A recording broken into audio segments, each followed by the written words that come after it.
1 minute. Mr. Eisenberg, if I just read that half, you need a No, I can get by, Oh, come on, that's like...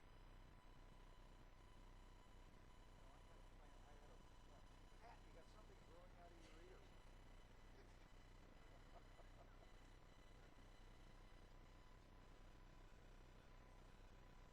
Okay, ladies and gentlemen, the Delta Stewardship Council is called to order. First, a note from our plucky electronic crew. There was a lot of interference yesterday, and they now have secret interference detectors that will immediately zap all possessors of cell telephones or computers using Wi-Fi, whether seated at the witness table or up here. Therefore, I've turned mine off. I would strongly encourage everyone to try to do that because if you notice the grim-faced, curly-haired, bearded guy back there, he's their enforcer and is going to be coming around. There were a few complaints about the interference on the simulcast, so they people couldn't hear what we were saying. So if you would be good enough to check your guns and your cell phones at the bar, we would appreciate it. Okay. All right, Mr. Grindstaff, let's start off. Give us a fast overview of today and anything else that occurs to you, and then let's get directly into the ecosystem chapter. First, I want to mention that we have confirmed a date for the meeting that the council directed us to do, the 16th of June. It will be held across the street, if you know where LeBou's is. This is at the Pat Johnston Gloria Gray coffee shop? Is that where? Yeah, that's what we need, okay. Yeah, this wing will be very And happy. Hank Nordhoff coffee shop, okay. This is the caffeination wing of the council. Okay. I assume it's not in the coffee shop, but there's a meeting room? No, there's a meeting room there, and we will be meeting there. Good, and hopefully our staff can post that on the website as soon as possible. It's part of the explanation of this change in procedure we adopted yesterday. Absolutely. So then today, the plan is to talk about the chapter on ecosystem restoration in the plan, the chapter on water quality, and then to spend some significant time talking about the EIR alternatives. And Gwen's not going to be here this morning because she's finishing working on details to lay out that presentation on the EIR. So we're going to have Terry and Lauren and staff dealing with ecosystem, and they are the principal authors. Okay. I understand our public relation folks are going to be coming shortly with a printed copy of the schedule changes, canceling the last meeting for distribution to the audience. And let's ask our electronic crew, when that printed schedule information changes here, if you'd be good enough to post it on our website during the lunch break, just so it's up there for the audience to see, that would be appreciated very much. That'll be coming shortly. Okay. All right, members, we're in the third draft's Delta plan. It is chapter number 5, chapter number 5, the ecosystem. Who wants to start? Ms. McCauley? Actually, I'm going to turn it right over to Cliff, who's going to lead us through both of these chapters, because as Joe mentioned, the science program is now the primary author of both of these chapters, and they've really stepped up and redirected a lot of their time to help us with these. So I want to thank them, and Cliff will do introductions of his team. Okay. Dr. Dom. Congratulations for being over your semester and completing your grades. Yeah, but that was where I was going to start. I know there was some concern yesterday about us not following the chapters in order, and I want to take the blame for that. I basically couldn't be here yesterday because I was giving final exams, grading final exams, and turning in grades, and my semester is now over, and you have my full attention. So with that, that's the reason why you were doing chapters 5 and 6 today rather than yesterday. So anyway, I want to introduce the people that have been very much involved in writing this chapter. We have done this a bit by committee. 4 of us have engaged in writing parts of the chapter. Chapter's a little on the long side, we know that. We're actually in the process of trying to hone it and reduce it in some sections, but I do want to introduce the other writers, in addition to myself. Anke Mueller-Solger, the lead scientist for the Interagency Ecological Program, particularly wrote a lot of the sections that relate to habitat. Chris Enright, very much interested in the concept and use of the concepts of landscape ecology and took a leadership role on much of that. Dave Zezelak is here from the Department of Fish and Game. Department of Fish and Game has some very important planning documents related to restoration planning for the Delta and some of the targeted areas where restoration might occur moving forward are based on some of the ideas that they've developed. Plus, they've also been thinking a lot about performance metrics, and a section that I think still needs some work on, but want to discuss with you further today. And then Lauren Hastings, who also worked on the performance measure section and basically kind of was our lead synthesizer and editor on the project so far. So I will defer many questions to them, but I thought I'd spend just about 3 or 4 minutes just giving you an overview of how we approached putting together the chapter. It's quite a bit different than drafts 1 and drafts 2, and that was purposeful. We really did try to take the ideas that we've heard from the council members about inform and educate. We may have gone a little too far in some of the sections, maybe a little bit too academic, too heavy on the references, but that's sort of a decision we made. Scientists being too academic, I Well, find we that like, hard to believe. we like that, but we're here to get feedback from you as to whether or not we need to either make the language a little clearer, a little more direct, scale it back a little bit. So these are the kind of things that we really want to discuss with you. But basically, the structure that we settled upon was to basically start the chapter out with a brief introduction, present the concept of historical ecology, because one of the things that is important if you're going to successfully do restoration is you need a clear vision and clear goals. And if you don't have a vision of what the system was like in the past, it's really hard to come up with a vision of what you want it to be in the future. So we tried to spend a little time on this concept of historical ecology. We drew heavily from some ongoing research by the people from the Santa Fe, sorry, I'm back in New Mexico again here, from the San Francisco Bay Institute. Thank you, help me. Allison Whipple and Robin Grossinger. And so some of their ideas are very much encapsulated in that section on historical ecology.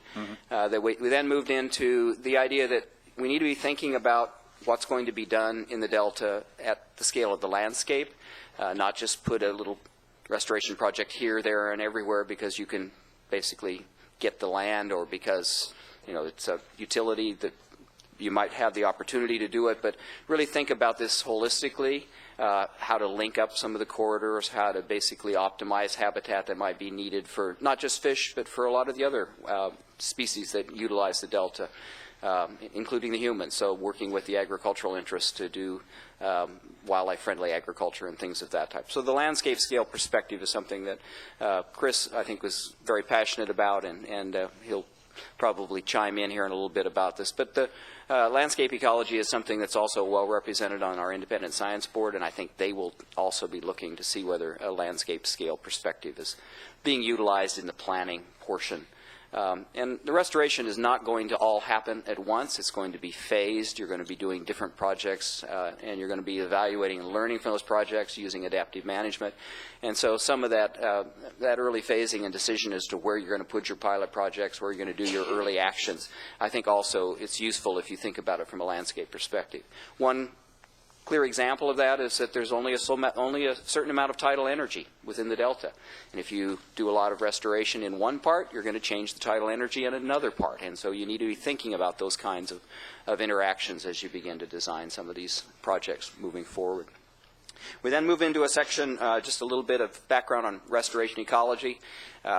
Science paper that I was part of writing a few years ago points out that restoration ecology in the United States is now $1 billion a year business. We spend a lot of money on restoring things. 90% of the restoration projects that we do in the U.S. really don't get evaluated. They basically get done and people walk away and say, yep, it was a success, but they really have no information to really judge whether it was truly a success. And then we move into some sections on the interaction between flow and restoration. A lot of the communities that you're trying to restore evolved under a certain flow regime. Having an altered flow regime can affect things like the timing of germination or the period of time when the plants might be coming to basically reproductive periods of their lifespan. If waters are either too high or too low, it can affect that, or the germination being successful can depend on when the flows come. So the more natural the hydrograph, the more likely the restoration is going to be successful in getting a comparable plant community back to the one that was there historically. And then we go on to talk a little bit about the types of habitats. In the Delta, there's been discussion about riparian and off-channel habitats, discussion on freshwater tidal wetlands, discussion on brackish water tidal wetlands. What kinds of habitat and how much are things. We're not going to go into the how much, but we are going to talk a little bit about the different types of habitat. And I think this is a really good opportunity to do this in a phased, gradual manner, where you basically decide which types of habitats you would like to try to restore. You go out and do some of these kinds of efforts at a moderate size scale. You see whether you're successful, see whether you get the kind of expectations that you lay out before you do the restoration, and I emphasize before. It's also important to get information on the system before you do the restoration, because if you're going to evaluate success, you need to have some baseline to judge it against, and then actually do that, and then see whether or not whether your end product is close to what you envisioned in the design and planning and implementations. That requires adaptive management, and that's why we've talked a lot about adaptive management. If you don't mind, let me just see if the council has some questions on an introductory overview, tone, texture thing. Felicia. Thanks. I tend to be one of those people where I apologize to Gwen for this yesterday, because I know I hammered from the beginning when I got here that we should use as few words as possible in this, because there are so many documents that just hurl words and are unintelligible. On the other hand, I actually want to now backtrack on that and have a little more explanation in some of the other chapters so that it's more of a standalone. We talked about that yesterday a little bit. So here, I'm happy. I love this stuff. Plus, I love anything that uses the word fluvial. I really like fluvial. Geomorphology is like my favorite thing in a word. I don't know why, but I do. So I really liked it. One suggestion I have is, though, reading it as a policy person as opposed to being a scientist, is that it would be helpful to interweave so we're going to be recommending this, or so this is something doable. Because I think one of the things that happens within the context of just the overall discussions about not just water in California, but the Delta in particular, is the discussions go at the extremes. So people hear all or nothing and argue against an all. So in some ways, while we define what this is, what it could be, I'd like a little more honing down on the so we could do X, Y, or Z. So let me explain what I mean by that. I love that you use the comment in there that it's a way to create more viable populations. We're not talking about restoring everything to its pre-1900 condition. The Antioch request. The Antioch request, yes, and I can understand why they would ask for that. But one of the things I've really liked, Cliff, about your discussions about Australia and other places is the whole notion that it's not that we have to restore the whole ecosystem or that it's acres of habitat that's a measure, but if we can create more natural dynamics in enough places, we will create enough places that the native species have an honest chance to compete with the non-natives, not through killing all the non-natives, which is, everybody knows, is really tough, whether you're trying to shoot feral pigs or you're trying to get rid of Arundo down where Hank lives, or any of those things. That's very hard. But if you can create more natural conditions, they're going to have a shot. I think that's a really important argument to make here, and be able to say that if we can target and focus on creating a few more really viable places in the short run, we're going to make more progress than in this clash of the titans argument that becomes all or nothing. And so I like the notion of more viable populations. And I thought at the end of a couple places, as a policy person, it'd be helpful to have another little paragraph that says, so for example, either we're recommending this or one could do that. So even after the second paragraph, it would be nice to have a summary paragraph about what you're going to be suggesting through the whole thing. This is getting back to Hank's really good points about how you do a good strategic plan and what the elements are. And so you do it's not a mystery novel, which is something it took me a long time to learn when I was writing briefs. I always wanted to build up towards the recommendations, but it's actually more effective to kind of signal what they are right up front so people can relax and not get all worked up. So that's the nature of my suggestions about the opening paragraphs, is to put one there, and then I didn't have it at the bottom of the historical Delta ecosystem, but it might not be bad to put one at the end of that. Again, landscape ecology, so what would be an example? It's kind of like what you said. So, for example, we could, do the thing where landowners get benefits for conservation practices. And you could almost, if you do a little summary paragraph at each one that gives the policy wonks who are reading it a sense of, okay, so that's what this means. It doesn't mean my biggest nightmare about what this might mean. Because people hear what they fear in this stuff, both because it's human nature or because it's tactically convenient for them. So that it's sort of an anticipatory thing where you're letting the air out of this big balloon of opposition that's starting it's reading it psychologically. Hank? I think it's terrific. I think the first few pages are just dynamite. I think they tell us that, and basically put out a roadmap of where we should go, and the things that are doable and the things that are not. I think it's great, to limit the possibilities and to say that we're not going to purge all the predators and the non-native species because it's not natural. These guys are doing pretty well, and you only go so far to try to truly restore or bring back those native species. 200 to 300 years from now, we're going to have different species that are native to the Delta, because they have grown and prospered there. I was thinking, which is why I flipped off this thing, and I don't think it really lends itself to it, but when you're doing a strategic plan in business, in most businesses, you'll do the what and the why. What is the situation? What are you going to do? Why are you going to do it? The rationale for it, which is roughly what we're following here. And then at the end of it, you talk about the how. And the how are really the guts of a strategic plan. And the how is basically a table of what's going to be done, who's responsible for doing it, and the date by which it's going to be completed. Not started, but completed. Now, the recommendations don't really lend themselves to this because they're a little bit softer, but I think the policies probably do. If there are some critical actions, some critical studies that have to be undertaken, when are they going to be completed? And who is either the responsible person or probably more appropriately here, the responsible party or agency who's going to take care of that?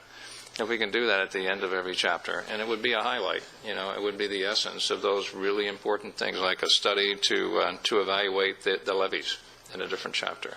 Who's going to do it? When's it going to be done? And what are we going to do with that information?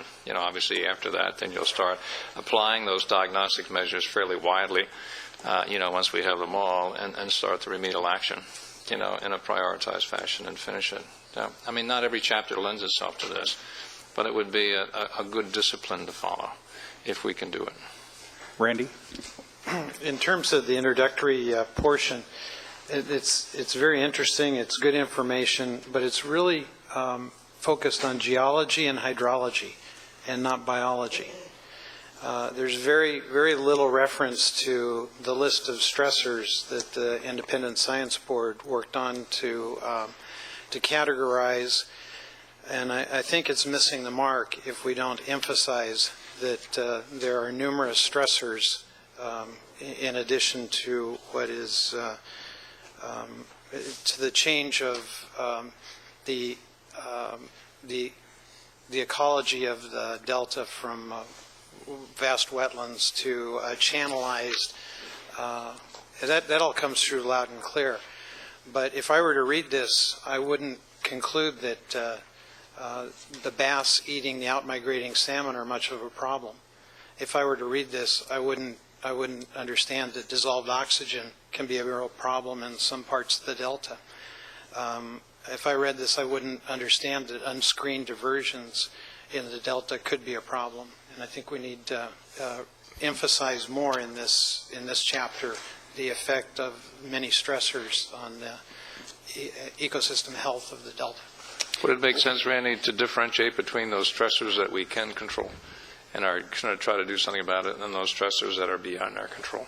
And that's what I think the Independent Science Board has taken a step in that direction, listing legacy issues and categorizing them into 4 different areas. I think we should build on that. Well, that started with the science programs list that Cliff and Lauren and Sam and others and Chris developed. Yeah, one thing, Randy, I would say is that some of these issues that you're talking about, things like the dissolved oxygen, some of the things related to some of the chemical changes to the system, potential role of nutrients, things like that, will appear in Chapter 6. So there's a question as to how much we overlap these things. Yeah. Certainly some of the things related to predation, related to outmigration, related to non-native species, it belongs in this chapter. Other comments, questions? Let me weigh in on this. One thing, when we talked about the water resources chapter and to a lesser extent levees the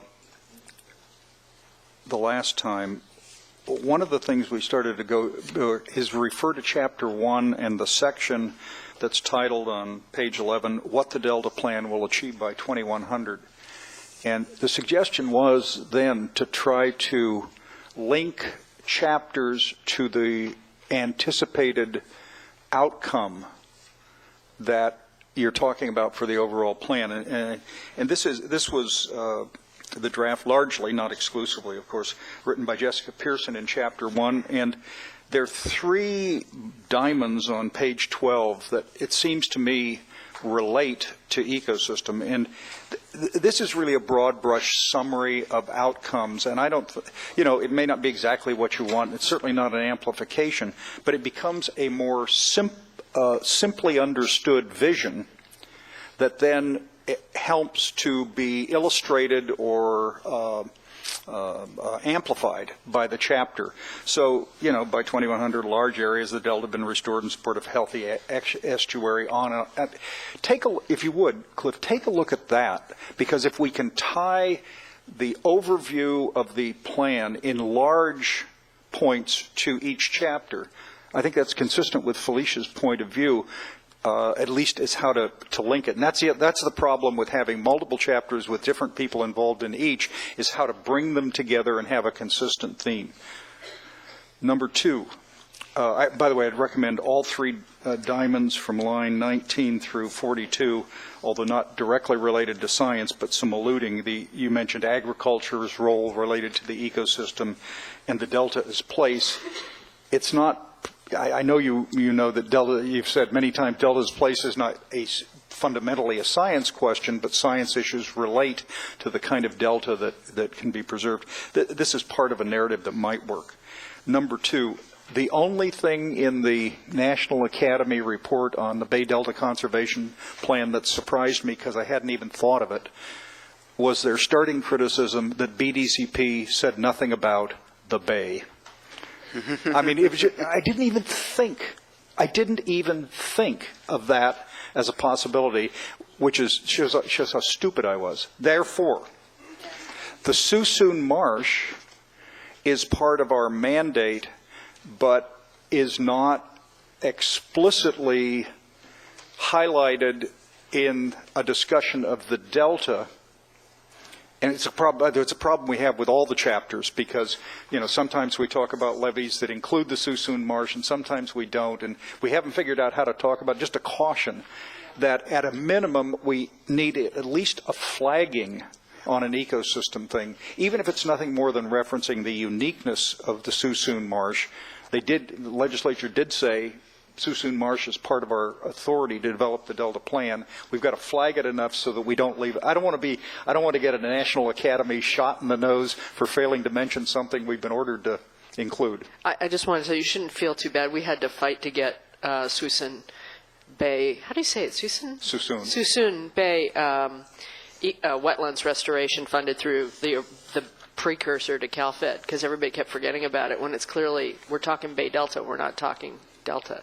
Right. So that's a great reminder. Yeah, I mean, and can I just ask you one question on landscape ecology? On page 62, line 29, return to the historic Delta is not possible or even desirable. Now, I understand the not possible. I think that seems amply justified by scientific evidence and, more importantly, by the politics as I understand it, at least from my understanding. Not desirable. You've always told us that policy choices are made and you guys don't get involved in policy choices. So you tell us, well, look, it's a policy choice to identify native species as preferred over other species, if I remember the discussions correctly. So is the phrase even desirable a scientific observation, Dr. Dom, or is it a policy observation? I'll also let Chris and Mr. Enright weigh in, but I'll say something first about it, and that is basically this system is now a human-dominated system, Yep. and it will stay a human-dominated system. And the human-dominated system, that's why I think we chose those words. Okay. Desirable. If it returned to what it was 200 years ago, it probably would not be the optimum place for the kinds of economic activity that the Delta is known for. And so that was sort of our thinking on this. Yeah. Okay. Mr. Enright. We always begin from the goal.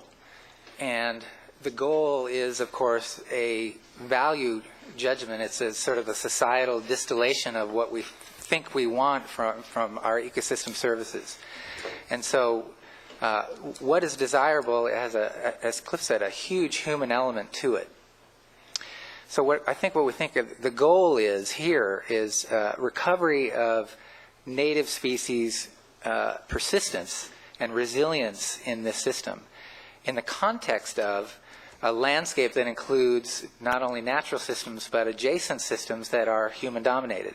And therein is a context and a relationship because they are connected by air and land and water. They communicate with each other.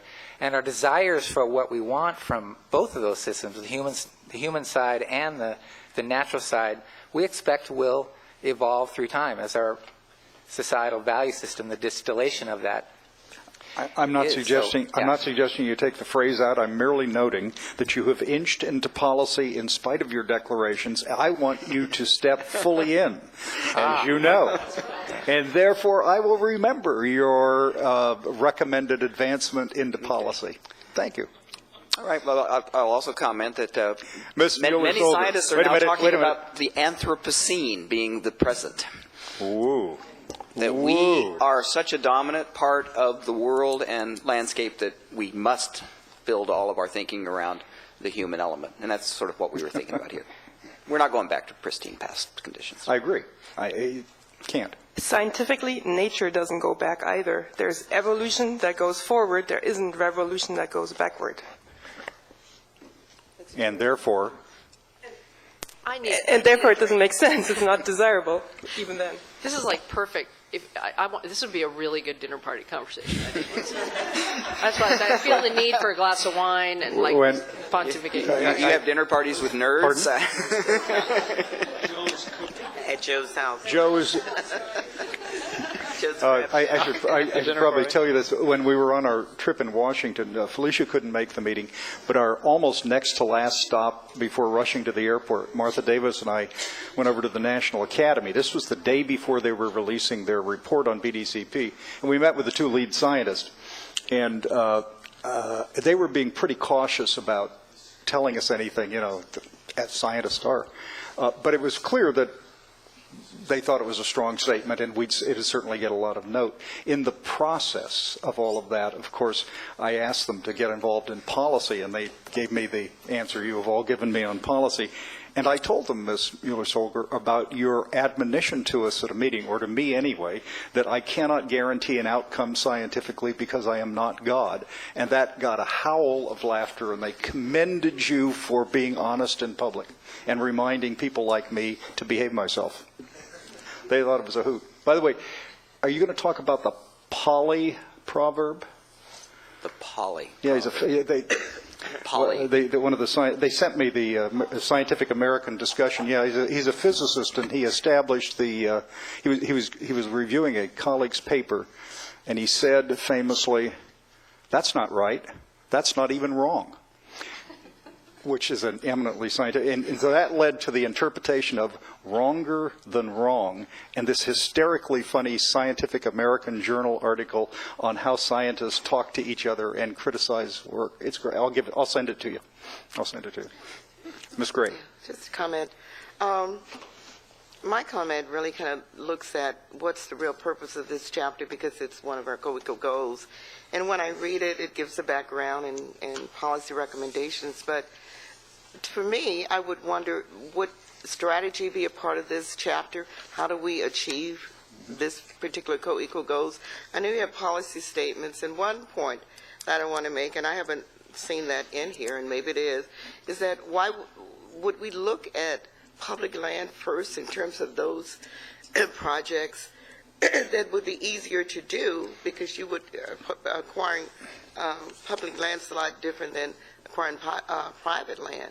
So what's the strategy for achieving this particular co-equal goal? Well, and I don't see that laid out. I mean, I see policies, which is overriding what it means, but the strategy in terms of how do you achieve those policies? Well, and kind of going back to what Cliff was saying. I think we want to start walking through the other portions of this chapter, because very shortly we get to some policies, but more importantly, recommendations. Right. At least a major recommendation that goes in that direction. But is that in those policies? But what would be easier? Yeah, there's a separate, I just want, that's kind of what I'm saying too. There needs to be, so what can we do? Yeah. Where these are pieces of the start, but it doesn't create a story or picture of what it is we're actually, I totally agree with Gloria.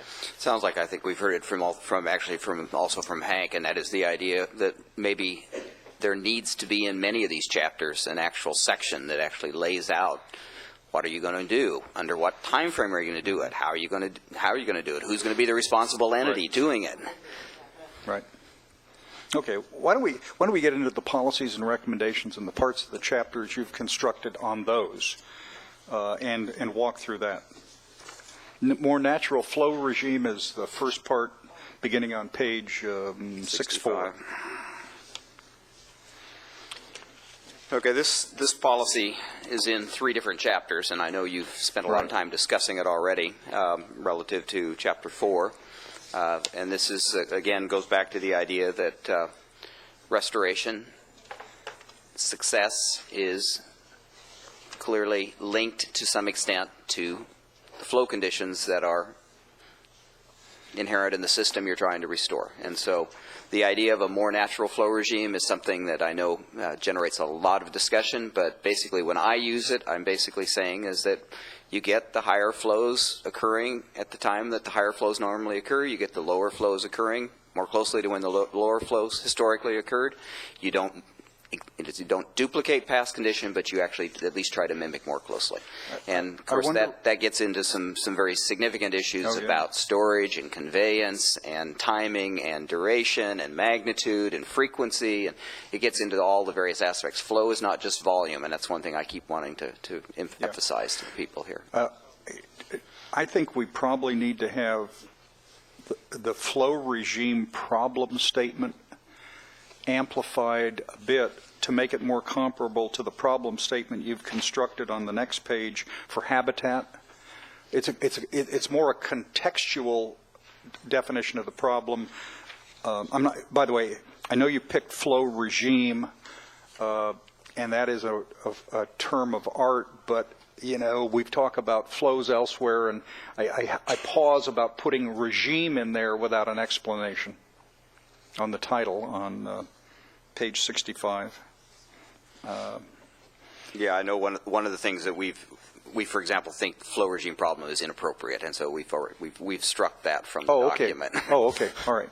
No, that. But I think what we were trying to do is get at is that a more natural flow regime optimizes your chances of doing restoration success. I'm in favor of the more natural flow regime. I like that concept. The problem statement ought to use the terminology you prefer, and just amplify on it a bit. And expand upon it, you said. But yes, sir. Randy and then Hank. A couple of things. One,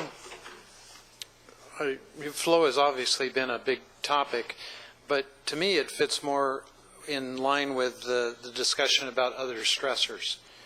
And I believe that the stressor list that we received, flow, was one of those on the list. I would recommend that it be treated as a part of a suite of stressors, as opposed to standalone. But it's not, and so. But I just think that's what I would like to see. Scientifically, maybe that's not accurate, and so it's separated, and that's fine too. Policies for flow regime, reference WRP4. What?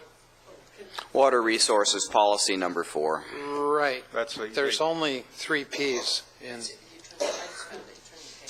Well, I did, and I looked twice and I didn't see it. It's the water board standards, and Yeah.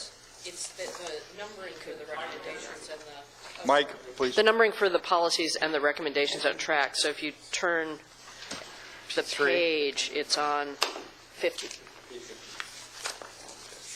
Right. Got it. Okay. Thank you. But just a note, I think we're going to try to standardize the Delta plan so we don't have a separate regulatory policies that says exactly what a previous regulatory policy did in a separate chapter, but instead simply, I don't know, box and reference back to the earlier chapter. I think that, we don't actually have 16 recommendations. We actually got whatever it is, 12 or 11 or something like that. We just repeat 5 of them in different chapters and call them different. It doesn't make any sense to make them new regulations just because of a chapter organization. And one comment relative to Randy's comment, and it's one that Anka makes repeatedly, and I certainly echo what she says, and that is it's multiple stressors in combination, and we need to make sure that comes out clearly in this chapter. And I wanted to respond to that too. Basically, what we've done is lack of a natural hydrograph is a stressor. Lack of enough sufficient quantity and quality of habitat is a stressor. So everything that we've addressed really are stressors. It's just that we've pulled out and highlighted a couple of them separately and then basically lumped all of the others into the third section. And then water quality is in the separate chapter. So it's a little bit confusing. Yeah, I just think since we don't know which stressors are the most important and which ones are not, we need to treat them all equally as the Independent Science Board has done. And it doesn't come through in this draft that there are others that potentially are harmful. Actually, I think we also thought about it in another way and have tried to set it up a little more in what we've been already working on behind the scenes here for the next edition, which is that if you want to restore certain ecosystem functions, which is what we're after, you have to think about processes and structural elements. So the habitat side of things to us then falls more into the structural element side of things, while the flow and other things as well, but the flow is a very important one, is one that drives a lot of the processes that are important. So that's another reason why this is pulled out. And then on top of that, you have to think about all sorts of threats and stresses that come in addition to that mess with, if you're trying to restore those things, it could still, completely not let you succeed. So that's kind of what we've been trying to do for the next edition. I don't know if that would address, though, exactly what you were talking about, so we'll have to think about that some more. I understand what you're saying.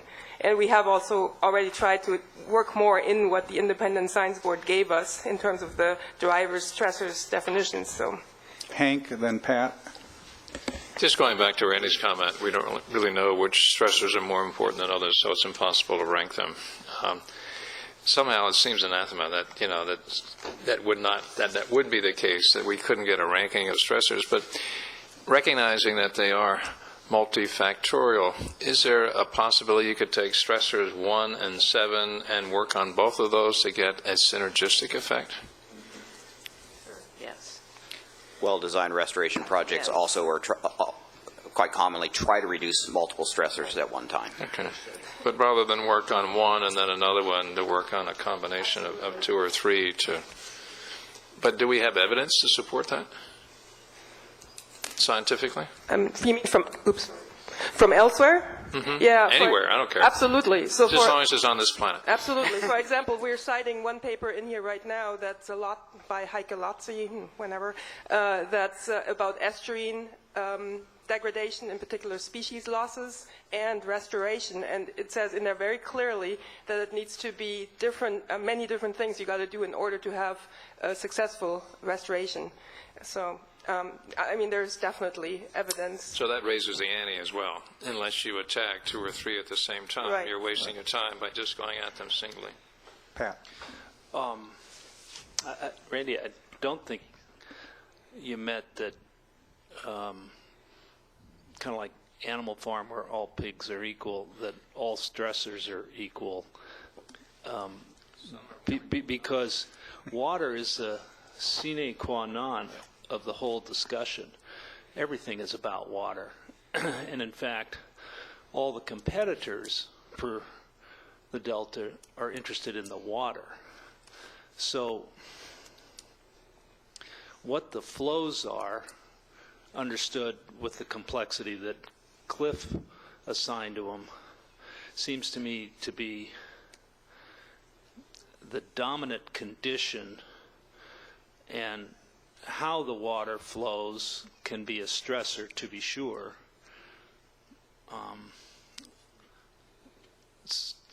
So I wanted to just check with you when you said you have a lot of stressors and flow is one of them. Did you suggest that it should be diminished, or maybe the scientists don't rank it the highest factor, but seems like it would be the most important factor? Well, this again gets into the ranking issue. Certainly the things that I've been saying is that there are certain general categories that we want to show improvement in, and one of those is flow, getting a more normal flow regime. Second one is we need to deal with some of the water quality issues that are inherent in the system, and we need to deal with some of the habitat issues. And those are more than one stressor in each of those baskets. But if we can actually have an integrated package that goes after at least those 3 general groups together, I think we optimize our chance of having success in restoration projects within the Delta. And we highlight those 3 on page 64, lines 30 and 31. We highlight those 3 groupings. And it's just that water quality is in a separate chapter, so that's why you're not seeing it in this chapter, and we're struggling with how to get that linkage. But This is so hard. I mean, I'm sorry to do the term paper analogy, because this is like the term paper from hell, because it's just so big. But I feel for you guys, because you can shuffle it every which way, and I think the answer is going to be probably more explanation and cross-referencing all over the place as we go through the next series of drafts. It's going to make you crazy, but I think that'll help, because it is all connected. But I feel for you, because I remember Dave? struggling through this. Dave? Would it be of any help if we talked about flow and water being the vehicle whereby nutrients come into the system, the importance of that flow in terms of water quality, legacy, contaminants, temperature, creating this milieu of environment that is necessary for the species of interest to survive? Because you sway it one way or the other, you encourage some of the non-natives and destroy the habitat for the species of interest. And so, you know, I think in terms of ranking that without being held to a standard of being absolutely correct, if we can make generalizations about parameters that are necessary for native fishes, that might be able to be addressed in a paragraph or 2. Or, you know, it could turn into a document that thick. So, Not in the next 2 weeks, I bet. Yeah, if I counted the Independent Science Board's initial list of stressors, they had 57 on that list. And I tend to be a lumper rather than a splitter, so I tended to kind of put some of those 57 into smaller subgroupings, and then suggest that we try to go after some of the grouped stressors, some of which are biological, some of which are chemical, and some of which are physical. Don, then Joe. Yeah, I guess I would just say that I don't subscribe to that all stressors are equal, and I think that whether it's lumper or splitter or rancor or whatever you are, that the science will be ongoing. But I think, at least in my view, and for what's been put forward here, and certainly in even this chapter, is that this is a significant contributor, and that there are different elements to that, and I think that some of the things that Dave just pointed to that again are included in all that, and I think to Patrick's comment a moment ago, I don't think that we should diminish nor exaggerate, and again recognizing that there are things there that we know about, that we're learning about, and that our science folks are doing their best to bring that forward. But I would be of the opinion that I think it's a very important chapter. There may be some modification that will be a part of your input from today's conversation, but I don't think that we do the plan any justice, nor do anybody else any justice if we diminish it. Again, I don't subscribe that we should exaggerate it either. And I think a fair portrayal and recognition that we don't know all things, and otherwise the science wouldn't have anything to perform for us. So you keep working at it, and I think that as Cliff has pointed to and Anka both, that there are ways to further refine this, and maybe I would see that as a refinement, but I think that it's appropriate that you have a good, honest conversation for what we know today, and again, it'll be revised over time, I'm sure, as we learn more. Joe. I wanted to point out that we've received a couple of comments that talk about optimizing flow, and early on I forwarded one of those to Dr. Dom, and he sent back some analysis. One of the things I'm going to recommend to him is that he actually include in this section a paragraph or two that talks about the natural hydrograph and what refers to the science and actually responds, if you will, not directly to those comments, but I know that people have talked about that and have sent comments in to us, and it seems like that's a fundamental issue. I know Lauren has talked about, well, if you look how flows are in the Delta now, they're very flat, and we don't have a natural hydrograph where you have peaks and valleys, and in drought years we pump a lot of water out percentage-wise, and so I'd like to have a little bit more discussion, I think, in this section. Pat? Do you want to respond to Anka. Joe? No, actually, I just wanted to ask, with a figure, Joe? With figure, since we're trying to get this all together, with a figure showing that sort of thing? Yes, a graphic, okay. yes. Graphics, Yeah, and that's one that I had recommended. I think that's what Joe's talking about, the figure I'd recommended we put in. Pat? The representative from Antioch talked about what the natural flow condition historically is for the Delta, particularly, I guess, past Antioch, and seemed to argue that it was essentially fresh water rather than a more complex, changing, sometimes salty, sometimes fresh estuary. Did I misstate him, and how is that issue I think that's reflected? accurate.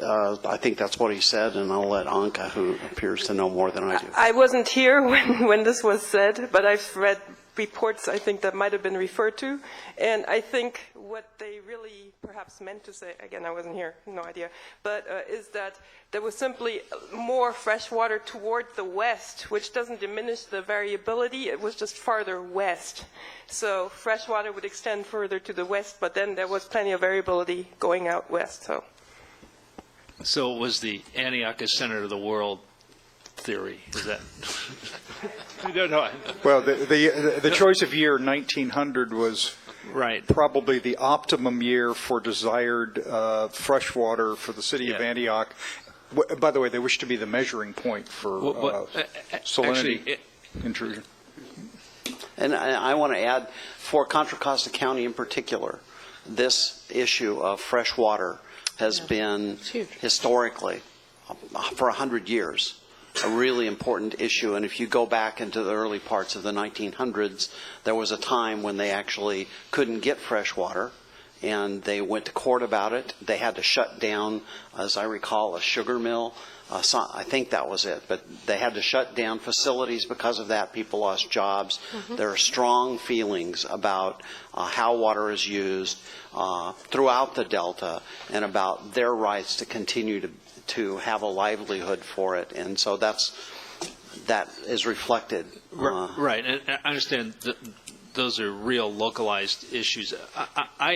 It stuck in my mind because I was more interested in the more general description of what is a natural flow, what are the rhythms trying to mimic in a new regime that comports with historical reality, and is there kind of a common scientific understanding of what that should look like? Yeah, let me try to summarize that briefly, and that is that this is a Mediterranean climate through much of the part of California that we're talking about. Although getting up into the northern part of the Sacramento Basin, you're getting into more of a winter humid-dominated system. But if you look at the historical hydrograph, we basically have now accentuated flow into the Delta in June, July, August, and September, and we have reduced flows during the other 8 months of the year, in a general sense. Hank. That's just a comment. When we talk about flow regime, what else does that include other than speed and volume? Yeah, the five that are usually analyzed relative to the flow regime are the amount of flow, the timing of that flow when it comes into the system, the duration of different flow conditions, high, medium, and low, for example, the frequency with which you get certain types of flow conditions. And let's see, am I leaving out one? No, the rate of change, how fast it goes from low flow to high flow or high flow to low flow. So those are usually the five characteristics that are assessed relative to whether the hydrograph, to what degree the hydrograph has changed from a historical. A lot of analyses on flow regimes try to find data before there's been large-scale modification of the catchment, and then compare that to the present. There's actually some software called it's the IHA. It's the hydrologic alteration assessment protocols that allow you to actually put some quantitative measures on the degree to which alteration has occurred. But those are the five characteristics that are most commonly looked at and used in assessments of the degree to which modification has occurred. So, for example, there are systems that are spring-dominated where the flow is constant, and there are systems that go from total dryness to massive floods. Think of many of your arid areas of the world. The Delta actually then really is more like the Mediterranean system. It has distinctive low-flow conditions during the dry summer and early fall, and much higher flow conditions in the late fall, winter, and spring. Pat. You mentioned 3 buckets to put stressors in: physical, biological. Well, I talked about habitat, water quality, and flow regime were the 3. But I also talked about physical, chemical, and biological.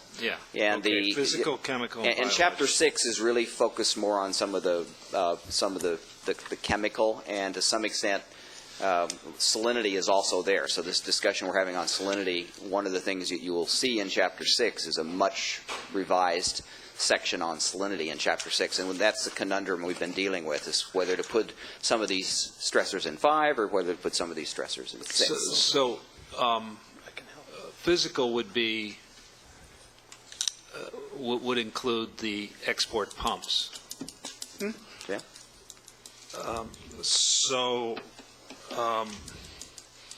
We had a lot of testimony about moving the pumps to the north end of the Delta.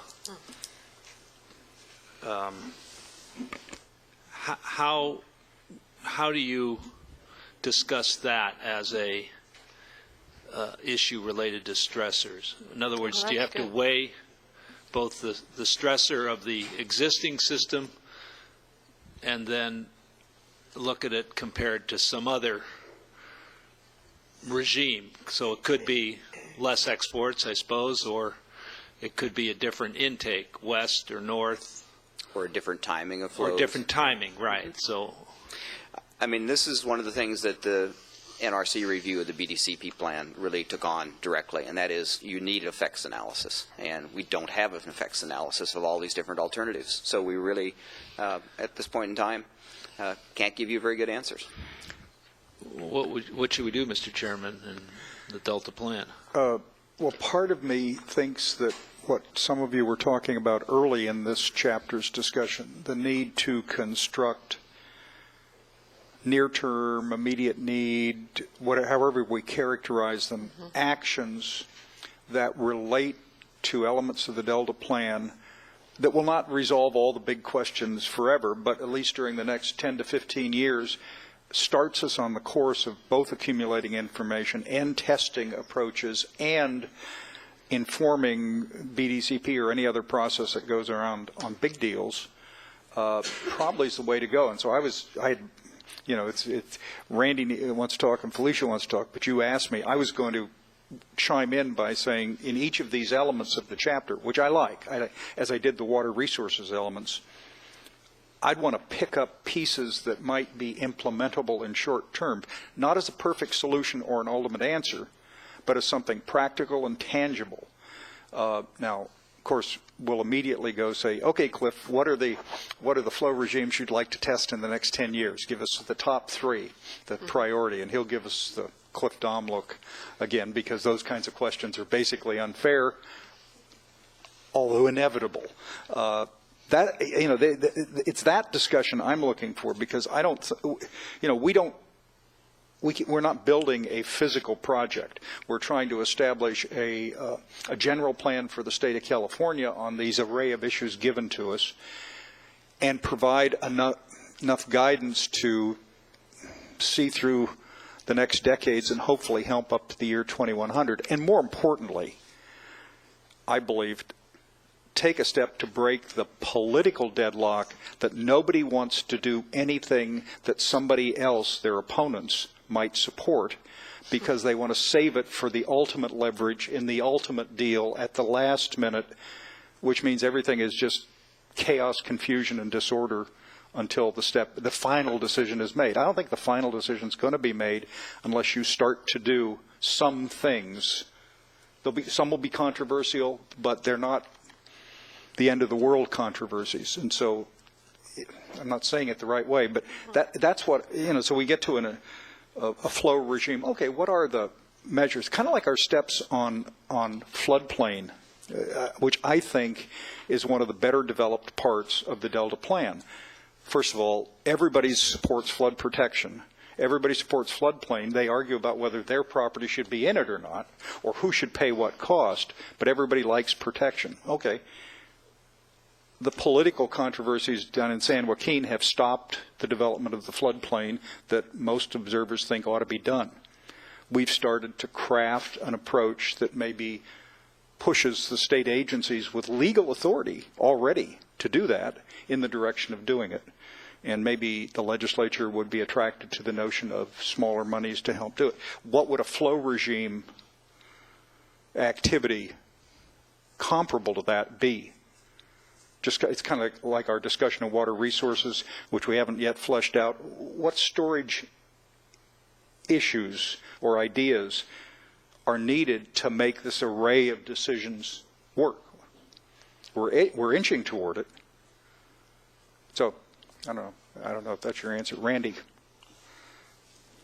Yeah, on page 65, lines 12 and 13, that is, I believe, Cliff, where you have lumped categories of stressors together. I'll read non-flow changes like nutrient composition, channelization, habitat, invasive species, and water quality need to be addressed along with flows. And I think that was my point. When I talked about being equal, I didn't mean that, they're on all on the same plane. But because they interact and we don't know exactly how much one contributes versus the other to harm the ecosystem, it needs to be treated as a comprehensive package. And those two sentences I would use to build this whole chapter. But I don't because flow stands out as a separate policy issue here, I don't see that the policies that are being recommended include what lines 12 and 13 say that they need to be addressed along with flows. The only thing policy-wise in this is the reference to I think it's the Department of Fish and Game will look into some of these things. Felicia? Yeah, just a few along the same lines, and maybe something that helps with what Randy was saying. Obviously, there'll need to just be more work on the cross-referencing, which is, it's one of those things that you can do. But one of the things that struck me here on the flow piece is that we weren't, in just referring to the State Water Board flow standards, well, that's not the only thing that deals with flow, even. So I was sort of surprised you stopped there. Obviously, I think we've talked about how to cross-reference a little more, but there are a whole host of recommendations that ought to be here. It strikes me that paint a picture of what can be done, as the chairman said, in the short run. So the things that come to mind for me on flow, and I know there's some of it in the water resources chapter, and even that, I know I wasn't here for those meetings, so I have to give my comments, doesn't pop as much as it can and will, I'm sure, by the end, is operations.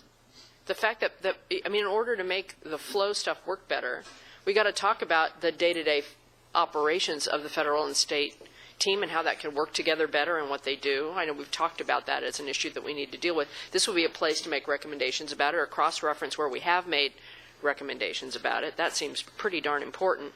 It's also a place for pilots or small-scale projects to see where you could, as opposed to the big be-all and end-all State Water Board flow decisions, there are places where you could do experiments in returning smaller tributaries to their natural flow regime and see what happens. That's a standard thing that has been, they're done on the Grand Canyon for other reasons. I mean, there's a lot of stuff here where we could be doing a bunch of experiments to see if we can create better habitat for native species. That's not the whole enchilada. That's just, let's try the most likely places. And there's work that's gone on through the CalFed program and all that to do things. That should be here.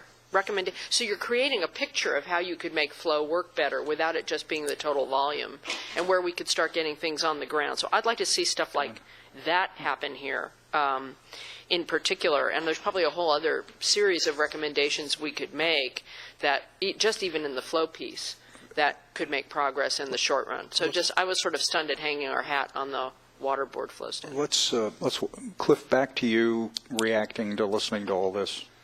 Well, a couple of points. First of all, relative to the policy, this policy is in 3 different chapters, and we didn't really have much to do with crafting it, so we're sort of writing to it. Secondly, relative to Randy's point about that sentence, I think you'll find that the nutrient composition and water quality will be covered extensively in the revised Chapter 6. And so that's part of the conundrum we've been working with, is how much of it do we put in water quality versus how much do we put in the restoration. They are linked, clearly. They need to be cross-referenced, but we tended to take the nutrient component and the water quality component and really build that into the new Chapter 6. So that was a decision we made. Relative to habitat, there is a lot about habitat in this chapter, so we go on to habitat in some detail. We don't spend much time on the issues of invasive species, but I know we've had discussions that we think that that's missing and needs to be strengthened, and so that's one of the things I think is being revised. Anka and Chris can speak to that, but I think in the multiple stressors section, there's going to be more on the invasive species component. Is that accurate, Chris? I mean, you're taking the lead. Yeah, I think it is. It's a sticky wicket. It's one of these wicked problems that Mike Healy talks about, and there are obviously lots of ways that we can approach it. And notwithstanding everything you just said, I just want to say there's another piece to this. Is the ecosystem restoration chapter, and as such, there's a couple of ways of looking at flows and habitats as stressors or not. Good habitats are help stressors, bad habitats are stressors, etc. One of the things we're trying to do in this chapter is make the point that ecosystem restoration attacks this problem in a slightly different way. You can think of stressors as problems that you have to attack. We've got nutrients. We need to stop those nutrients coming into the system. Another way to look at it is to know that stressors are with us. We're living in natural human environment, we don't even know what's coming in the future in terms of stressors. So a way to deal with all of that is to build, and you'll see this word, resilience, into the system, so that whatever's coming at native species, they have options on the landscape to deal with high temperatures, to deal with episodes of high nutrients, because they have structures, they have places to go to, they have flows, hopefully, that they're wired into in their life history to use as a variety of options. They can go deep, they can find dark water, they can find turbid water, they can find warmer or cooler water. All of those things build in resilience into life history options for fish. And so what resilience really means is the ability of natural systems to respond to stresses and not completely change their state. Anka's written extensively about in the pod that we may have already experienced a significant regime shift. What we think we can build back into the system is opportunities for native species to reoccupy the states that resemble, that mimic the natural system. So we can go at stressors as problems, and we need to do that. But we're also building in natural landscapes and natural flows because species know what to do with that better than we'll ever know. The notion that we are going to deal with a stressor, meaning we understand the entire causal cascade from the input of a nutrient down to the life history or the species response of that is difficult. It's hubris to an extent. We simply can't know those things. Does that mean we don't try to resolve it? We do. We do our best. But the other approach is to build in resilience. And so I think that's the other way we're trying to work this in. Felicia, I think, is looking for something in flows comparable to what we're doing in floodplain, or at least the speech you gave 2 weeks ago, a month ago, well, we ought to do 3 large-scale projects and get on with it. That's kind of a shorthand for what you said. We should do some pilot-scale projects in these 3 habitat types to see whether or not the expectations. And I know we're going to get to a recommendation later in this chapter on 67, which lists 5 key areas, some of which overlap with floodplain, by the way, that offer opportunities. But the question is on flows themselves, and under the notion that a more natural flow regime is kind of the guiding overarching issue, are there 1, 2, 3 things more focused that might properly fall within this discussion that allow us to start fleshing out this what do we do in the next 10 years, whatever it is?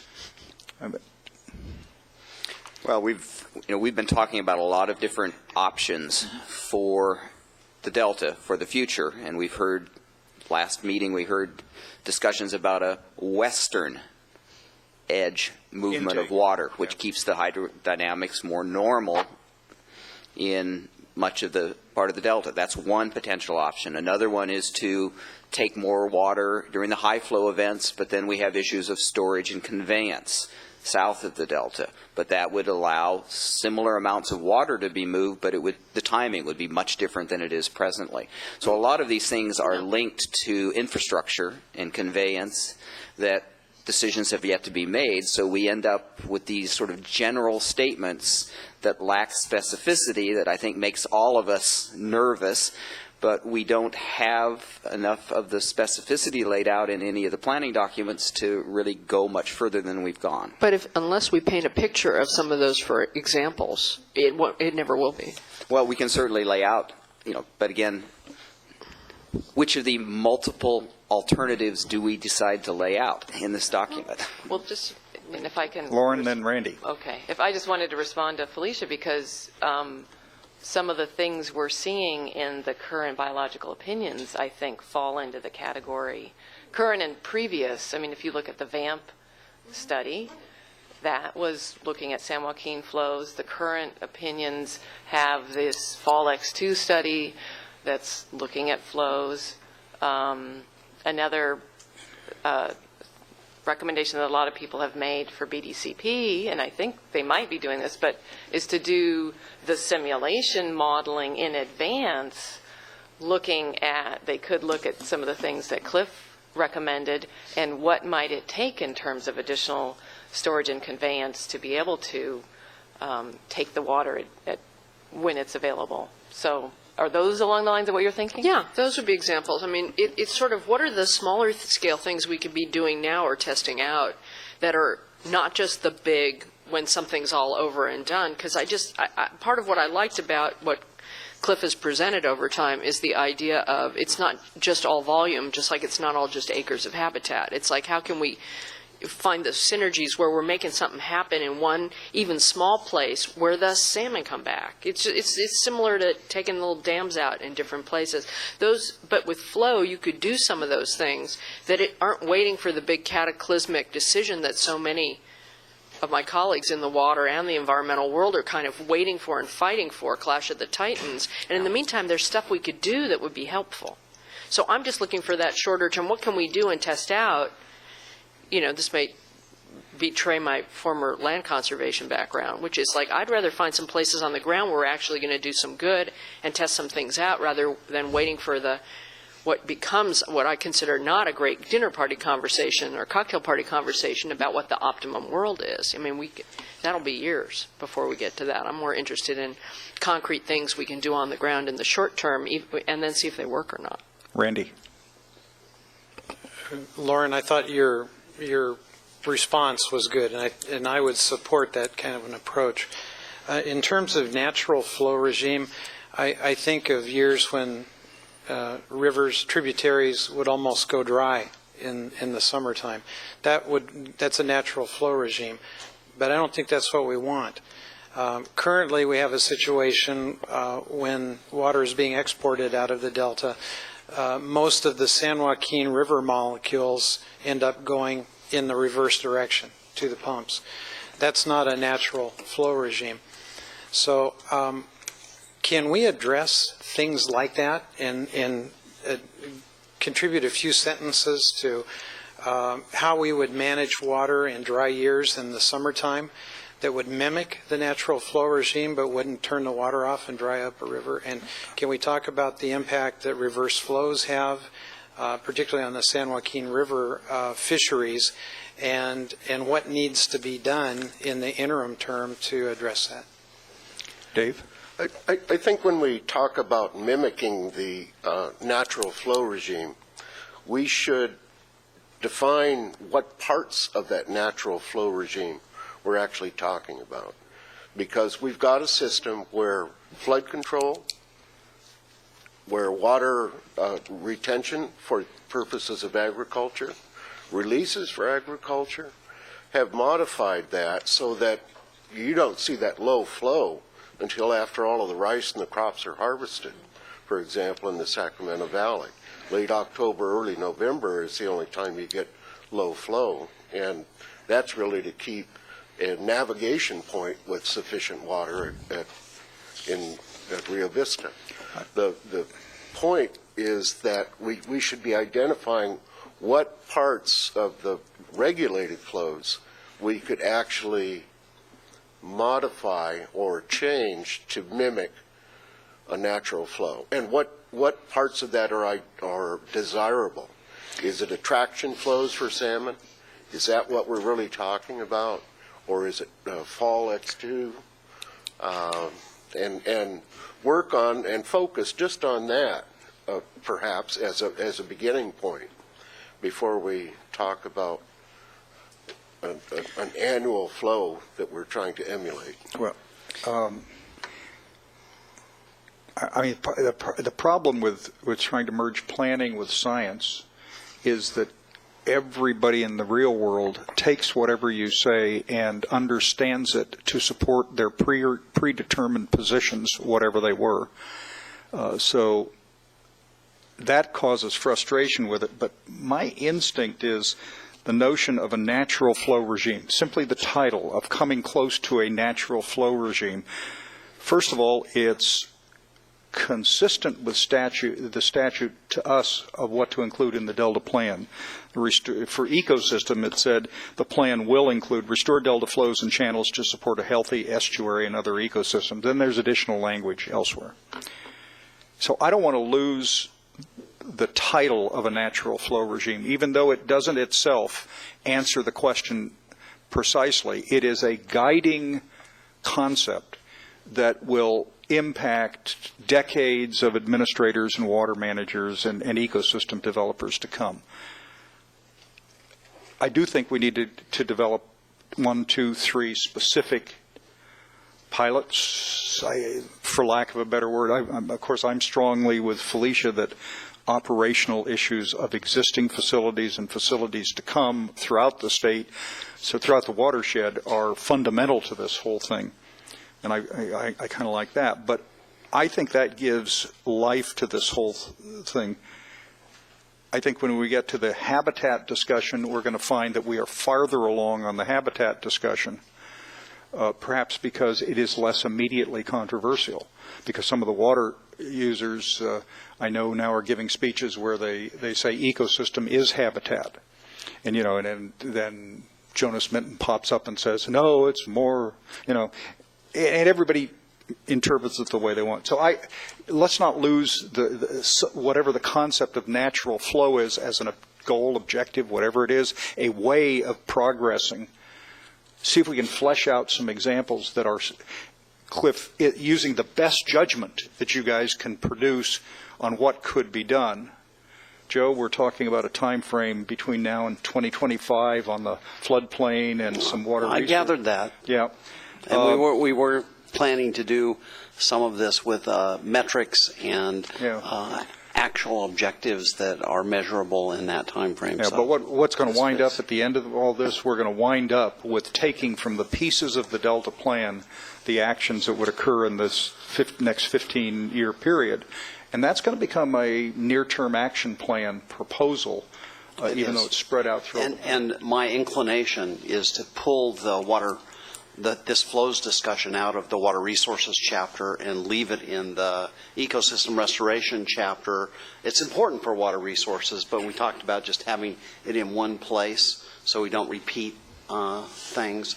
But just so you're aware, my sense is that there are more complexities and additional things that relate to ecosystem restoration that aren't necessarily part of water resources. And there's also no perfect answer, because when we get to the water quality section, we will find a bunch of issues that suggest, wow, we ought to put flows all in the water quality. And we'll find interest groups who prefer them in one chapter or another for tactical reasons. So as long as we cross-reference it, I think we're legally protected and practically protected. I'm sorry, Hank. Yeah, that goes to your point, Phil. We talk about the 3 key elements of improved flow regimes, improved habitat, and improved water quality. And we talk about the flow regime and the habitat, but we don't talk about the water quality here specifically under that's because it's in the next chapter, and Cliff's going to explain that, which is under substantial revision. Major revision. Yeah, but maybe have a little link. Yeah. Good. You know, and say, see it. Yeah, there's one point that I want to make here too, and that is we have an extremely difficult situation here in California with this issue, as do other people in Mediterranean and arid and semi-arid areas of the world. Variability is inherently part of our natural hydrograph, and we're trying to basically define a natural flow regime in a system that has inherently a huge amount of variability, and it really makes it a very challenging problem. Are you saying that all these laws promising things don't necessarily match up with nature? Could be. Okay. All right. Let's get on to habitat. Mr. Don. Habitat is the section that I'll turn over to Anka if she'd like to take a quick overview of how she put it out. She's the one who authored this section. With boldface type and all that.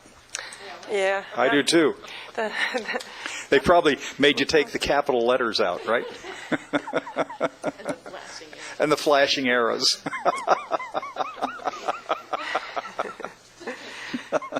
Well, I guess what we tried to do there was just to set up the policies that didn't change all that much from the previous iteration of the plan to frame that better scientifically, to talk a little bit about what habitat actually Well, is. it is much more focused in narrative. Right, and to give a problem statement that is actually a problem statement. Exactly. And then, Exactly. of course, we continue to work with our colleagues here at Fish and Game and their conservation strategy and make use of what they've got there to then get to the policies and recommendations. So I don't know what you want me to specifically talk about, but I want to get the council reaction to the overview first, and then walk through the regulation. Just a note, I said it before, this problem statement is a completed thought, and I'm sure you're going to be modifying and adjusting it for the next version, but it is a good way to lead into this thing. Our role is to make sure that the regulatory policies and the recommendations tie into the problem statement and the narrative. We want to make sure, this is Joe's point he comes back repeatedly to, we want to make sure that there is at least a mention of information relevant to the recommendations or policies we're making in the narrative. It's at an appropriate point. Just to make sure that we have that. And if there are citations involved, and this, by the way, this chapter benefits greatly from the fact you've all put together a good reference list of information, which is kind of a prototype for other chapters. Not all of them could do this, but this is a terrific start. And Hank, it's not quite what you suggested yesterday. How would the interested reader come to this and get background contextual information, which is a thought. Some of these might be background and contextual, others might not. But it's certainly the references are really strong, and I like that a lot. Felicia? Happy to go last. This was interesting to me. I had questions that came up. Some of it, when I think about policies, and I'm thinking this is supposed to be regulatory and it's not recommendations, so people could do consistency calls on this. So, again, when you're dealing with something that's regulatory, you got to be really clear and stringent and not vague. And I read this and I thought, whoa, I wouldn't really know what to do here, which would mean anything within this. Obviously, there are maps that you reference, which I really like. I haven't seen them, I haven't looked at them, but it's got to be really clear to the people out there what they're going to need to do, so we're not creating a massive regulatory piece. So that just a thought there that seems important. I tend to be a little more, it seemed kind of complicated to me, and that's just, again, I could be wrong. That's just my read. I sort of need a little bit more concrete. What are we suggesting here?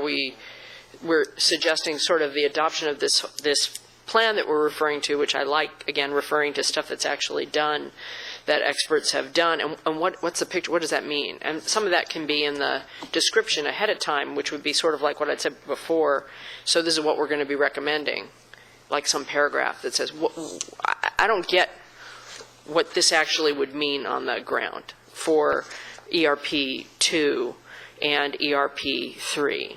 So the old sort of local government manager in me is kind of scared by this. So I'm not saying we shouldn't do this. I'm saying we should explain what it actually is, so that it's not it doesn't feel like everything that might ever happen anywhere near anything is squelched, because then you're going to get that, something I remember from the land conservation world, sort of local governments pitted against any kind of habitat restoration or land conservation. So understanding what that means is sort of important to me.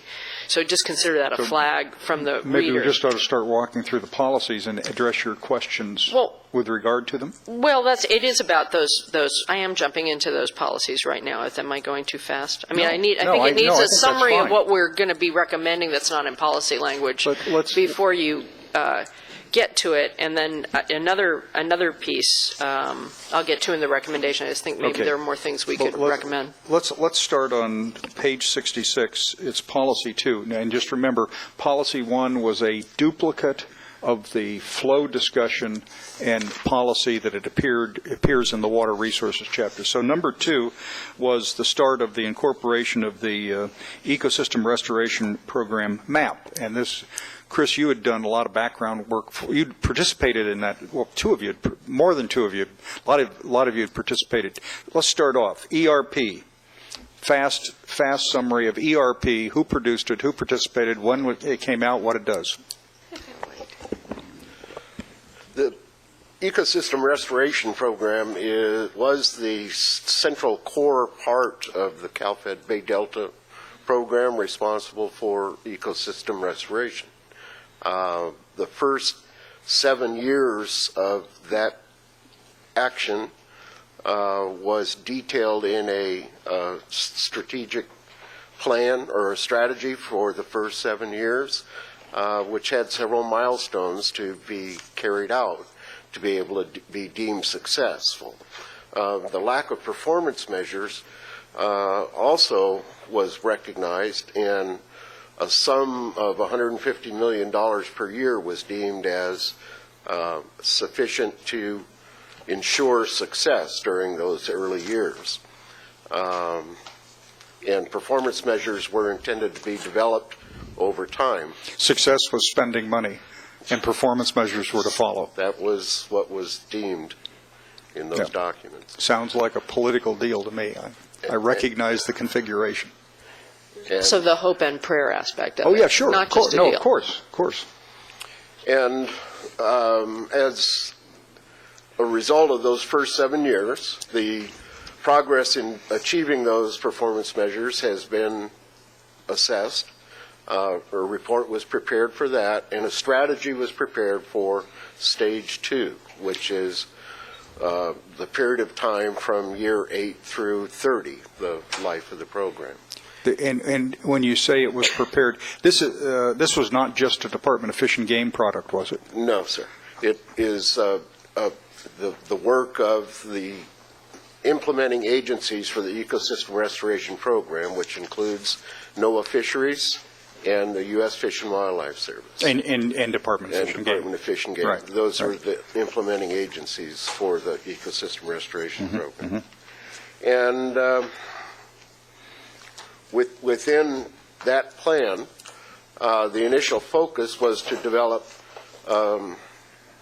learning from what was done during the first 7 years and what worked and what didn't work, a strategy for the Delta. And Suisun Marsh has a separate strategy, which is the Suisun Marsh Plan, which is currently undergoing the last part of its review of comments and should be finalized soon, in the next couple months, a final draft of that project. The Sacramento Valley and the San Joaquin Valley are two other chapters in that plan that talk about actions that can be taken and should be taken. So in going back to Felicia's reference to maps, I think at the April meeting there were a couple of maps that were brought in the second day, right, and we probably should have brought them today. But what most of the opportunities that are being identified and discussed in the Delta at this point in time are based upon elevation. Tules, for example, can't grow below 3 feet of water. They just don't exist. They have to be no deeper than 3 feet. So then throw in your tidal range, and there's only a certain range of elevation where you can create that type of habitat. And so elevations within the Delta, where you might be able to see maintenance, self-maintenance of tidally influenced habitats with very little human intervention, is restricted to those areas of proper elevation. They currently exist, and we've got some living examples of areas that restored themselves in Little Holland Tract and Liberty Island within the Cass Slough complex. Some of those areas are just right at the proper elevation, and they have, with very little human intervention or none at all, have created habitats for many of the species that we're concerned with, like Delta smelt, splittail, and rearing habitat for Chinook salmon.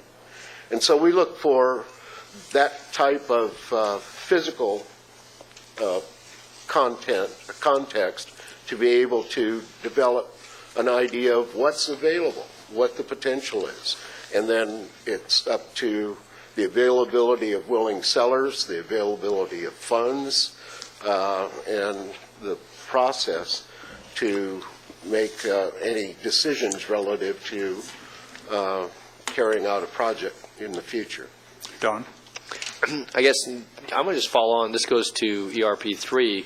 In P2, you talk about actions that include ecosystem restoration shall be consistent with the following. And then you talk about the plan, as you have, Dave, and the elevations, and we've got a copy of this. But 3 kind of goes to the reverse. It then says, and it goes to your point about willing sellers and how you're going to accomplish this, that's based upon elevations, but it says actions other than ecosystem restoration shall determine if those actions, it says if the action, would adversely impact the opportunity for ecosystem restoration at the elevation shown in that figure 4. And so what you've done in one case, you say, you're going to be consistent with, and then you've told landowners who may not be willing sellers, who may have other thoughts about use of their property, agriculture, recreation, whatever it might be, that you've got to determine if you want to make changes in that, you've got to be consistent with this plan no matter what anyway. And so you've got them in a catch-22. You're saying, well, okay, if you do this, fine, sell it to, if you sell it to us, here's what can occur there. On the other hand, I don't say you, but what this policy says, then it puts that restriction. You put another layer of regulation and restriction, because you're saying if you do anything besides what we find consistent in this plan, then you've got to prove that it's not inconsistent with ecosystem restoration, and that's a whole other layer of regulation on folks. And you've got all these broad circles, and you've done the elevations, I say you, but the folks have done this plan. And so that concerns me, because basically you've now told people what you'd like them to do, if you want to do it and cooperate with us, but if you want to do anything else, then you've got to come into compliance with a plan that says, if you're willing, fine. If not, continue what you want to, what you're doing. And I'm concerned about that, because that really, it boxes folks in. It's analogous, at least from my view, of the discussion that you have deliberated over in other meetings, where an action that might affect the construction of a levee or movement of a levee would be something that this would come before the council. And whether that type of decision is a policy that you choose to pursue, or... Yeah, I don't think you were making a scientific argument on this. No, he wasn't.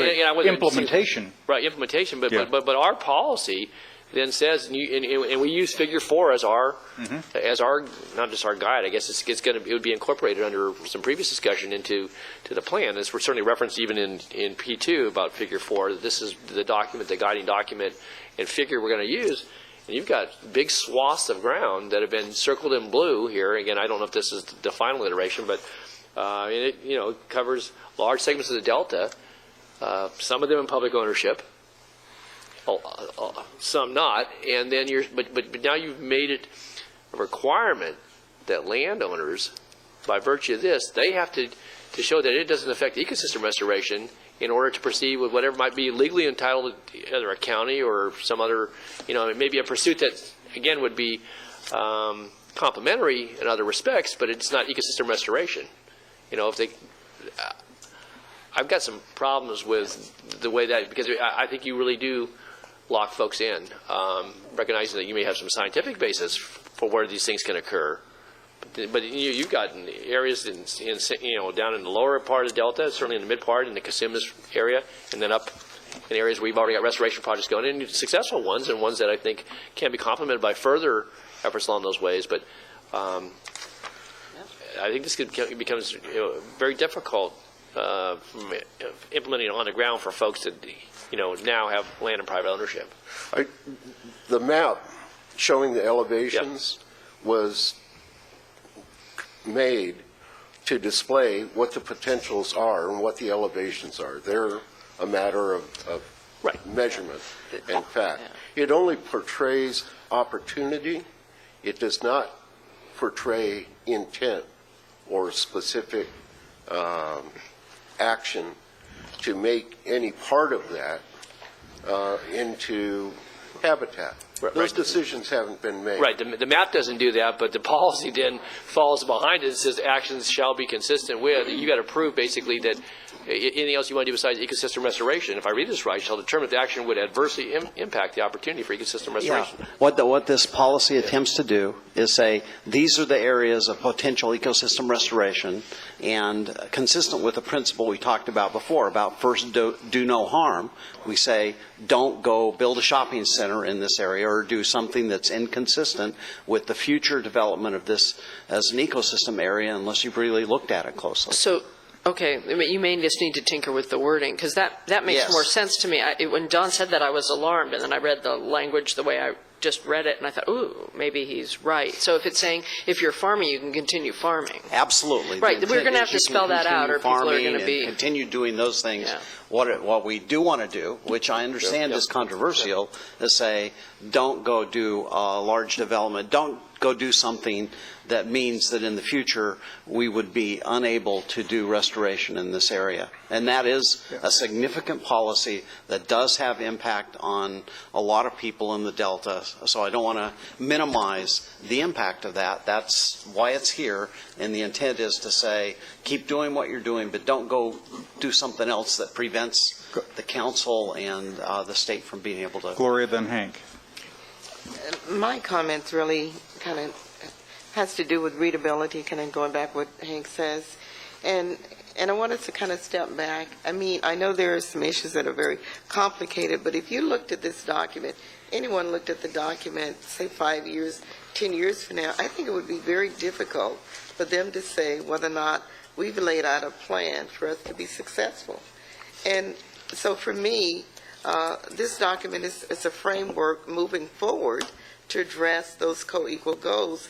And I'm not trying to simplify some of the issues, but I think the format for me would make sense that you've outlined the background, you've indicated the problem, and then you've made recommendations or policies.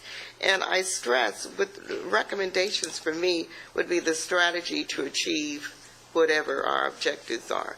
And I agree with Felicia, the strategy can be short-term projects, but I suggest that we always, where we can, put a time frame, put an accountability, whoever is responsible for it, and therefore we can come back and measure it. But when you look at even the policy statements, which I guess are regulations, how can we affect what we're saying here? And when you look at the recommendations, I know you have some time frames on some of them, but I think they should be constructed where every recommendation has a plan for who will accomplish, who's accountable, when they should accomplish it, so that we can come back within 5 years. I know that's our mandate. But some of the policy recommendations are related to covered actions that come here. And that's fine. And the measures that would be used to judge those covered actions. But some of the recommendations are very specific, that Sure. certain agencies do whatever, but there's not necessarily a time frame for it. And so I'm just suggesting, looking at the document from kind of a layperson, I know these are all important issues, and a person being able to pick up this document 5, 10 years later and say, you know what, this was the background, this was the problem, this is what was recommended, whether it was a policy or recommendation. This is a time frame, a plan, a strategy to achieve those things. Because I read, there's many documents that a group puts together and it goes no place, because for me, it's not really laid out who's accountable and when they should do it, so that we can come back and evaluate it within the 5 years and see if that worked. And even the effect analyses in terms of looking at small-term projects that we really don't have the science to support long-term strategy. But at least we can come back and look and see at some of the things that are being done. So that's my statement in terms of kind of stepping back and looking at the readability of it. And it may be something simple like, I know we were talking about levees, a flood protection for folks, people having lifeboats or whatever. Something simple that where you can be as simple as you can be and show that we have accomplished some things. I even recommend successes, even in the background. There are a lot of success stories out there that agencies have done, and I don't see a lot of that put in the background. You know, acknowledge that there are some things that are being done already, and these are the things we think you should be done to supplement those things that are being done, and here's the way that we can accomplish that. That may sound simple, but for me, readability is extremely important, and measurement is extremely important. Okay. That's my comment. Hank. Without wishing to be too redundant, I'd like to endorse what Gloria says. And have this thing read like a narrative rather than a bill proposed in the Congress, and try to make it as explicit as possible. Now, I read this section, policy ERP2, 3 times. I had no idea what it was talking about. No idea. And then we find out it's one of the most significant policies we could have in the plan anyplace. And you restrict people from doing anything in these maps. I was asking, is this an old policy or is it a new one? And should we distinguish between existing policies and new recommendations and new policies? Well, but that's about as obtuse as anything I've seen in my 42-year career. Oh, I'm sure you must have seen one or two things. Well, you may have because you've been in politics, but I haven't. Right. Part of our mandate is to incorporate the plans of other agencies, if appropriate. And one of the things that the staff's been doing is trying to pick up work of other agencies rather than try to reinvent the wheel and do everything new here. Joe, you want to? Yeah. Why don't we just say that then? Why don't we say, this is existing. I agree with you on the language, language, and this language is really weird, and we have a challenge. Yeah, weird, and it's gone through. Staff has done I don't know how many different versions of it, and that part of the tension is if you just write a plan and say this is what we expect will happen, do people actually know? Is there something there they can enforce against? So I'll use an example. BDCP. Assuming BDCP is completed and is incorporated into the Delta Plan 3 years from now, it actually, at that point, will become enforceable. It will be an enforceable regulation. Right. So people who want to go build something in an area that BDCP has identified for an intake, or for ecosystem restoration, or for storage facility, would not be able to do that because it would be inconsistent with what would then be the Delta Plan. When we talked about how we try and frame these issues for this first draft that doesn't have BDCP, we tried to say we need to be really clear with people, and obviously the language we've written is not clear, because the first point was supposed to say if you're going to build an ecosystem project, build it in a way that will work over the long term and fit within the ecosystem restoration plan. And the second one was supposed to say don't go build big things, covered actions in areas that will cause us to not be able to do restoration in areas that have been identified as potential restoration areas. And we have a challenge of putting that in legitimate, understandable English and keeping our attorneys happy at the same time. Just not to much say of a what you challenge. said. You've already done that. Keeping attorneys Say what you happy said. is not a requirement of law. Oh, Chris. Let me state for the record one thing, and I don't think I'm going to be divulging any attorney-client confidential information here, but I think from the get-go our advice has been let's try to be concise so people can understand what the policy is, and I'll leave it at that. And can I respond too? One of the challenges that we've had is the authority of the council.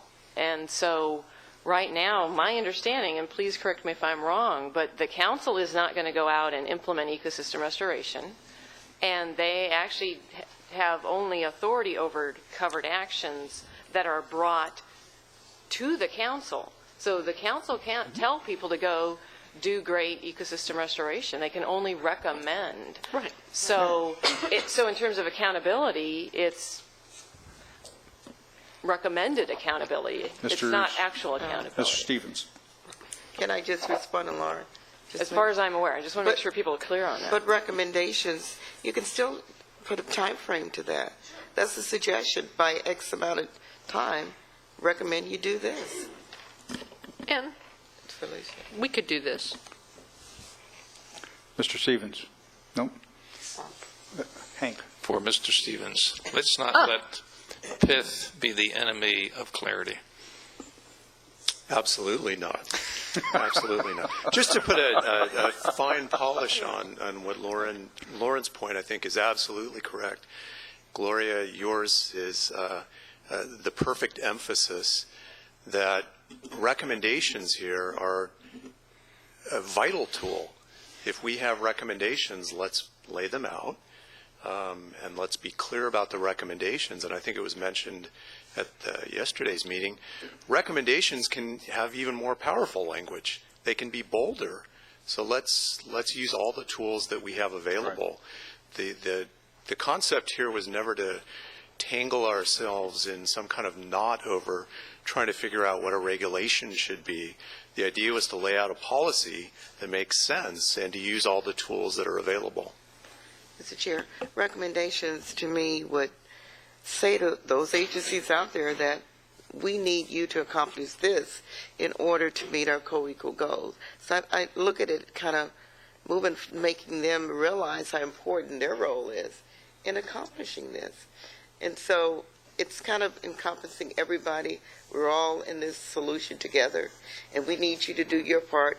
Maybe it's naive, but I'm saying we should lay a framework and a time frame for what should happen in terms of this overall plan. Does that make sense?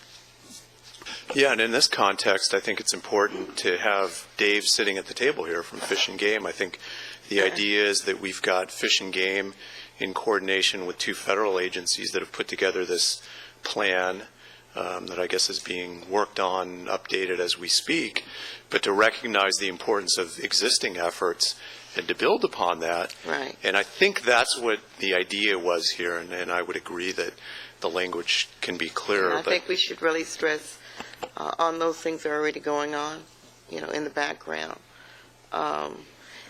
In terms of the short-term projects, Felicia was speaking of, can those be listed as part of the plans, as strategies or whatever?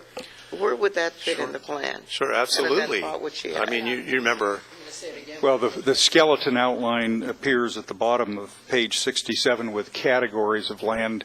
This is a recommendation, not a regulatory policy, but identifying areas, a couple of which are already highlighted in the risk chapter for floodplain protection or development, and others are not. But we've talked about them before. And as a practical matter, we know the ERP identified, if not all of those areas were mentioned in the ERP. They've been mentioned in the Bay Delta Conservation Plan. They've been mentioned in everybody's plan that's ever looked at it. As Don correctly points out, everybody can say general things, but how do you move from what you need to do to doing something?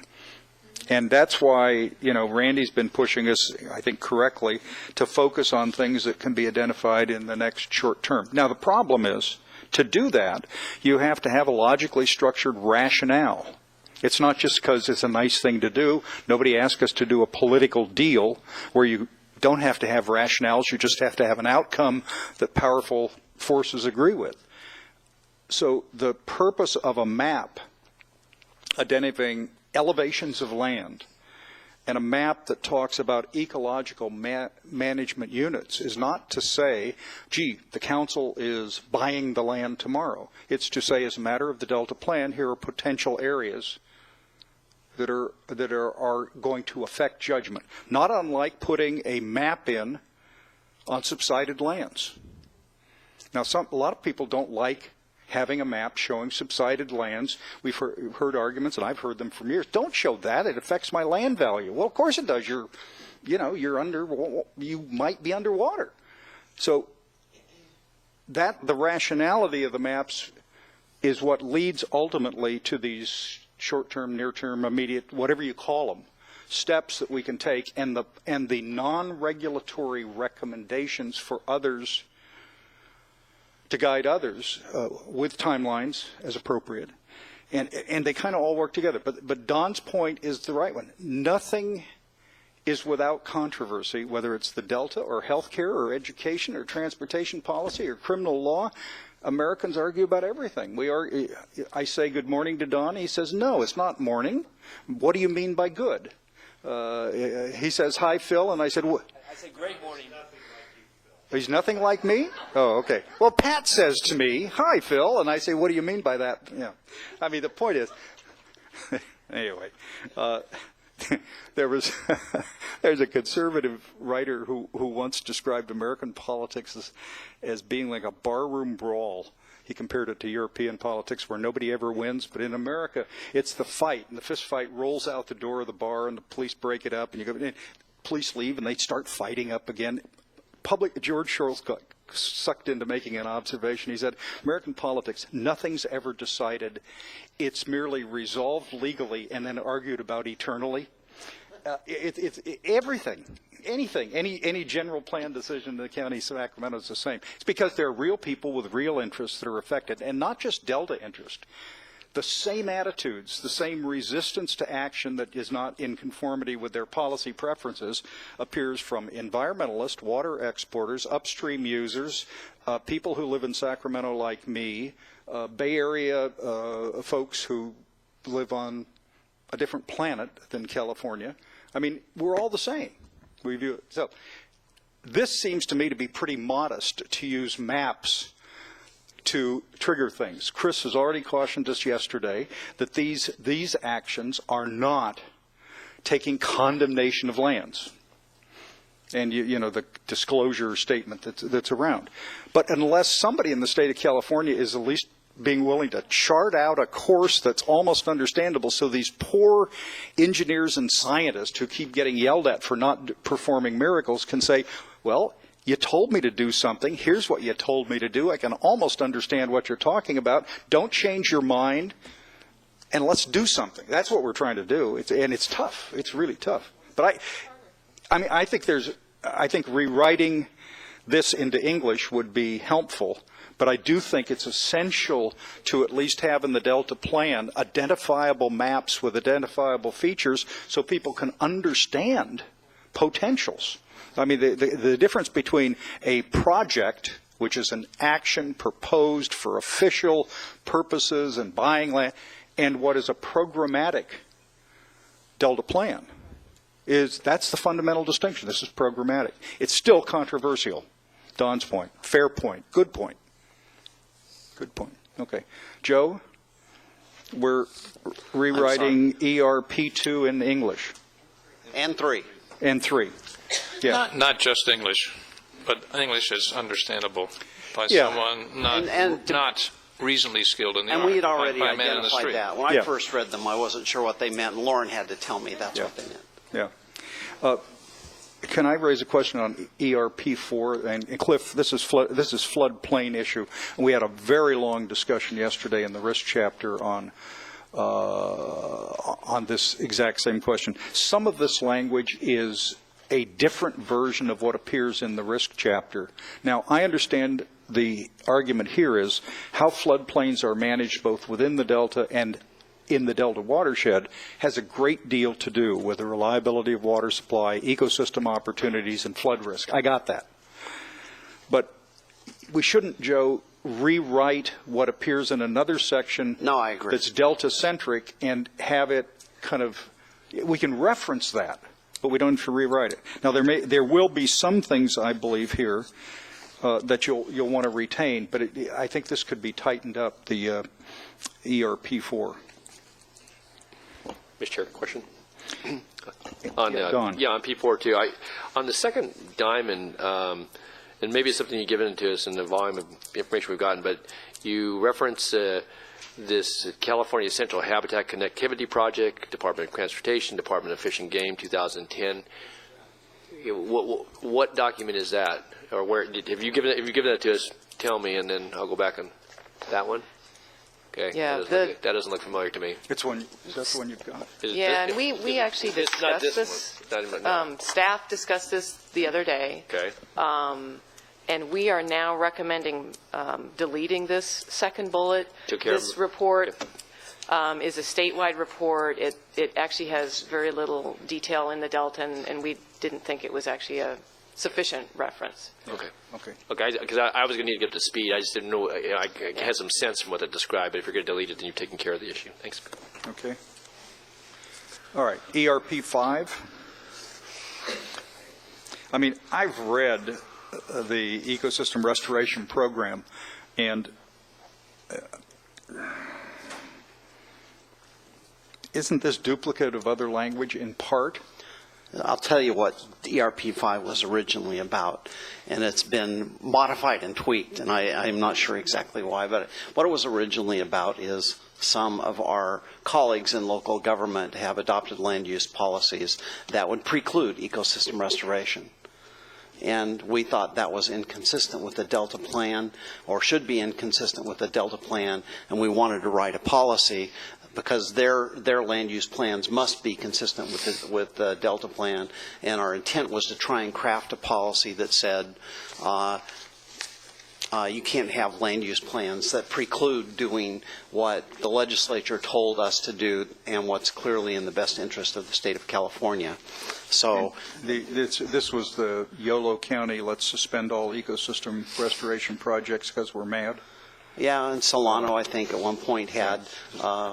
but it's only those are the only two counties that have officially acted. Yes, those are the only two counties, and I think in both cases they didn't intend it to be a permanent ban, but we wanted to make sure that that's something that we addressed, and so that's where it came from. Well, this is a case where if that's the issue, first of all, Chris, I'll defer to you, but my understanding is the statutory direction on local agencies' plans being consistent with the Delta Plan probably would have some bearing on those kinds of resolutions, ordinances, or whatever they are. Well, they would if our Delta Reform Act was perfectly written.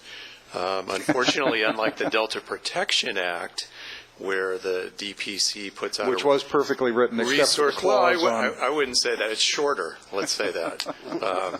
But there's actually a requirement that local general plans have to conform to the resources management plan put out of the Delta Don's entity within a certain amount of time, and that is absent in our statute. So we are, I guess, in the situation where if a covered action is appealed to us, a covered action is a new type of action. It would be an update or an amendment to an existing plan. There's no automatic conformity provision where, and that kind of adds to one of the nuances we've been discussing with regard to perhaps looking at exempting ministerial type of CEQA actions from the definition of covered actions. And the problem is some ministerial actions may actually impact the co-equal goals. And if you don't have an automatic conformity provision with regard to those local general plans, there's nothing that we can do necessarily with our plan to force them, unless they amend their general plans, to come into conformity with our plan. And so some of those if we were to exempt all ministerial actions, there could be ministerial actions that are based on existing local general plans that actually would have an impact on our co-equal goals. So it's kind of a convoluted, nuanced, perhaps challenge that we're faced with based on the way our act was. But we have some ideas, and I think that we've And these promised. painful discussions you're having with endless lawyers and local planners is related to this, among other questions. Well, we're going to have not painful discussions, but we're going to have some very fruitful discussions, hopefully in the next week, I think we have some creative ideas to get at the issue of ministerial actions. But in any event, that's the big picture here, is that there is no automatic conformity provision. Okay. Not to yes, belabor Felicia. this.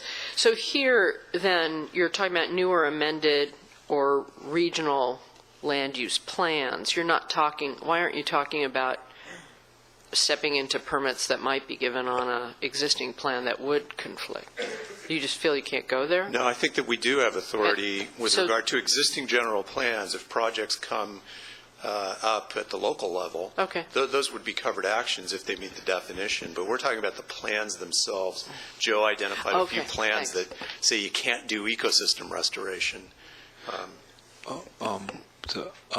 This may not get us out of the thicket, but are the potential conflicts in the primary zone, or are they in the secondary zone, or both? I think there are probably Suisun Marsh, which is not in the primary zone, and some in the secondary zone. So Yolo bypass, I know, is a concern for Yolo County and what happens there. So, and I don't know of any other specific concerns, but I do know those two counties were concerned in the past, and I could see other land use agencies being concerned about what happens to land that's in their sphere of influence or within their county. And so, Are you talking about cities or counties? I mean, those with land use authority? Yes, cities or counties. But by and large, what's covered by the Delta Protection Commission's Resource Management Plan, I'm not worried about the primary zone, to be honest. is okay. It's okay, I think. And that's so. a lot of the Delta and a lot, presumably, of the land that would be utilized for habitat. It is. And in fact, talking to people at the DPC, they are probably more stringent in some cases than we might be. So in the primary zone, they're pretty strict. So is it possible to isolate, you mentioned Suisun Marsh, and then the Yolo bypass area that is not in the primary zone, where the conflicts or controversy don't relate to urbanization, correct? It's Correct. agricultural uses and water and habitat. Although there, at least in private conversations, some people have talked about urbanization. And oh, okay.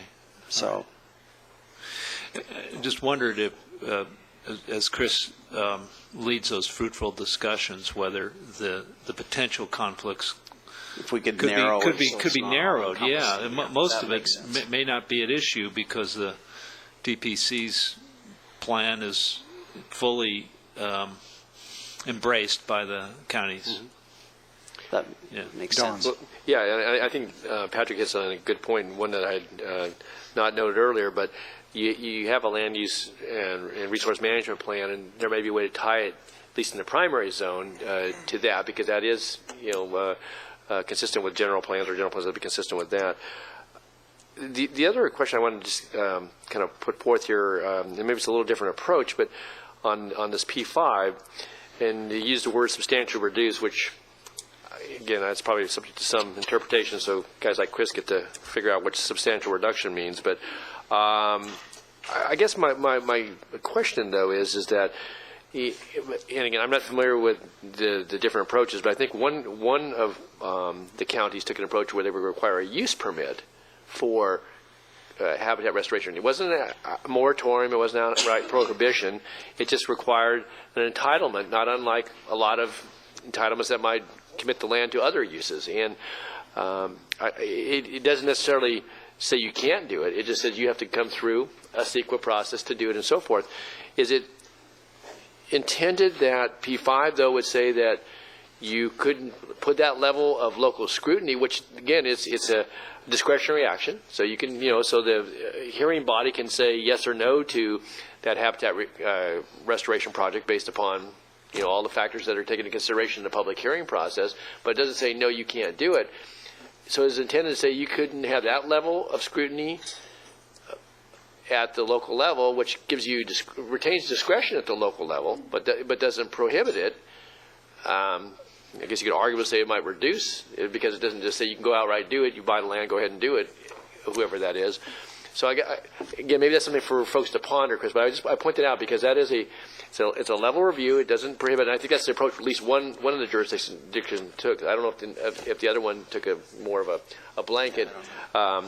So having a use permit, which people would argue, say, well, I shouldn't have to do that because I just want to go out there and put in tules. But if the local jurisdiction thought that you should have the scrutiny and some secret review and take into account elevations and other adjacent considerations and so forth, that might be one path that would retain local control. You still would have consistency findings with the Delta plan, and might be a path that kind of gets the middle ground for local discretion, but also recognizing the overall Delta plan and its force and effect. So I would just offer that as a suggestion as you're talking with some of the county folks and city folks.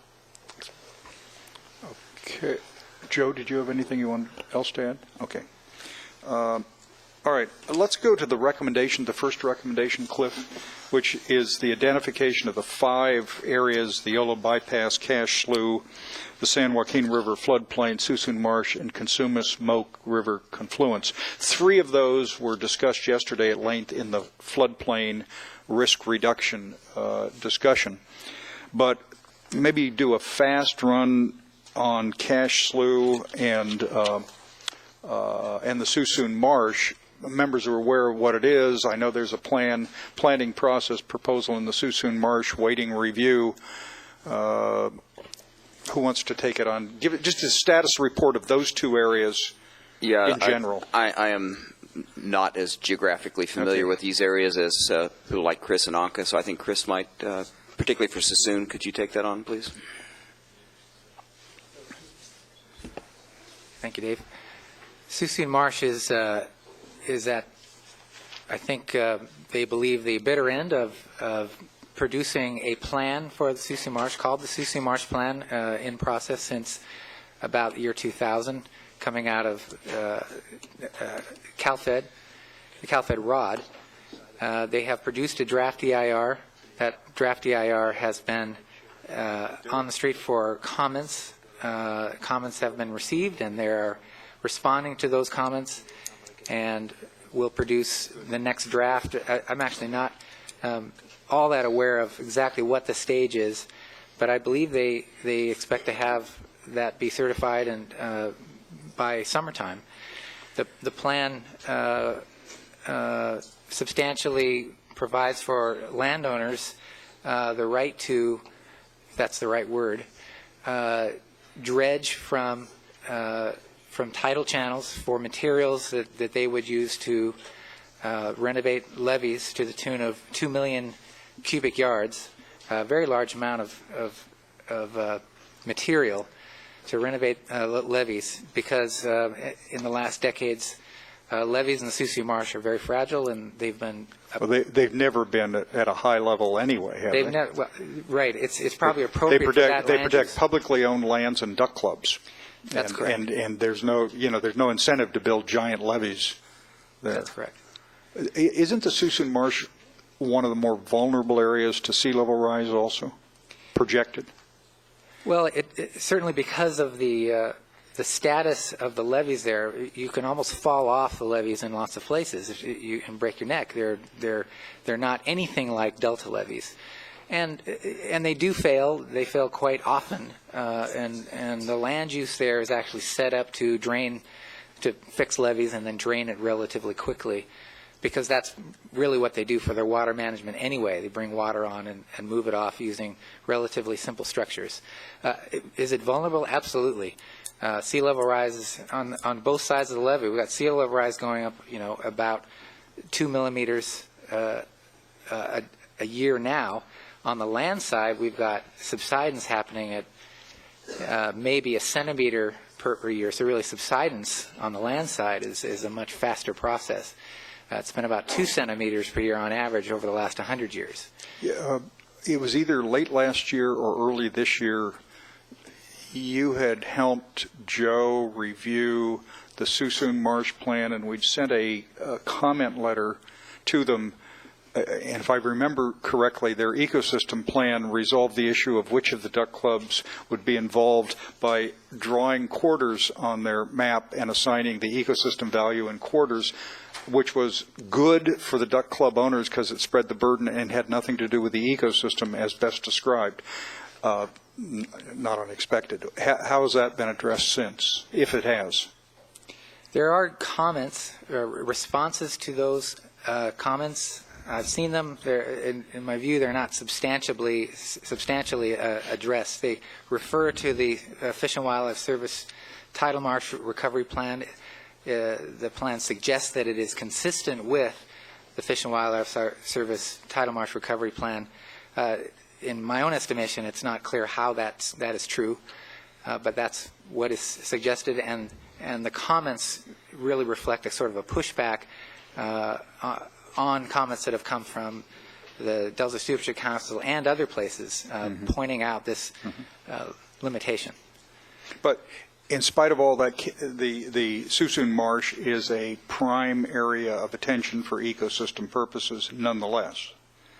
Yes, sir. It is absolutely, because of its position in the estuary, smack dab in the middle where estuarine salinity gradients are the greatest. And it is largely unpopulated. That's right.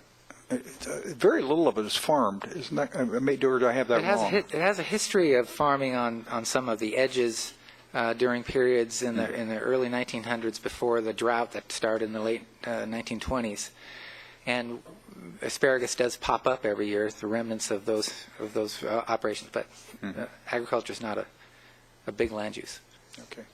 Okay, that's the Suisun Marsh. They do farm duck club food, though, or Pardon? duck food, basically. They farm duck food. Yeah. Club food involves beer and all kinds of other things. They provide that to the, owners. Much of the landscape is under Williamson Act as a result of that designation. It's like going to California circa 1920 in parts of the Suisun Marsh.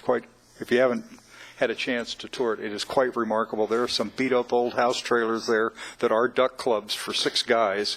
And they have a quarter-acre of land, and they work an arrangement with somebody else to go hunt on their property, and they're there. I mean, it's really interesting. And then a couple, the Hoffman and the Sino things, which are very big deals. Anyway, all right. So that's an area. Talk to me about Cache Slough, please. The Cache Slough complex is an area that incorporates Lower Liberty Island, Little Holland Tract, the areas to the north of that, going up Lindsay Slough towards Barker Slough. It's one of those prime areas of elevation opportunity. Some levee breaks have occurred where natural habitat has produced itself on Lower Liberty Island.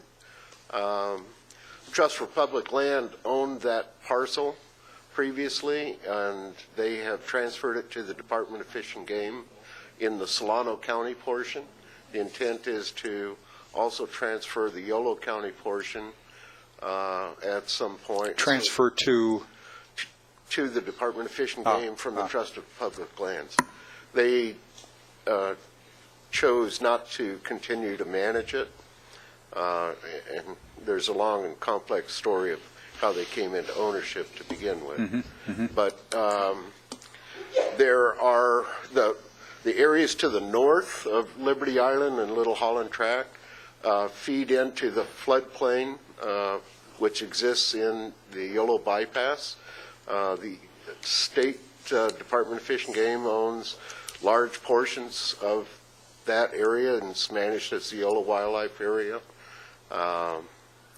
And some private duck clubs, some cattle grazing. Those areas are within an existing floodway and are affected by that flood easement status. Density of homes is low or on high ground, not existing within the floodplain itself. So there's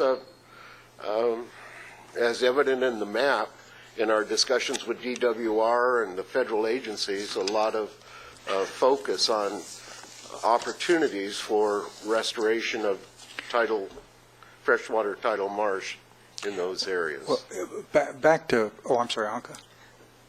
If I could just add to both, actually, Sassoon and Cache Slough area, also there is monitoring going on, especially in the Sassoon area, but also more now in the Cache Slough area, long-term monitoring that has shown that both areas currently, without any more restoration, as they are, actually seem to have better conditions for native species because we find more of them there.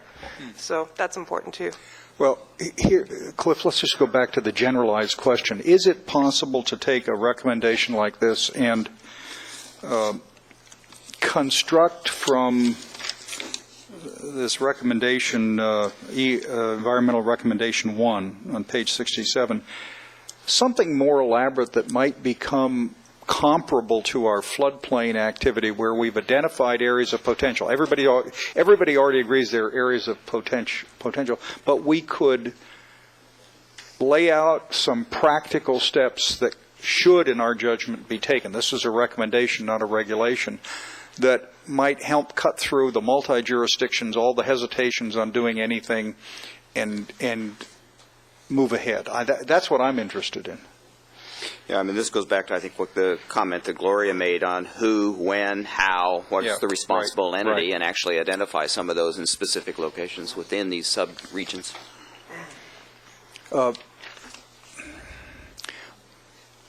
Members, rather than us trying to think it up, I don't think this is our skill set, but I wonder whether you could, in the process of developing the next draft together with Joe, think up how to make this both a recommendation generally, but also either pieces or all of it, I don't know, part of an action recommendation of packages that serve the co-equal goals and could be undertaken in some relatively clear point of time. Well, clearly these 5 areas are areas that are prime candidates for some of the pilot scale projects that we've been talking about. I don't know if the planning has gone far enough to actually be explicit, and certainly we want to be sensitive to land ownership and effects on adjacent land ownership, but these folks here, having lived here a lot longer than I have, probably have a better sense of what's Dave, what's what do you possible. think?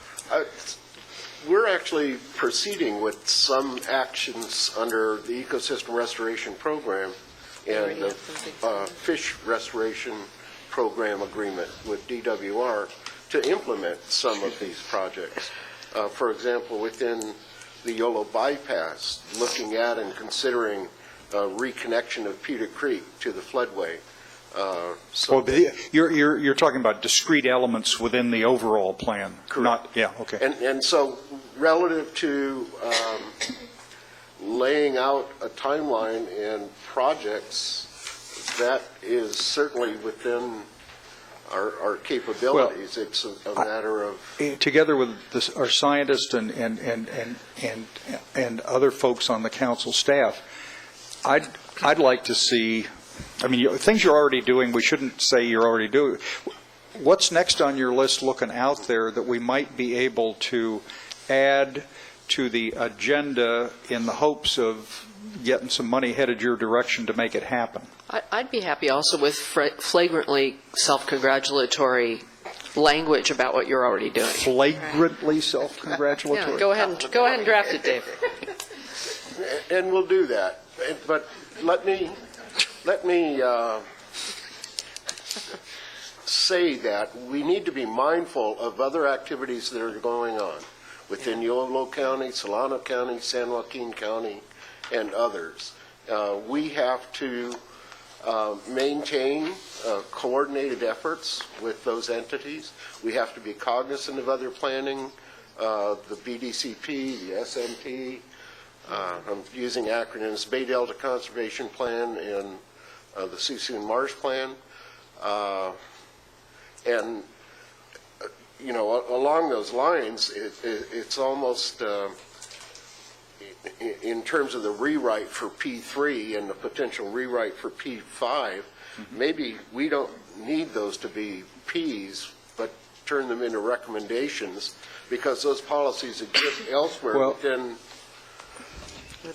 Here's the thing. As we try to pursue the co-equal goals with the other mandates from the legislature, we're drawn into not the project by project discrete elements. We're drawn into how to push the larger questions toward resolution. And I'm interested in pursuing co-equal goals simultaneously and concurrently, and as Joe's first, and roughly comparably in this next short period, because if we can do that relatively small thing successfully, the chance of larger actions might become more possible. So my experience with everybody is every state agency has their own priority list. They're all common but not the same, and the priority rankings are all different. And the attraction of merging flood bypass potential with ecosystem, with risk reduction, with some water reliability benefit offers the slight possibility that the state of California could ignore the jurisdictions of agencies and act in common interests on common principles, which you know better than I do, is damn hard to achieve with all the agencies working on their own agenda. So that's part of what I think we've been asked to do. And so fleshing out this stuff, going beyond where you are now, yes, shameless praise for current performance, I'm okay with that, but also pushing and prodding everyone to go further seems to me as part of our business. Mr. Chair, pardon, Gloria? I was just going to comment on the word that you used, commonalities. I think that's important to show that there are some things that are going on out there that are consistent with what we're suggesting. Right. And I just thank you for recognizing the fact there's a need to do that. Yeah. Hank? I'd like to see some reasons listed for selecting these 5. It's just kind of hanging out there. And this is a prioritized list, I presume, from the language. Why is the yellow bypass number 1, and then why are these 5 selected and not 5 other ones? I don't think the 5 were indicate any kind of priority.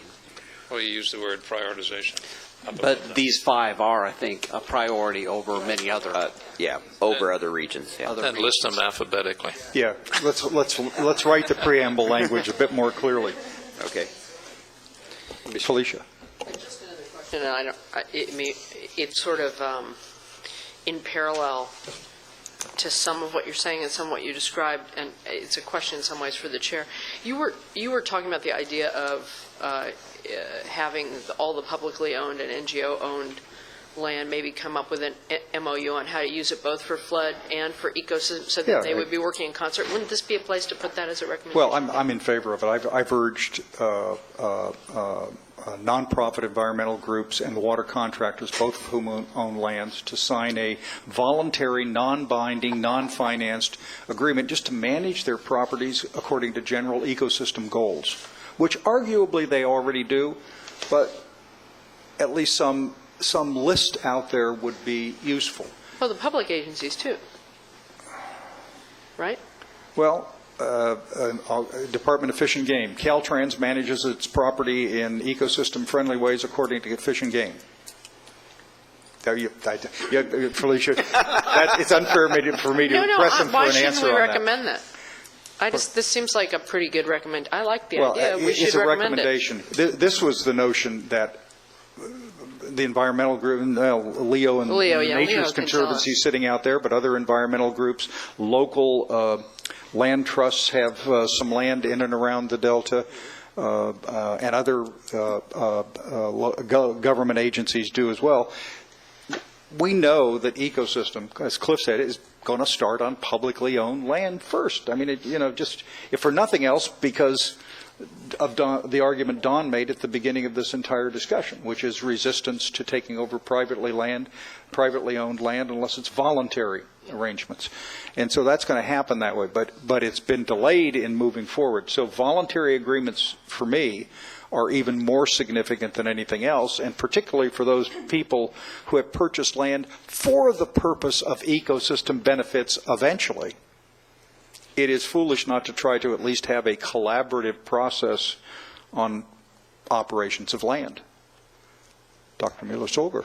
I was just wondering, so I'm understanding you want some more specific examples of what we can do, along with some things we're already doing, and we can even congratulate ourselves for those.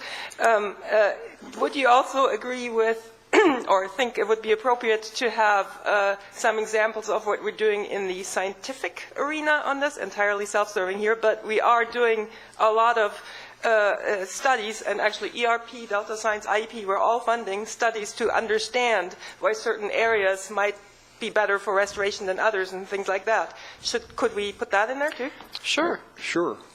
That's It'll interesting. make the chapter longer. That's Well, okay. I eat my words on fewer words. If the ideas are in the pursuit of accelerating the pace of achieving the co-equal goals, and that's my goal, just accelerate the pace, and are creative and interesting enough to be compelling in a short list, this would be the place to help develop it. I'd really like to look at the ideas you might come up with.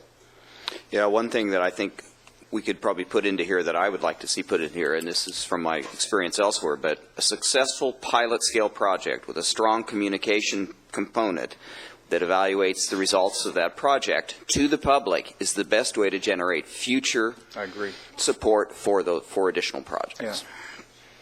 Yeah. And in fact, and I would suggest, to the extent it's consistent with your ideas, involving the Delta Conservancy in the process is useful for various reasons. Which is the next recommendation. Yeah, I was going to say that. We need to think about the next recommendation and all the things we're talking about here. Right, Don. Yeah, I think just to take Cliff's last point, that I think that's how you facilitate understanding, build understanding and appreciation, and oftentimes I think are able to address concerns of those who might be skeptical and or very adamant in their concerns.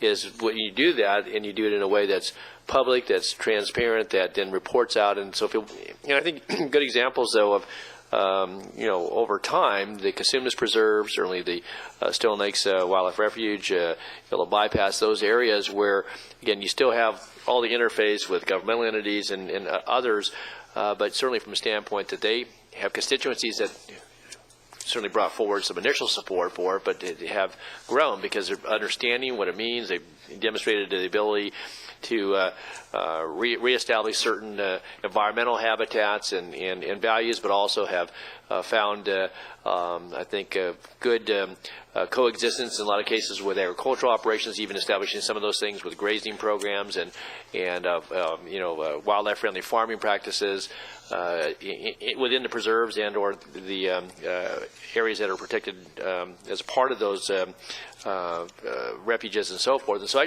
think that there's that ability, and you may be able to, as you go looking into some of the areas that are, in the tidal areas and so forth, that's how you do it, though. And I think it's with the pilot. You take this on a small scale, when you show that it works scientifically and that it does the things you want it to do, but you also then build understanding. But so much of this, if it comes out of the science book, but people say, well, yeah, but that can't work here. If you don't go out there and try it, then you don't know that. But you have to do it in a way, I think, that it's on a scale that people get a chance to understand, see it, realize it, and then have folks do the science behind it that says, yeah, this is working or not. But you haven't committed so much to it, and or taken on this big battle where you may prevail and acquire land or, establish this and then find out 20 years down the road, well, it was a nice idea and we got the land, but now what do we do because this isn't really working? So I subscribe to what you said, Cliff. I think that you have some of that language in there. I would just note, too, that as a part of this, I think it's important to recognize, in addition to public and private efforts, that you have HCPs and NCCPs that need to, I think, this has been a conversation and concern about the BDCP about how all that interweaves itself into it, and that you have these programs that are designed to do certain habitat restoration or species protection, but they may be in conflict with what you want to do by taking certain lands, particularly as you get into some of these areas that are on your elevations, your upper elevations, you potentially run into some of those conflicts. And so I think it's important to recognize those planning efforts and what they mean. And the most important thing is who gets credit as mitigation, for which is, I think, probably more difficult than any other questions. That's an important piece. I just wanted to note, too, this on your list of those 5 geographical areas, that a couple of the areas were given, the commission was given the task to look at including some or parts of those areas in the primary zone. Of course, we did the preliminary review, issued that in December, but there will be a revisiting once the economic sustainability plan is completed, because 2 of those were specifically called out for in the legislation, both the Casimas, McComb area and some of the San Joaquin South Delta lowlands, which was kind of undefined, but nonetheless, I think there's some areas that would overlay. So the primary zone will be revisited again after we complete the economic sustainability plan at the commission level. That's all I have. Okay, members, here's what I'd like to aim us toward. I want to get through our discussion and review of this chapter by noon. Take a short break for lunch, come back for public testimony, because we need to be focusing next on Gwen's discussion and Joe's, I'm sorry? We have water quality. Oh, you have water quality. Gwen. I'm sorry, we need to do the water quality next and then go to Gwen's discussion, and both of them are meaty and we need to spend a little time. So if you don't mind, I'd like to suggest on recommendation 2, which is Delta Conservancy and its strategic plan. As Lauren indicated, I think our previous comments on the 5 targeted areas and options and alternatives, plus other comments, suggest you may want to rewrite this, make sure the Conservancy is integrated in the recommendations, but you may want to make some technical changes on that. I want to next move to the threats and stressors, which is page 68, and Randy had raised several points previously. Now, some of them might be resolved in other texts, but do you have a view on the problem statement to begin with? No. Okay. No, but I would add language to the problem statement that is taken from the flow portion, page 65, 12 and 13, talking about how listing the different stressors and how they need to be addressed along with flows. My hunch is you might wind up in the narrative of this entire chapter deciding that the language Randy just mentioned is pretty good, but there's some others where you have categories that I had marked, page 64, lines 3 through 10. There are too many paragraphs with too many elements, and I couldn't keep them exactly straight. I don't know quite how to deal with it. Well, go to page 64. What then constitutes, line 3, what then constitutes successful ecosystem restoration with the Delta? And then there are 5 criteria. I don't mind criteria, but somehow the narrative, you've got 5 criteria for successful ecosystem, and then you've got 6 criteria for, I mean, it just, they're just there. And there has to be an order and a method of presentation that doesn't get us with 3 blocks with 7 points in each block, but gets the information that we need, and also includes the references to sources, which is essential. That's just stylistic more than anything else. But I think Randy's point is one worth considering. Then I would reiterate the recommendation to add the chart or the list of stressors that was developed for us a few months ago when the Independent Science Board convened and listed them in the 4 categories. Then beyond that, I think we ought to identify which agency or agencies would have responsibilities to deal with those particular stressors, and then have a conversation in either recommendations or in the introduction as to how this is how we come up with a comprehensive set of solutions that deal with ecosystem problems across the board. Also, I know Joe and the staff are thinking about some kind of overall timeline identified by agencies with recommended or required responsibilities. The problem is our timeline is 90 years, which means the page that would illustrate the actions might be long. But that is a companion to what you're talking about.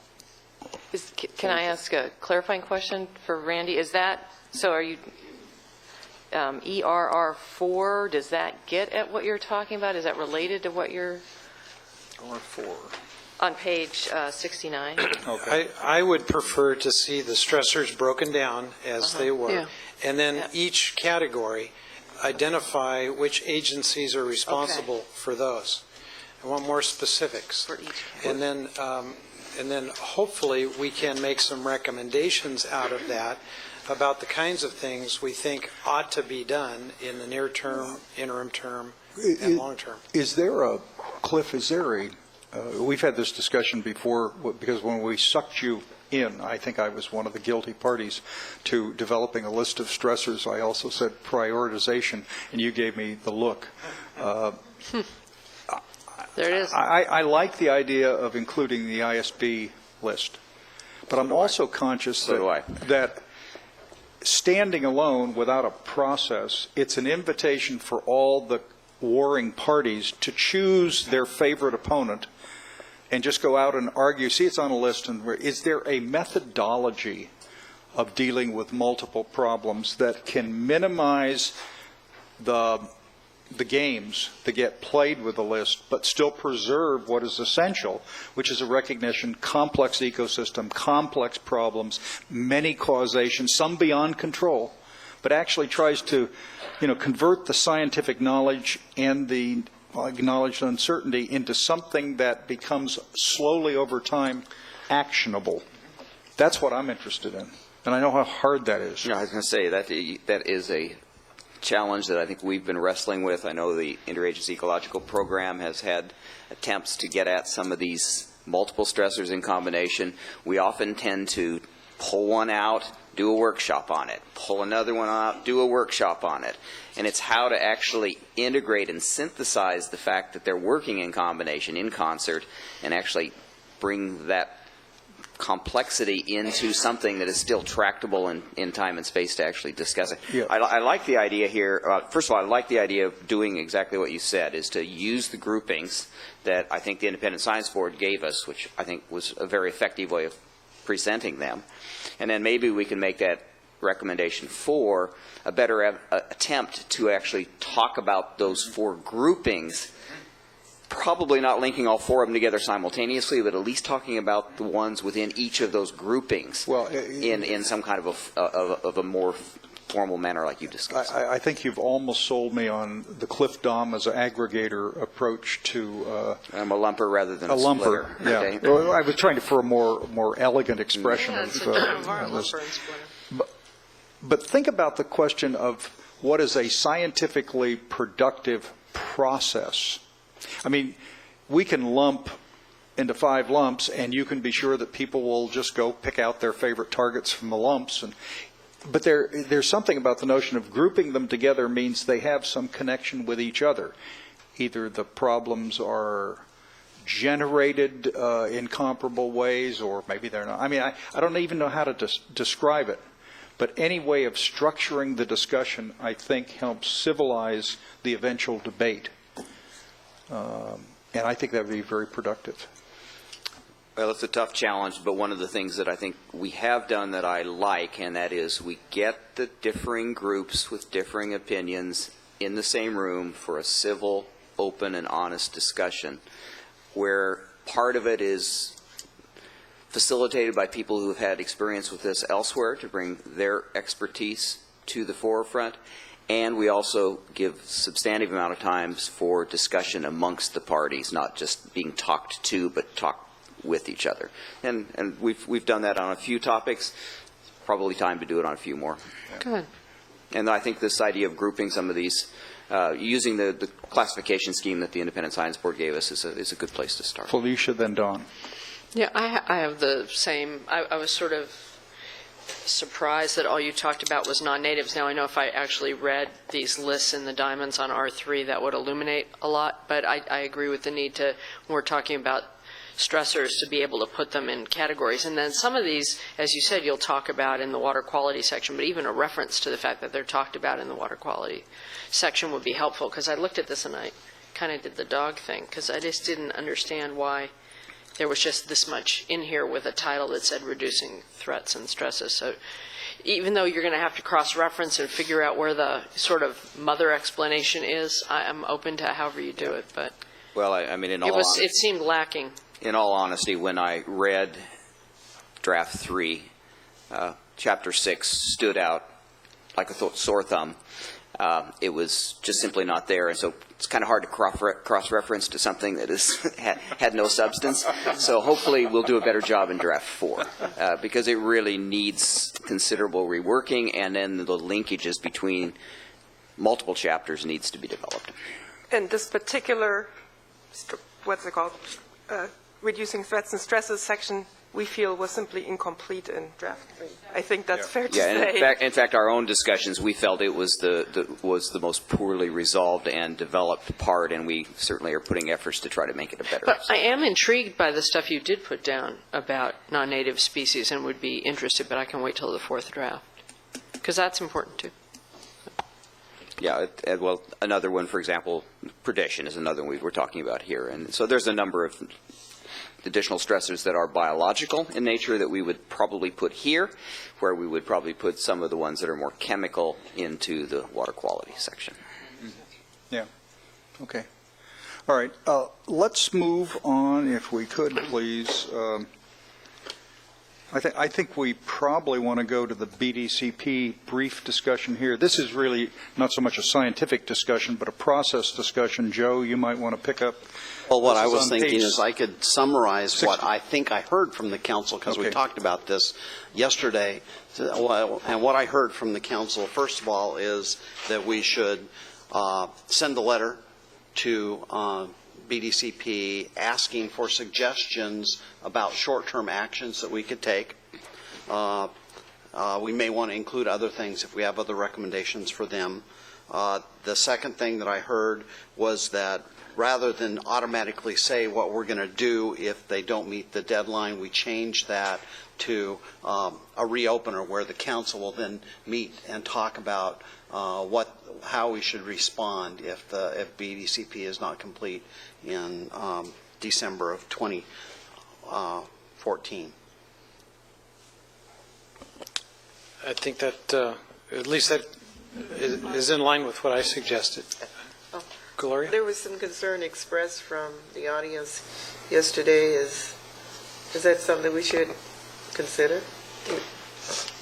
That had to do with requesting BDCP to present some early on actions. Yeah, so that was one of the things, is that we would actually, in our letter to BDCP as a responsible and consulting agency, say, here are things we're concerned about, but we're also doing our plan, and we would like, as soon as possible, for you to recommend actions that we should put into our plan that we could take over the next 10 or 15 years, short-term actions. Okay. That's the difference, okay. Yeah, I think in that controversy, I can understand what I heard, and there's Pete, but what I heard was don't put in anything that's an early endorsement of a plan that's not already done. And I didn't hear that as what the recommendation we were talking about. I heard it as, these guys are working on it. We should ask them if there are any early actions they think we should consider, and not just put them in whole hog, but think about early actions we should consider. And we'd have to go through a process of thinking about them, but they would have to then be our own. But you've got a lot of experts sitting there thinking about ecosystem restoration, and maybe none of them are thinking about short-term little fixes in conveyance short of the big pipe or tunnel, and if so, there's not going to be anything useful there. But we should be thinking about what are little things that can happen in the interim on both ends of the spectrum, and it doesn't hurt to ask them. It's not saying we would endorse whatever they said. The other issue here I have in this section is I do think this is the ecosystem section. This isn't the everything about BDCP section. And my sense of this little piece was that in addition to the very good thinking that's been done, I love the actually taking the work you've been doing and following on, you know, the CalFed rod and all the stuff that actually has been going on that people don't get enough credit for. So it's a continuation, not a reinvention here. I'm thrilled with that. Similar, and this is a question, not a recommendation, it just occurred to me that it might be good to even just talk about the kind of ecosystem restoration stuff they're talking about, if we can do that without endorsing or prejudging, but just to make the point that there's this parallel, very specific thing going on, and take note that it's going on, but also note that we want them to get their stuff done, and then we'll be looking at it as they go and afterwards and decide what we're going to do. I'm not saying that very well, but it just seemed kind of short. Okay. Don, did you have a comment? Well, actually, I wasn't so much on this section. It was on the previous discussion. So I'm going to finish this, and I'll go back. I wanted to ask about on the recommendations 3 and 4. I just wanted to be clear on a matter. So, Is there any more comments on the BDCP portion? All right, then Don? Yeah. When we talk about invasive species management, does it include weed management as well? And the reason why I ask that is with the hyacinth being one, but there's several of them, and you know they become very invasive in the delta. And you talk about establishing, you know, new restoration and so forth. I mean, there's a lot of threats that you know beyond what's been introduced as far as in the, you know, in aquatic species and maybe others. But I mean that has the ability, and if there isn't sufficient dollars and resources sustained over time. I mean, you know, I know that the battle is one of those that you might be able to do something with, you know, changing flow regimes or doing other things. But, you know, what I've seen, certainly in some of the areas that, you know, of the sloughs where you have much more still water, and at the local level, people have partnered with vector control and others with the wildlife refuge to, you know, do what we can. And some of us hand removal and spraying and all the things that constrain us. But, I mean, and you look at the recreational aspect of this, in addition to the environmental, I mean, boating and waterways, is that, you know, it threatens, you know, the use certainly of the water side, but I mean, all the species that inhabit it, including humans that use that. And I guess I'm concerned that, you know, you go forward and we're, you know, going to go off and do new things and try to, you know, reestablish, but you know, a lot of what we have out there, in addition to obviously the species that may prey on, you know, predatory ones, I think, you know, the weed management needs to be ongoing, because if you don't, I just don't think that, you know, you may be able to change some things you do that help flush it better or whatever, but and I don't know, maybe from a science standpoint, I wanted to just ask that of our experts here, kind of what are your thoughts on how we might emphasize that along the way here? Well, as I was flying back here last night, I was writing one of the sections on the water quality, and I was writing a section specifically on the non-native aquatic vegetation, like Edgeria, like the water hyacinth, and some of the issues that link it to water quality. So it's going to go into the water quality chapter. We don't have it here specifically called out in the ecosystem restoration. Although I suspect it's probably in some of those things that are referenced. Maybe Dave can give us a better sense of what's there. Randy. Well, it's in the summary report that the independent science report. And that's why I think that's the beauty of that chart or list, is it is comprehensive. And when we deal with reducing threats and stresses, I think we need that comprehensive list here. Parts of it will show up in other places, but we need to have one place in the plan that says these are the problems, these are the agencies that have an ability to do something about it, and we think that they ought to do something. You know, and this is probably just a good point just to emphasize, too, that this is an area where locally you want partners, both obviously land managers, but certainly state agencies and so forth. But, you know, oftentimes the locals and certainly counties and mosquito and vector control districts and so forth. But they're independent, at least in part, on those property taxes that come in that allow them some discretion then to be a partner in that, and whether it's, you know, putting forward the people resources or for the chemicals or for whatever it is. And that's why it's very important that if you know, with these projects, that, you know, that revenue stream, again, that it be the promises that are made, that they be fulfilled, because otherwise it just stresses, let alone the other service responses. But I know that when it comes to weed control, that the counties and local communities and others have kind of cribbed together a bunch of resources to work with state agencies and others to try to tackle the problem. But it's it becomes a funding issue, and it's part of those things. There's only so much money in that pot. And if you reduce on the local side, you want them to be a partner in lots of different ways. One of them is to be proactive in trying to make these things be successful. But if they're starved on the other end of it, then I can tell you that it becomes extremely difficult from a policy standpoint, let alone from a practical standpoint, to be a partner if it is that you need some of those resources to be shared. And I mean, we all face that same issue, but this is a clear example when it comes to some of the invasive species and trying to be a partner in helping with some of those activities. So, thanks. Okay. Should we mention performance measures? This is a chapter where at least there's a little different approach than some of the other chapters, and a little more fleshed out or not fleshed out. Yeah, can I just make a quick comment? I mean, I would say it's not well fleshed out. I mean, we basically did this as the very last thing that we did. We basically took some performance measures that are clearly in the statute, and we put them there, and then we put a few others that we sort of dreamed up at, one late one afternoon. Scientists dream up things? Yeah, we did that. But just to point out that we went through the development of performance measures for a major restoration project in Florida, and it took 3 years. And so how we're going to sit down here in one afternoon and come up with well-designed, viable performance measures in a few hours is something it's something that's just not going to happen. Didn't Sam Harder offer to do all this in an afternoon? I distinctly recall. Yeah, he's here. Maybe he could speak to that. It's challenging, and I think you see in most of the chapters the performance measures are not yet up to snuff, and it's going to, in some ways, probably require us to take an approach that's more of a framework approach rather than getting down into a lot of the more detailed aspects of what are performance measures.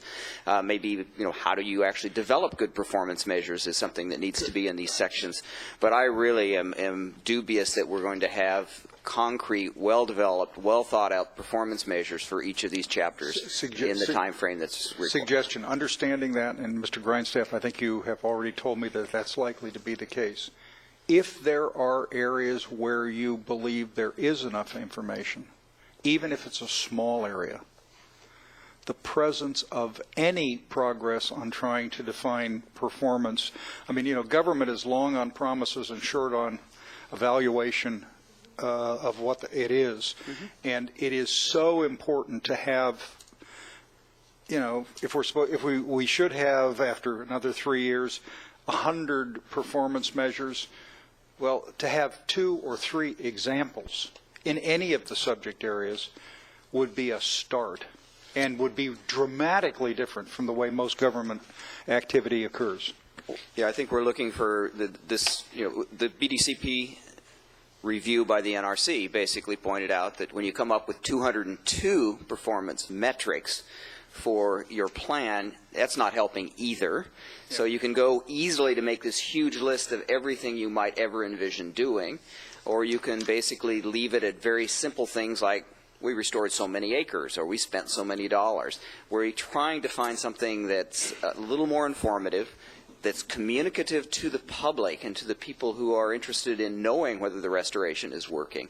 And so we're trying to find a middle ground. It's just that my point is it's challenging. I understand what you're saying. Try to come up with a few, provide some examples, state that it's a framework. It's not a done deal. We haven't come up with the performance measures, but this is an approach, and here are some examples of performance measures that we would recommend for, say, this chapter. Right. Joe. There will be some metrics with targets in the next version. So, for example, in the water resources version, there is a significant emphasis on conservation. We actually have urban water management plans coming into the state at the end of June. We should be able to have a baseline there. Reports are due in 2015.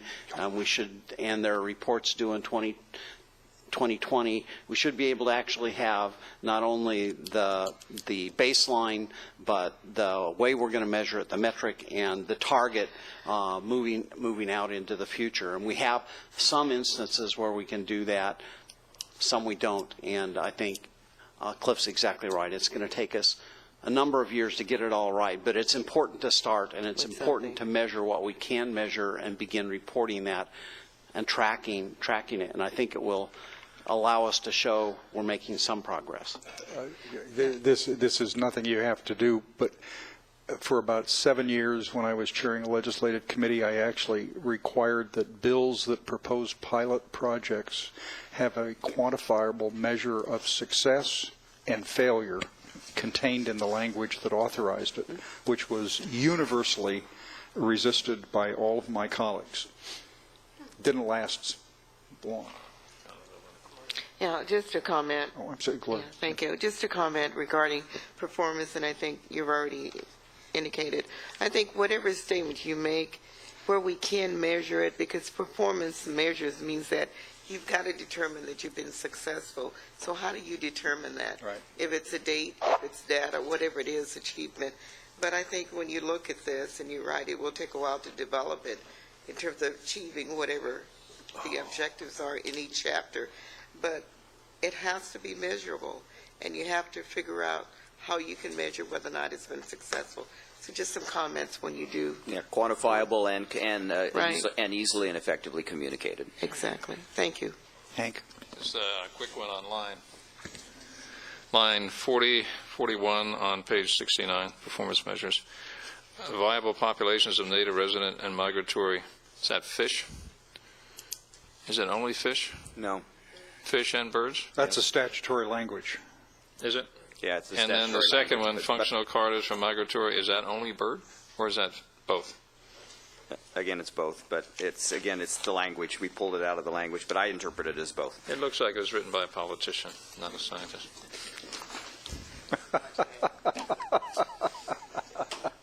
No businessman would be as imprecise.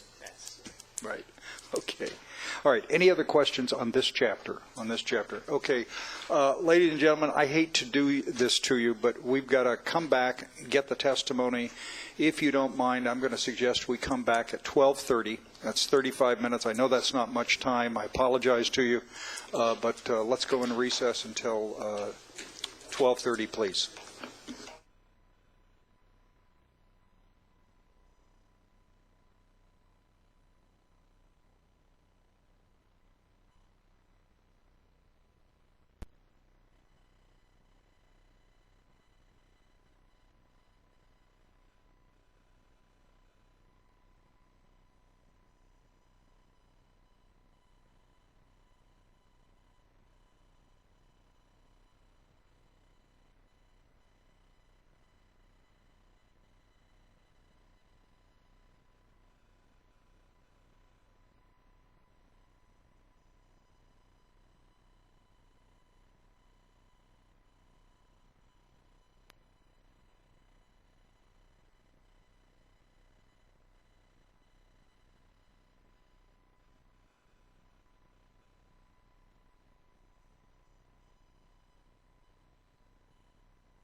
The Sergeant at Arms would round up the absent members, arresting them if they are not otherwise available. They're around. There's Mr. Fiorini, and Ms. Marcus is here. Mr. Natoli is out on a telephone call, be in shortly. Okay, ladies and gentlemen, we're going to get public testimony now on Chapter 8, the discussion you've just heard on, Chapter 5 on ecosystem. First speaker is Ms. Kincaid. Ms. Kincaid? San Joaquin River Group.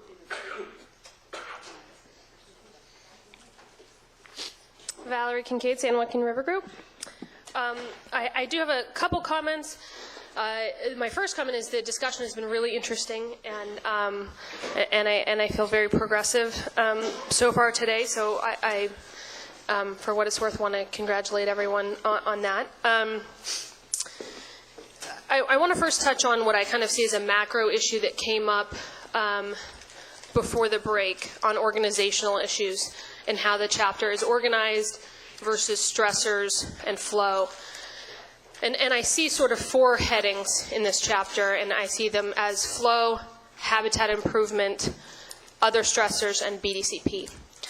And given the fact that this is a chapter about habitat, I find those 4 topics a little confusing, and I would suggest that perhaps the improving habitat is somewhat redundant, since that's what the entire chapter is about. Maybe if that in part were, at least the narrative portion of that, were put up at the top, and then we can talk about stressors, which I don't know how scientific this is, but I always think of stressors a little bit as components of habitat, and I think it would be an appropriate way to look at this chapter, and then you would be able to organize it as improving habitat at the get-go, and then you would be able to lay out ways to improve the habitat, which are essentially stressors. So flow is one of those.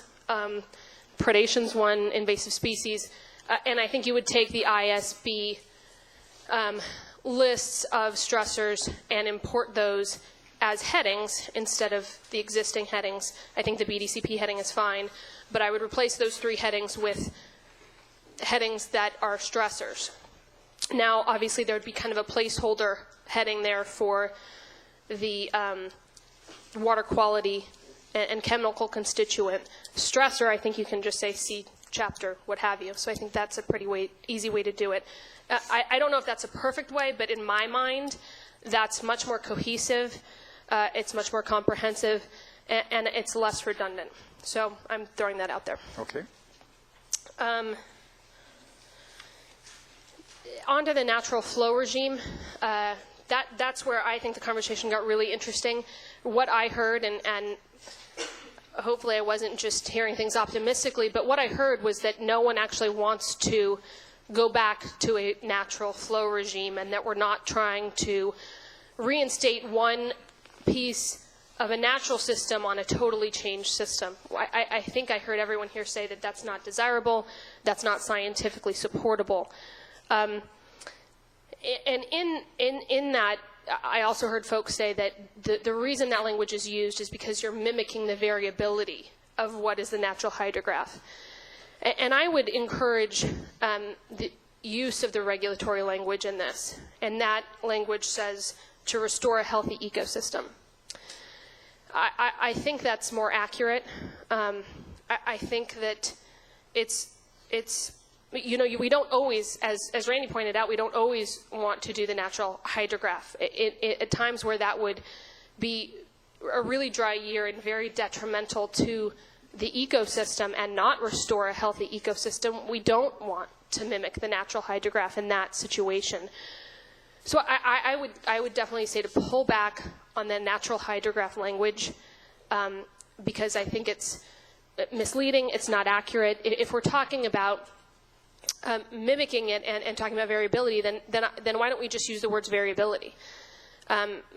So again, and I think that using the legislative term restore a healthy ecosystem, I think we're all on better footing. I think that, as Dr. Dahm mentioned, that the natural flow those are trigger words. People get very excited about it. I think it's not accurate either. So I would really suggest that using the restore to healthy ecosystem as in place of this natural hydrograph idea. I think it gets us where we want to go. I think it's, like I said, more accurate. It's less controversial. I just think it's a better way to go, and you're sticking to the legislation, which is important. And one last point, a little bit tied into that idea, is that I'm not seeing a lot of tying of mechanisms to results. And I understand that there's going to be uncertainty in any system, and we have to act in an uncertain system. I get that, but there's also a requirement of the best science, using the best science available, and I'd like to see a little bit more how, whether it's a flow mechanism, whether it's a predation mechanism, whatever stressor we're looking at, how that actually we predict that will help the ecosystem. That tying together, or the, action and then result, to me, there's no tie there. So I'd like to see, whether it's science in support of that, I'd like to see that link that I don't see in the chapter. I'd like to see that beefed up. Another comment on the other stressors, and I think largely I talked about this at the beginning of in structure, but I think the interchange that Randy and Pat had, talking about prioritization, and I know that's tough, and I know that's something people want to stay away from, and my understanding is that that's priority based on the result, the yield that, or the restoration that the ecosystem would have. So I would suggest that we could prioritize perhaps in a different way, and that's programs that we can actually do in the interim, small programs that are implementable now. And I think that although predation programs will not solve the entire issue, they are programs that are largely quickly implementable and affordable. And so I think that has to be considered in the mix as well. And also just to highlight the interplay of how flow ties into these, this might not be a very scientific perspective, but maybe from a layman's perspective or a policy perspective, one of the reasons we all come back to flow and talk about flow is because it's been used so often to remedy other stressors. Dilution versus, a direct non-point source way of dealing with it, flushing the predators through instead of actually doing a predation removal program. So one of the reasons, and I think it's tough, is this interrelated idea that flow can solve all of our other stressors. I would warn that idea, although long held, needs to be looked at, and if I would suggest that it's probably not the most cost conscious. It's not going to get us results quickly. I would say looking at these stressors directly in addition to flow. I don't think that you can isolate flow and pretend it's not part of the habitat, because it is. But I think we've got to look at that a little bit more on an integrated level and realize that flow can't be the answer to all the other stressors, that they have to be addressed directly in their own facet. And then last, a kind of small comment, or maybe a nitpicky comment coming from the San Joaquin Riverside. I heard Mr. Enright talk about the interplay between development and human impacts on the river systems, and I don't think this is what he meant, but a little bit of what I was hearing was that there's development and impacts outside the river, and I just want to make sure that the council, and then there's these river systems that are impacted by all of that. And on the San Joaquin side, I just want to make sure that the council realizes, and I wasn't saying, I don't mean to say that Mr. Enright was not saying this, but that the actual river itself has been highly impacted by human development, by dredging, the riprap channels. We've got to think of flow in terms of how it's going to be sent down these man-made altered channels. I mean, it's not the same system. There aren't these dendritic branching channels either. They're larger, they're deeper, and that affects Dr. Dom's components of flow. It obviously affects the volume and how much water you put down and how quickly it moves. So I just wanted to be clear that there are a lot of man-made impacts that actually impact the river itself, and whether you can do projects like floodplain habitat, and what large of a pulse flow it would take to create floodplain habitat, at least on the San Joaquin, is a very big issue. So I just wanted to clarify that point and leave you with that. Okay. Thanks. Thank you, Ms. Kincaid. Ms. Martin, Contra Costa Water District.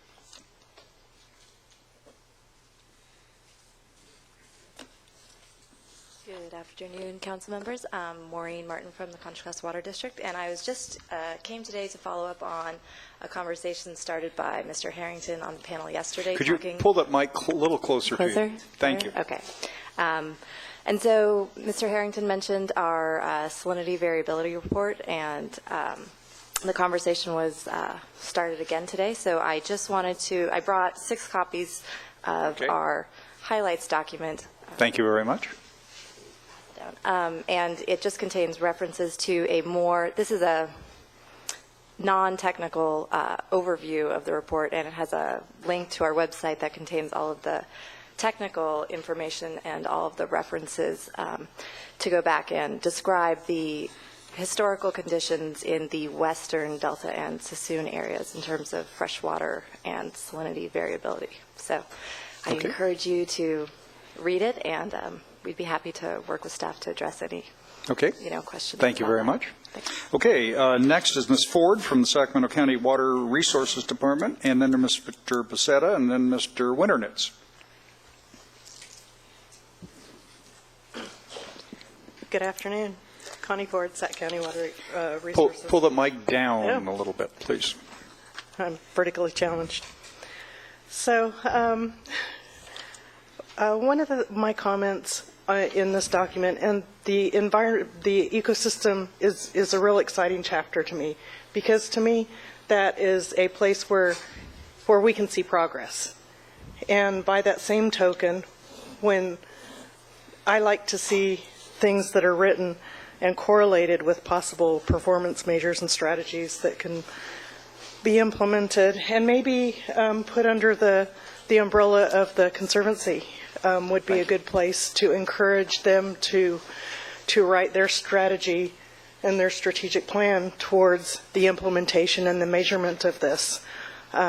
It just seems like it would be a nice fit, and then they're doing that review and working with us, the local agencies, and then you guys only have to review the challenges to where they don't think that it's meeting those goals.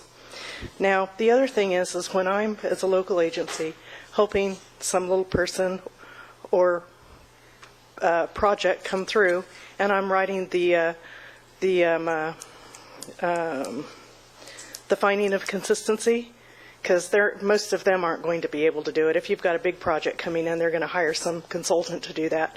But when you've got a smaller entity coming through, a farmer or something that has some new idea about what they want to do with a piece of their land, and then they'll need that finding of consistency. Maybe they're just pulling a business license for doing some little, pursuing some little concept on their land. But I'll have to help them write their finding of consistency.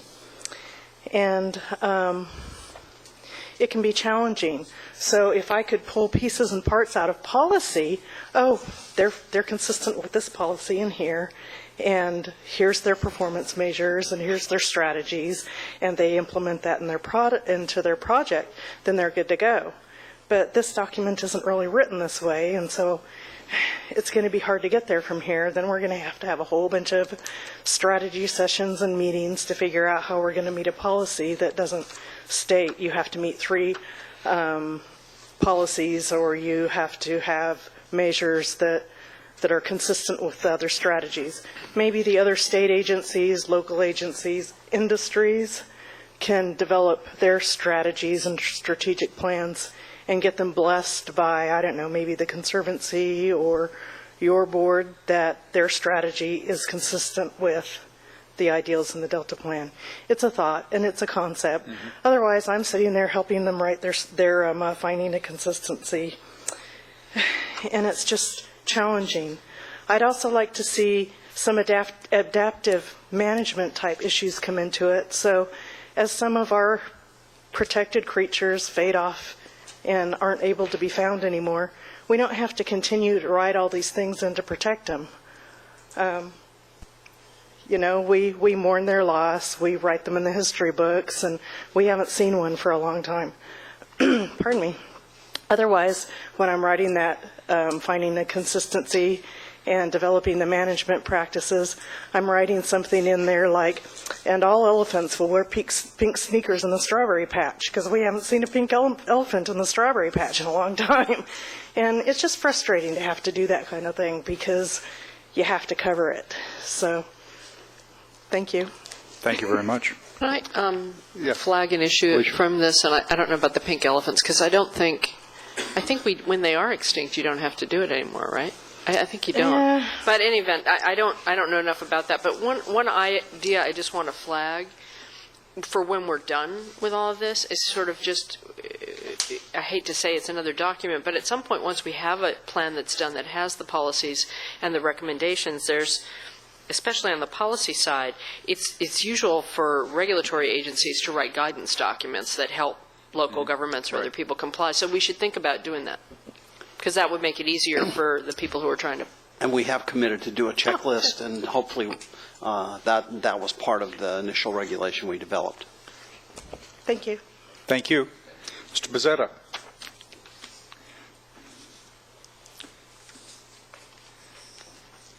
Thank you, Mr. Eisenberg. And first, I want to congratulate you on the pronunciation of my last name, because I have never heard anyone do it that correctly, including anyone in my family. So, I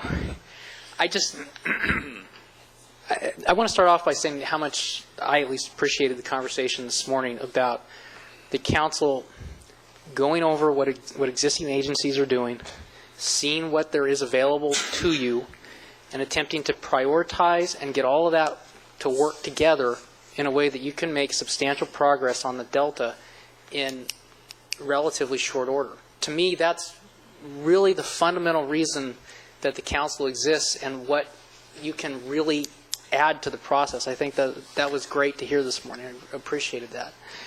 I wanted to second Ms. Kincaid's thoughts on the discussion of the more natural flow regime. I don't think it helps you to have a vague statement about a more natural flow regime for a variety of reasons. And I think there's three that are most crucial. The first is it doesn't tell you anything about the relationship with the co-equal goals.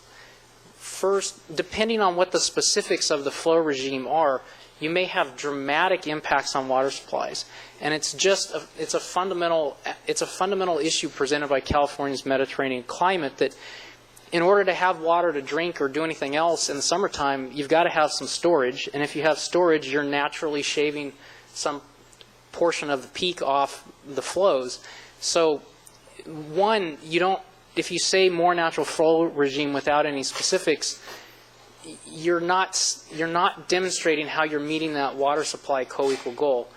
You're also not demonstrating how you meet an important piece of the ecosystem co-equal goal, and that is, given the system we have set up, you can have potentially very dramatic effects on the conditions for salmon and steelhead, primarily the migratory species that go through the Delta that need the cold water pools upstream to support sufficiently cold water in the tributaries during the holding and rearing period. So if the specifics of what sort of flow regime you're talking about are crucially important to figure out if there's enough water for those migratory species. So if you just have a vague statement, you're not getting at about 1.5 of the co-equal goals. The second point there is, if you do get into the specifics, well, then you have a very significant issue where you're treading over into what the Water Board does. And the legislation's not set up for you to do that, and I'd never gotten the feeling that you would like to do that. So I think you need to think carefully about what it is you want to say about flows, because it touches so many different things. Finally, the third crucial point there is, if your document says, well, we should have a more natural flow regime, but doesn't say much more, you'll have a very difficult time conducting CEQA analysis of what that is. There's a lot of things that get tied up in that. How much hydroelectric generation occurs, if hydroelectric generation is decreased, what the climate change impacts of that are, again, what the impacts are on the migratory species. You're going to do a programmatic level CEQA document, but if you start into this, we should have this kind of flow regime, you just can't do the CEQA analysis necessary to give that. Are you saying that flows cannot be part of a programmatic? No, I'm not saying that at all. What I'm saying is that if you take a position on what the flow regime should look like, you then have to analyze what that flow regime would do. Is a suggestion that since we lack the authority of the Water Board to set flows, we should say nothing about flows? No, and that's where I was going, is I think the council can make a very significant contribution on this, on the flows issue, not so much by taking a position, but by helping really to organize the science that will eventually feed into a Water Board proceeding. A Water Board proceeding is necessarily adjudicatory. So eventually we'll all have everybody. What about the flow recommendation don't you like, the present draft of the flow recommendation? I think the fundamental point is that it takes a position on what the flows should be. And that is by the use of the word flow regime or the use of the more natural flow? Correct. That takes a position as to what the flows should look like. And if you don't have specifics about it, you can't really you can't do a whole lot of analysis that you might have to do. But because you have your hands on the science program, it seems to me the way you can contribute on the issue is to help the science board organize a science plan that in a relatively short number of years makes significant progress on this issue, so that if we do come around to a state board proceeding, the science is relatively clear. And the longer comment letter that was led by Aqua that you got last week has some recommendations about how you could do that. And I'd really recommend that you take a look at that, because I think that's really how you can make a significant contribution on flows. So the actual policy says the board should develop flow criteria and establish flows, adopt and implement flow objectives. It doesn't say anything about a more natural flow regime, but in the discussion that occurs in the ecosystem restoration chapter, they talk about that, and you're worried about that discussion, not the actual policy. Well, I'd like to see you move completely away from that and more towards, we're going to help you. Ms. Pizzaro, are you representing the firm today or your clients in the firm? Tell me who your clients are, if you don't mind, please. Sure. Just so we know who you're representing. Yuba County Water Agency, Browns Valley Irrigation District, Yolo County Flood Control Water Conservation District, San Juan Water District, Sacramento Suburban Water District, City of Folsom, City of Roseville. Those are our primary clients. And none of those clients support the establishment of new flow standards for the Delta? I would be shocked if that were the case. I believe that we want to see that happen in the water board. And we Later. And that's what we say, is the water board should do that. Yeah. And you have particular schedules that I'm not sure. Actually, we're 6 months slower than the current legislation, which says they should have it done by 2018 in January. But that's the watershed flows. That's the upstream high priority stuff. And it seems to me, though, I mean, the water board will probably get to these things. And what would be great, frankly, is if when we get to that point, rather than having everybody's experts come in and give 500 days of testimony, it would be excellent if there was some further developed science that helps that proceeding move efficiently. Randy. Brian, let me try and encapsulate what you're saying. You've identified natural flow regime as a bad term because if taken to its extent, it would result in flooding and dry streams, depending on hydrologic conditions. What you're suggesting is that we take a balanced flow regime and add more water to the system during drought when it could harm the species, and taking water off during flood flows to help protect against flooding downstream. Is that what you're promoting? I think we've always managed water in large part in those ways. I mean, that's when you store water. Actually, we take a higher percentage out of the system in dry years than we do at any other time. Sure. Right. So what the vice chair said would be a significant change from what we do. It's, again, going back, it seems to me the really important contribution that the council can make, and we talked about this in this longer letter some, is helping get the science organized, identify the big issues, target the work on the big issues, so that we can make significant progress on these things in a more efficient way than we might otherwise. Have you ever experienced a water flow discussion at the water board that did not have 500 scientists arguing with each other about things? No, but the key is, if you have a really significant neutral body of evidence that exists outside of that, you're not preparing, everybody is using that as the base for discussion, and you can focus.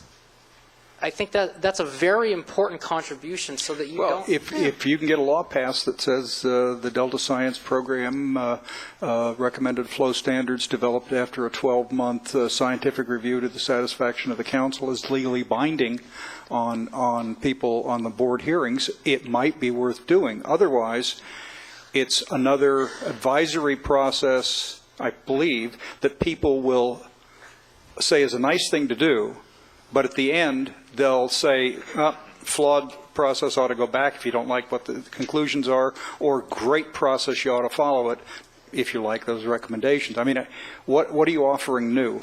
Well, and consistent with our act? And I'm speaking from experience here because the proceeding that the Water Board held last year, well, I have a variety of issues about it. A group of UC Davis professors came in with some materials, some of them work on the PPIC materials, and suggested ways to think about these flow issues. And that, in large part, became the basis for that people talked around. Including some of the scientists that have previously served on the Independent Science Board and are active in these discussions, right? I don't, frankly, I don't know the entire, yeah, I mean, I don't know everybody who's on Mr. the board, Dahm was one of the people that was asked by the Water Board in the flow criteria to come in with a panel of scientists and give certain reports, recommendations. Ms. Mueller-Solger was another one who's heading the interagency ecological. Oh, I'm sorry, Chris Enright was part of that. And I mean, and that wasn't good enough. Of course, it was not a full balancing test, but I do not detect any water users upstream or downstream urging the Water Board to do immediate flow standards, either water quality or public trust flow standards. None of your clients, I believe, are crying for that, are they? Well, I don't understand what you mean by either or water quality or public trust. They're all pretty much the same thing. No, the Water Board has dual authority. They have a water quality authority. They also have a state statutory public trust responsibility. And the Water Board's talking about whether to pursue in the Delta water quality standards first. Correct. That was subject of some prior discussions last meeting, I think. Was it last meeting? The last meeting. Mm-hmm. I mean, do any of your clients wish to see the Water Board act immediately and set new flow standards for the Delta? No, I wouldn't. They wouldn't want to act. Then I mean, since you don't want to see new flow standards set, why do you want to have another scientific study that will lead you to say once again that you'd rather not see flows set?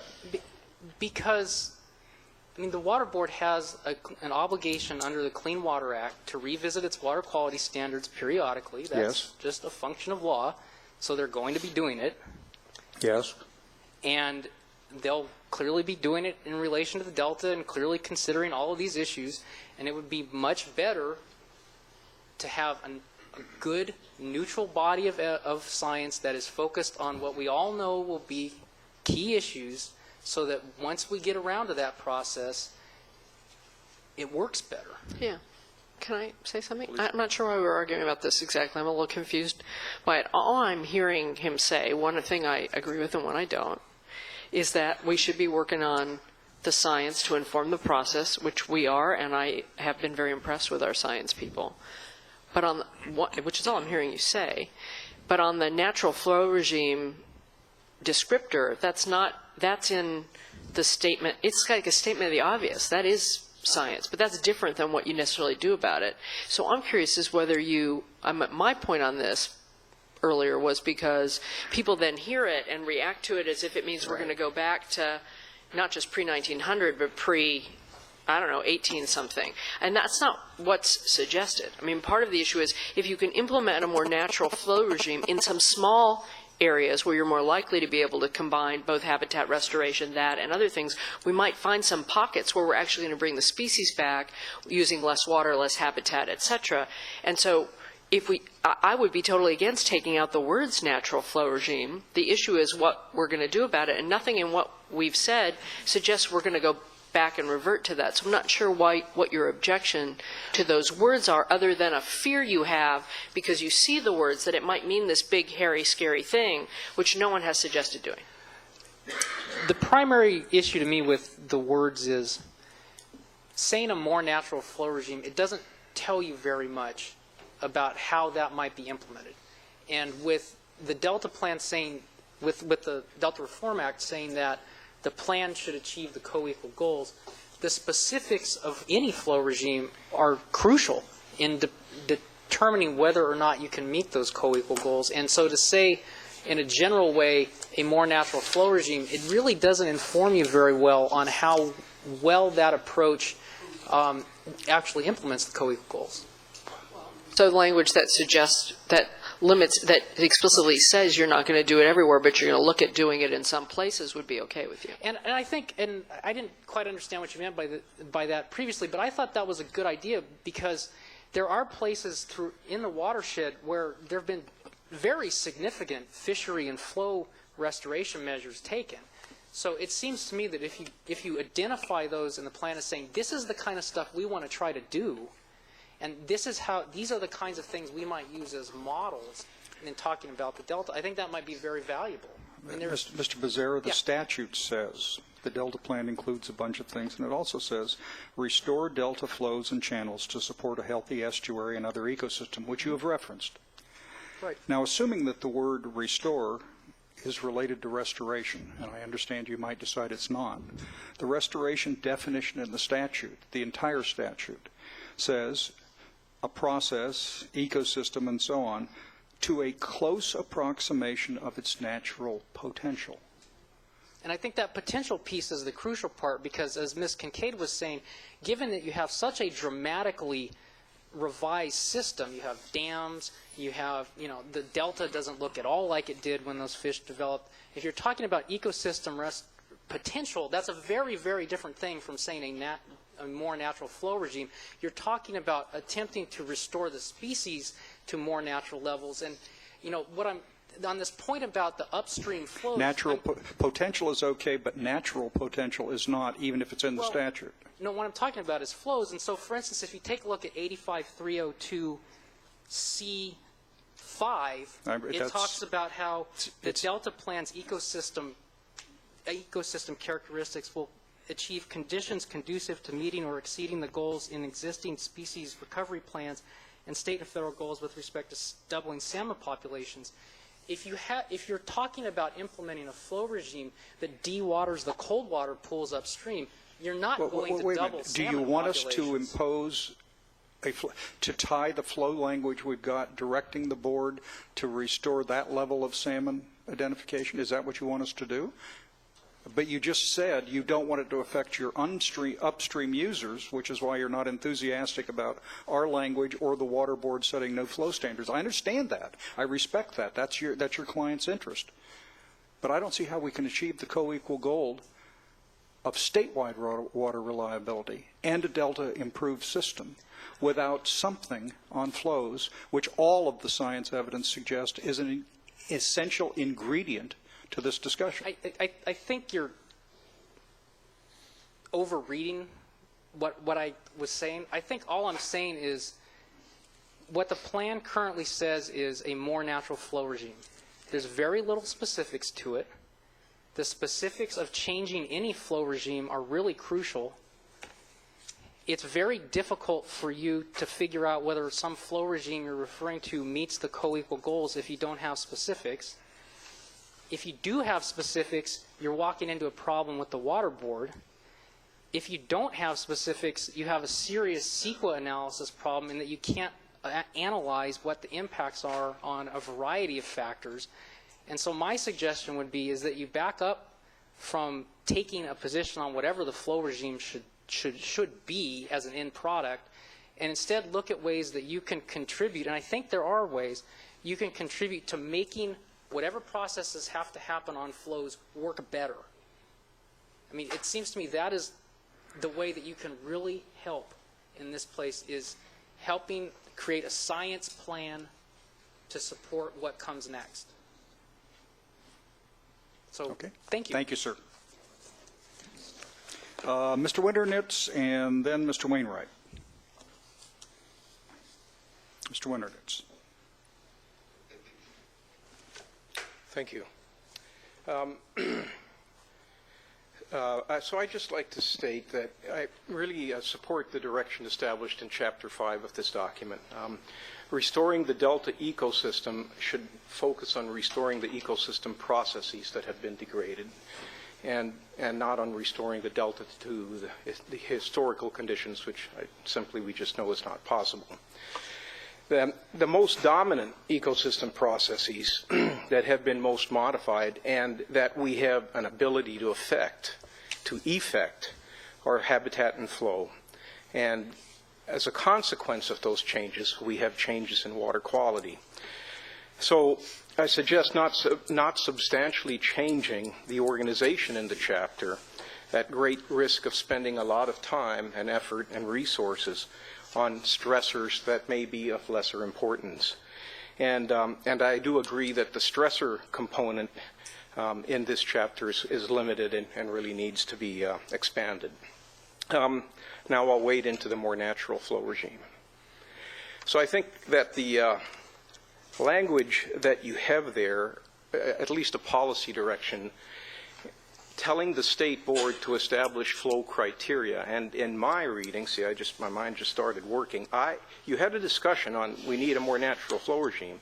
Then you referred to the policy in the previous chapter, which said state board establish flow criteria, and in my mind, I linked the establishment of flow criteria with more natural flow regime, though that was not explicitly stated. So I think you need to be a bit more clear. You would like the state board to work towards a more natural flow regime or not, because you can establish flow criteria that have nothing to do with a more natural flow regime.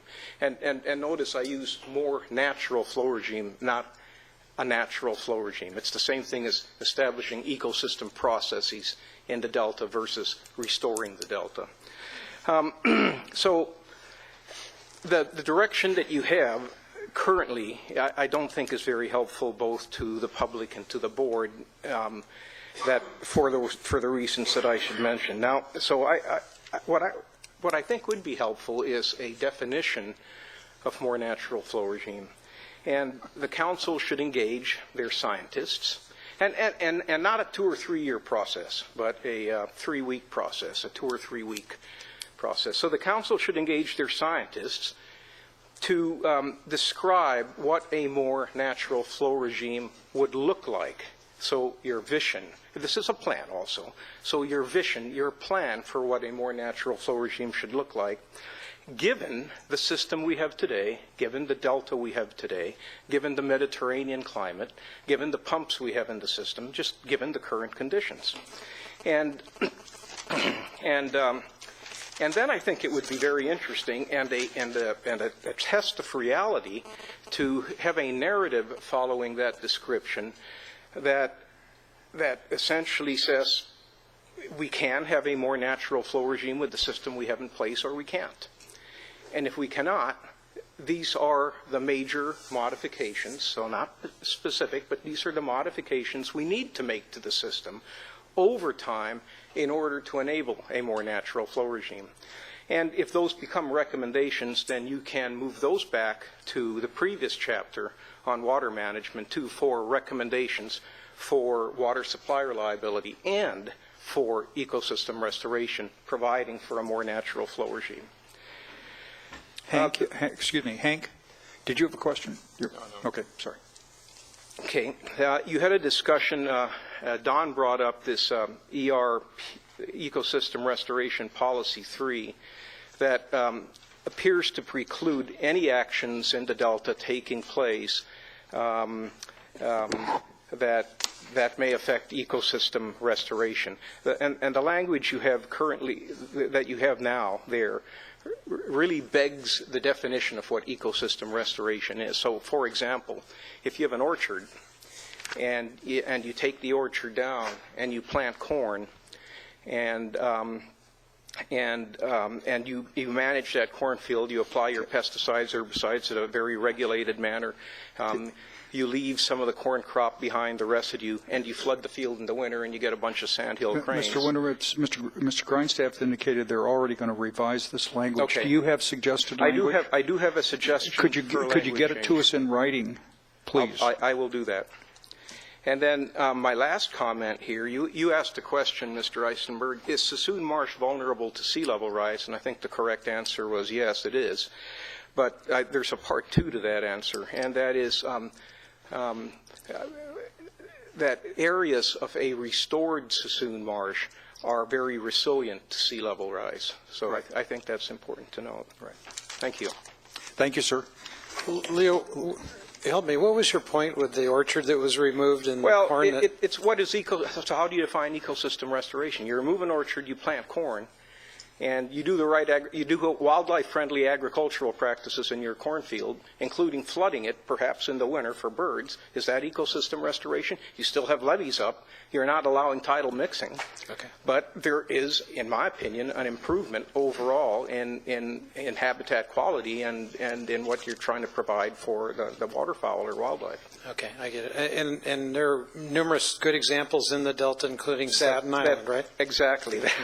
That do that, where the current language may preclude that from happening. Don't leave. Don? Well, I think in just using Leo's example, though, as I was talking about impacts on landowners, is that the farmer decided he wanted to go corn anymore because he wanted to put in cherries. Exactly. Then does he get sideways? I reckon it doesn't require entitlement. I know that we talked about this morning, but that is not a covered action. I'll say that clearly. Period. Okay, but something between a cherry orchard and a shopping mall that we have to do. Yeah, that's exactly. Right. That's right. And the so key the cherry here, farmer and the corn farmers both can rest easy. The key here are permanent changes in current land use that preclude ecosystem restoration. I think that's the key. So. Thank you. Mr. Wainwright, then Mr. Rentz. Mr. Wainwright.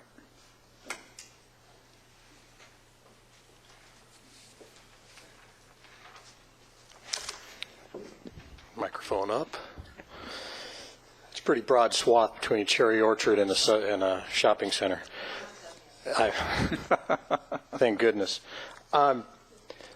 Once again, I'm here just to seek a little bit more clarification, and in terms of what's being said and what's in the documents. In particular, I'm glad to hear you're rewriting policies, ER P3 and P5 in particular, but I guess I'm seeking some clarification in terms of where that rewriting might be going. There's conversation about the exhibits, conservation strategy stage 2 implementation figure 4, which is referenced in, I think, both of them, and it's this one. You're, I'm sure, much more familiar with it than I am. And there's conversation going on. I think Supervisor Natoli led some of that in terms of this is meant to protect the areas that have blue circles around them on this exhibit. Maybe I'm mistaken. But, okay, great. Then that's good to know. And so it applies. In case others didn't hear me, I said it's not limited to the blue circles, as far as I'm aware. So you put a blue circle around the whole thing, the whole page, the whole figure? Is that? It may have gotten worse. The blue circles are not defined in the text, and we've brought that to the attention of Fish and Game. So. Okay, good, because that was going to be one of my comments. Then there's no reference in the policy to the areas of blue circle. So then this policy applies to everything in the legal delta shown on these. So then that takes me to my second clarification then. I would suggest that somehow you update this exhibit so that it accurately reflects land uses that are currently going on in the legal delta. And in specific, the legend item urban. And you might take a look at the Figure 1 Incorporated Cities Sphere of Influences draft, not for public review, that was shared yesterday. And there are some items from that exhibit that don't show up on Figure 4. Well, of course, because it was completed, it's got a publication date of 2010, but I think it was actually completed the year before that in 09, if I remember correctly, or the information from 09. Dave, do you remember? For correct. Yeah, 09 information. 09. Yeah. So again, I could see there's a discrepancy between exhibits that are being used for current land use decisions that don't accurately reflect current land uses. However that issue gets resolved, because I can see a planner saying, you're inconsistent with this figure 4 when you have something like, for instance, the Mountain House specific plan area, which kind of jumps out on this one, and I think was probably in place when this map was first developed. So that alone is a discrepancy. City boundaries of Stockton, city boundaries of Rio Vista, city boundaries of Oakley. It happens all the time. A city adopts a general plan. They do general categorizations of land use. 3 minutes later, the building department is issuing modification permits. The planning commission is approving a variance, and so on. The map is immediately out of date, but adjustments are made accordingly. This is attempting to just get some understanding of where potential areas of elevation and of potential habitat might be located. And the point about clarity is noted and is something we have to deal with. Okay, I understand. Then my third would go back to similar to what I commented on last time, and maybe taking it one step further. Since if you had a project that was deemed not consistent with the Delta plan, and in terms of protection of potential ecosystem areas, then your project could be appealed by somebody else. If a general plan for a city comes in and it has to be amended after your plan is in place, let's say the city of Stockton, who commented that they're going to have to come in for their 2035 general plan to be amended to meet the levy standards, therefore would all land uses within that general plan area that are in the secondary zone then be inconsistent if they're already in place? They're a land use under an existing general plan. The general plan is inconsistent with these ecosystem areas when it comes in for amendment. Mr. Stevens? So, Mr. Stevens, use your microphone, turn it on, and say what you need to say. Yeah, I think the answer is no. That if they're in existence, the covered action would be the amended plan coming in.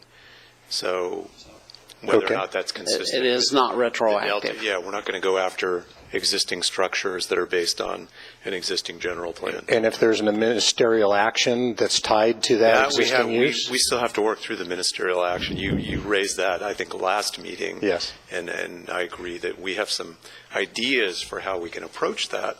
And I think we want to talk to some of the local government representatives, but it's still an issue.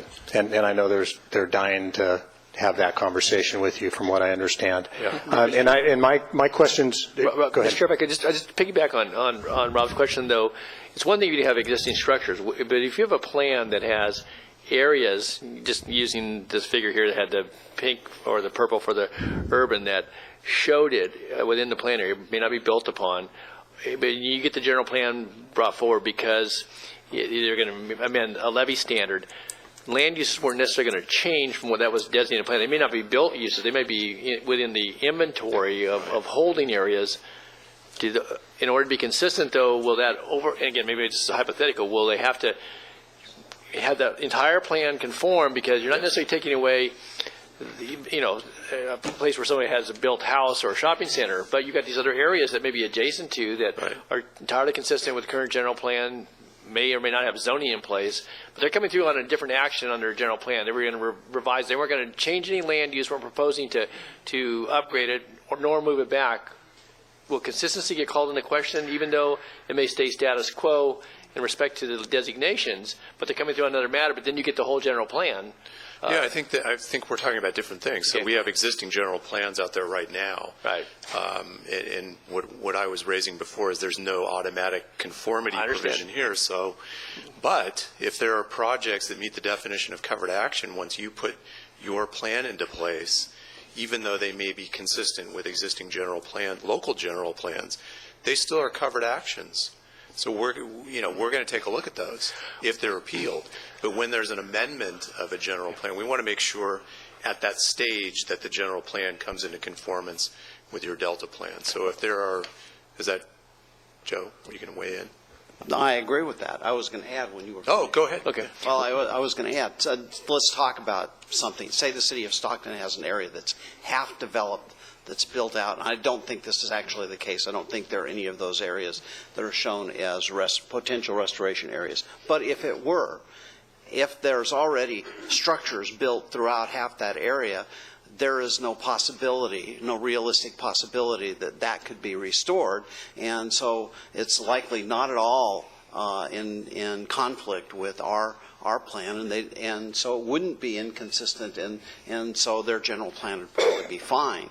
So it may be the case, however, I'll go the other way, if a city has areas, or the county has areas that are in a restoration area that are agriculture now, and they want to develop that into something that's more urban, and that may be a case where you say, hold it, this is something we want to preclude because we think that is good restoration, a good restoration area. So the point of the plan is to try and restrict that kind of change in the footprint of the Delta until we actually have the longer term plan in place. And when you have that in place, then you just designate these are the specific restoration targets for the next 50 years, and you don't have to do the more general kind of do no harm. And I was just going to preview, you mentioning some of the local agencies waiting anxiously to figure out the ministerial aspect of this. And I think it's an important one, and I think at least from a staff perspective, we're very receptive to bringing that forward for a potential recommendation to look at ways that those could be exempted, because I think we all agree we can winnow down the amount of potential covered actions that way. So, there are existing general plans out there. There are existing ordinances, not necessarily part of the general plan separate from that authorize ministerial actions or define ministerial actions. So, previewing our discussion, I think we're looking at ways that we can engage with the locals to actually come in with existing plans, existing ordinances, even though it's not required in the law, but to go through some kind of consistency analysis with regard to those plans, ordinances, and then we can take a look at the universe of potential ministerial actions. And if they are in agreement that they want to bring the existing plans into conformance with the Delta plan, then I think it's wholly appropriate to say, okay, any ministerial actions coming within that plan, which is now in conformity with the Delta plan, shouldn't be a covered action. But keeping in mind that there are going to be, again, existing plans, existing ordinances out there that aren't going to be necessarily required to come into conformity right away. So we're looking at, different ways that we can, if local agencies think that it's important, and I think it is, we've heard that from a lot of people, let's look at creative ways that we can get them in now, identify the universe of ministerial actions, bring things into conformity, and try to anticipate potential roadblocks. Just one final point is that, and I understood Joe's example and yours as well, but it's one thing to block kind of future proposals to do something, but in another category is kind of the forced reversions back when you have an area that may have only one level of entitlement, a general plan designation. Again, I don't know any of those areas, but some of this conversation where then they come in for unrelated action on their general plan, but now you've got them before the council under the Delta plan and said, no, you weren't asking to upgrade, to move up or for higher land use. Nobody's before. Zoning might not even be in place, but we're telling you, you got, you're covered, and now you XYZ city, you've got to go back and erase that. It's got to go back to an agricultural designation when it may have been in a urban holding zone, for example. It hadn't been zoning entitled, and that's where you come up against it too. It's not so much blocking, so you can't go forward from this day forward. You're going to go back from this day forward. Yeah, hopefully we're not going to, and if the statute was written the way that you'd think it might have been, there would be an automatic conformity, and we wouldn't even be talking about the issue of retroactivity and selective enforcement.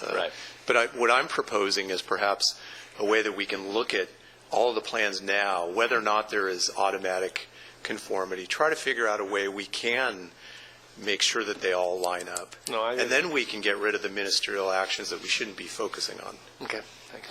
Good. Well, thank you for taking the time and letting me listen in on the dialogue about that. And I agree with you that having some specific things that are already existing on the ground to identify the landmines and the pitfalls would be very helpful.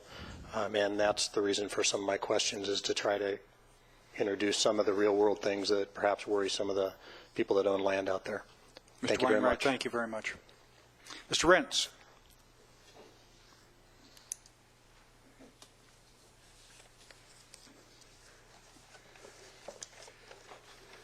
I do have the written comments for you. Yeah, Mr. Rentz wrote on his comment, detailed written comments on blue request sheet will be submitted after I speak. Front and back. Because I knew you wouldn't even let me get up here if I didn't make that clarification, which I appreciate.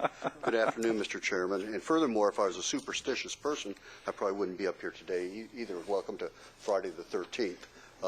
Not that you pay any attention to it. Not being superstitious, I will move right ahead. First of all, I want to echo some of the comments made earlier. My compliments to everybody today. This was one of the more informative sessions you've held, and you've had other informative sessions. I really thought the team here did an excellent job of laying out the chapter, and the council did an excellent job of asking and interacting with each other, asking some what I thought were critical policy questions that were enlightening to me, and I'm sure to your staff as they go back to the next iteration. I'm breaking it out into two areas, Mr. Chairman. I kind of wanted to give some overall process. I like to bring some of those thoughts to you for your consideration. And first of all, I like the way the recommendations are structured. Some of the recommendations are structured here, and I'm not going to go into the content of them because I think we'll take too much time, and I know your staff is looking at this as Friday, and we still got another chapter. But for example, I like if you look at ERR1 on page 67, and it carries through to ERR2 on page 68. The way it's laid out from a policy development standpoint, I think is very, very nice blueprint. In the very first sentence on line 39, it lays out what I think is the council's objective. It acknowledges the importance of expediting habitat restoration. I'm assuming that is the council laying out for its staff what their objective is there. That gave rise to the recommendation. Then the next part, where it's got the diamonds there, identifies areas of opportunity to achieve that objective. That's the YOLO bypass, et cetera, et cetera. And then I think the staff did a very good job, which is ERR2, which I would have actually called ERR1B, because I think they interrelate with each other. They actually laid out some strategic implementation elements to fulfill your objective. So from my mind, the way my mind works, that's a very good layout. It gets you down the road towards actually starting to identify opportunities to make things happen, which is something we've all stood by. With that being said, I also think ERR4 on page 69 is another example of what we envision the critical role of the council is, where it talks about, and it does, I think, Hank, what you were laying out, the elements you like to see. What is it we want to accomplish? Who do we want to do it? And when do we want to do it by? And the key thing from my standpoint is it talks about a collaboration amongst the expert agencies, which I think will be critical as this plan moves forward. I would offer one suggestion to that in this and other recommendations to evaluate the value added you might get by bringing in relevant agencies on line 10 if you added something along the line of and stakeholders. There may be some advantages about having stakeholders there when you're talking about solutions, because they bring resources and expertise to the table. I also was very appreciative of the discussion that Randy and Hank had, and I think Patrick was involved in that discussion, but I honestly didn't catch it, but about the notion of the suite of stressors. And I really encourage the council and your staff to work through that issue. And we've brought this comment to you before, and it was a follow-up to when the independent science panel, you asked them to prioritize stressors, and they came back to you and said, we can't. Basically, if I remember right, I can be corrected, but I think they can't. And one of the comments we made was, well, maybe it's a time when we need to look beyond prioritization, which implies that these are independent variables, and look at them in more of an integrated approach. And that allows you, in my mind anyways, to move away from the silo approach of, all right, today we'll address flows, tomorrow we'll address pesticide discharges, and the next day we'll address the other one, which then each one of those independently may have solutions that are independent of a more a cohesive and coordinated approach, where actually it may allow you to create a set of, by looking at them in an integrated manner, may allow you to look at a set of solutions that you wouldn't be able to even approach. In other words, if there's two stressors out there, and there's some way they interact with each other, and the limitation on one stressor, it allows you to get into the economic realm. The limitation on addressing one stressor is economics. The proponent of addressing or the affected parties of another stressor might be able to bring part to the table, a discussion of an economic solution that allows you to address other stressors. It just allows you to be more creative, which is what I think we're going to have to be down the road a lot. So I just wanted to throw that out there. So now that I've not said anything too controversial, I will go ahead and say the heck with superstition and go to the flow issue, because I do want to, Joe, if I understood what you said earlier, one of the things you said you were thinking of doing was pulling the flow out of water resources chapter and emphasize it in the ecosystem restoration chapter. I think that's what I heard you. I may have.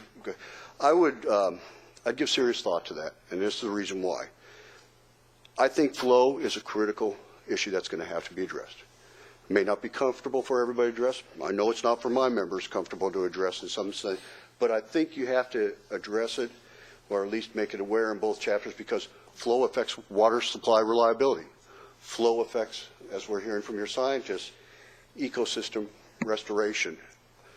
But if you look at flow from a little different perspective, as flow not being a component or a stressor, which I know it has stressful effects, but look at it as one of the actions that you can look at. But I kind of was pulled into this by what you said earlier, Cliff, when you were talking about flow, and then you start talking about the characteristics that you're trying to address: temperature, oscillations, high peaks, low peaks, timing, etc. If you look at those characteristics and how flow affects that, but also how other aspects may affect it, and then you look at them through an integrated approach, it may open up some solutions, or at least tell you, in order for us to address this, we have to look at these different aspects of it. So I think there's a way we can look at flow from a more holistic standpoint that looks at, all right, what are the characteristics we're trying to resolve? If the ultimate goal, and I go back to what I started, and I'll close out with this, if the ultimate goal of the council, like on ERR1, is we want to restore the viability of native species, the viable populations of native species. And these are all the factors, and this goes to Randy's integration of stressors. These are all the factors that are affecting or inhibiting us being able to do that. Then they start playing in more of an integrated approach, and all of them become issues that we can address through, I think, a larger toolbox of solutions. So that's what I wanted to throw out there. Appreciate the opportunity to talk to you. Great. Thank you, Mr. Rhodes. Some comments from Appreciate that very much. Okay, Ms. Rogers, any other requests? Okay. All right, ladies and gentlemen, let's slip over to the next chapter on water quality. And before you start asking questions, Mr. Dom's going to explain how this is going to be stirred and remixed.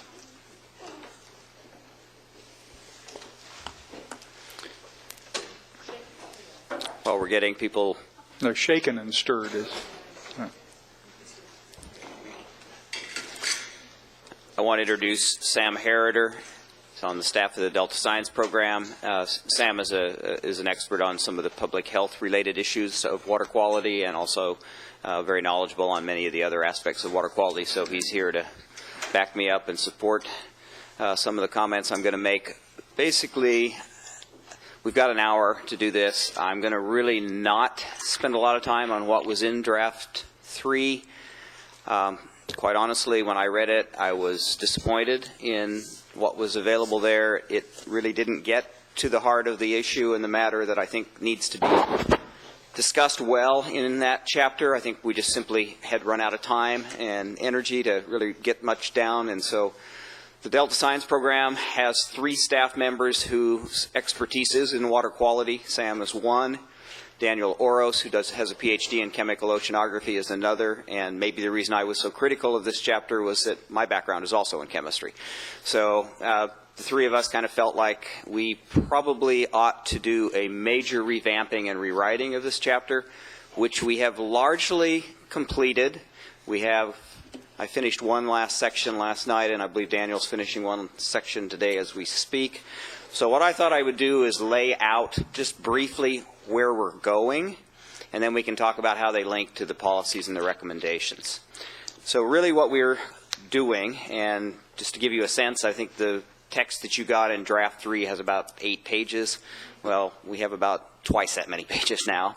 And we've structured it in the following way. We've tried to beef up the introduction a little bit more of why is water quality an important issue in the Delta, with a focus generally on the Delta.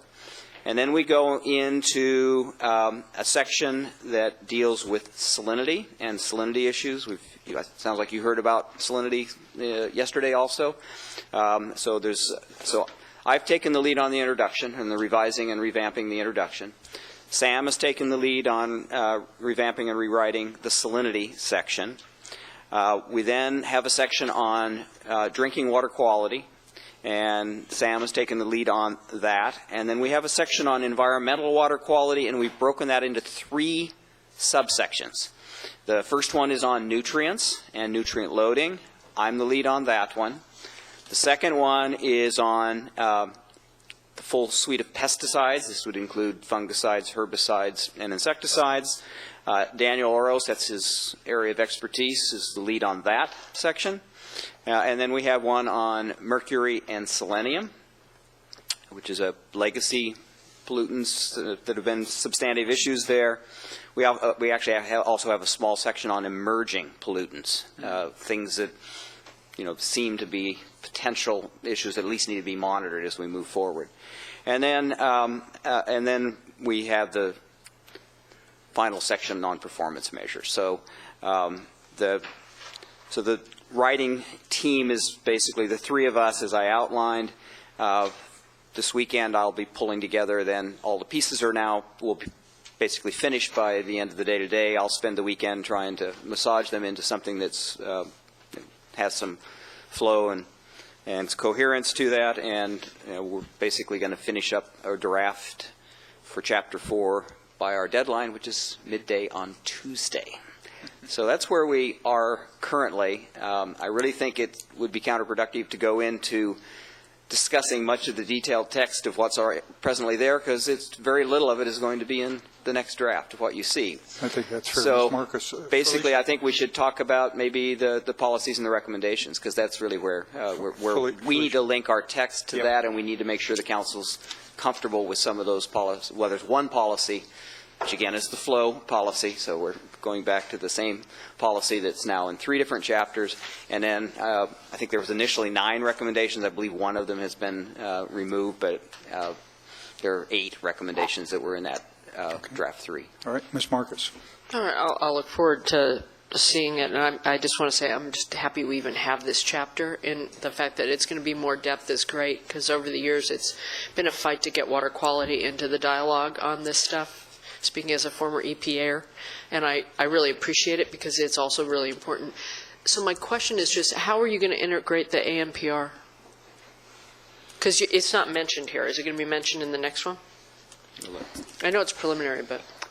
Yeah, we do mention the AMPR, and I think You probably ought to define that so everybody knows what we're talking about. Advance notice of potential rulemaking by... This is the EPA issue that the EPA official came a month ago or something and talked to us about. Right, that's correct. And they've, I think we've addressed nearly all of the topics in this chapter that they've talked about. There may be one or two that we haven't gone into. And we do talk about it. So I think that we do show that connection. Okay, Don? Yep. In your section on drinking water quality, and I know some of the, even though it's just a couple paragraphs currently, I think it's important to note that, and this applies to most of the legacy towns, if not a number of other communities, small groupings of we've got some mobile home parks, manufactured units, also rural residential, and even some of the processing facilities. Agriculture depends upon, in large part, obviously, the water from the waterways, but the groundwater is an essential element.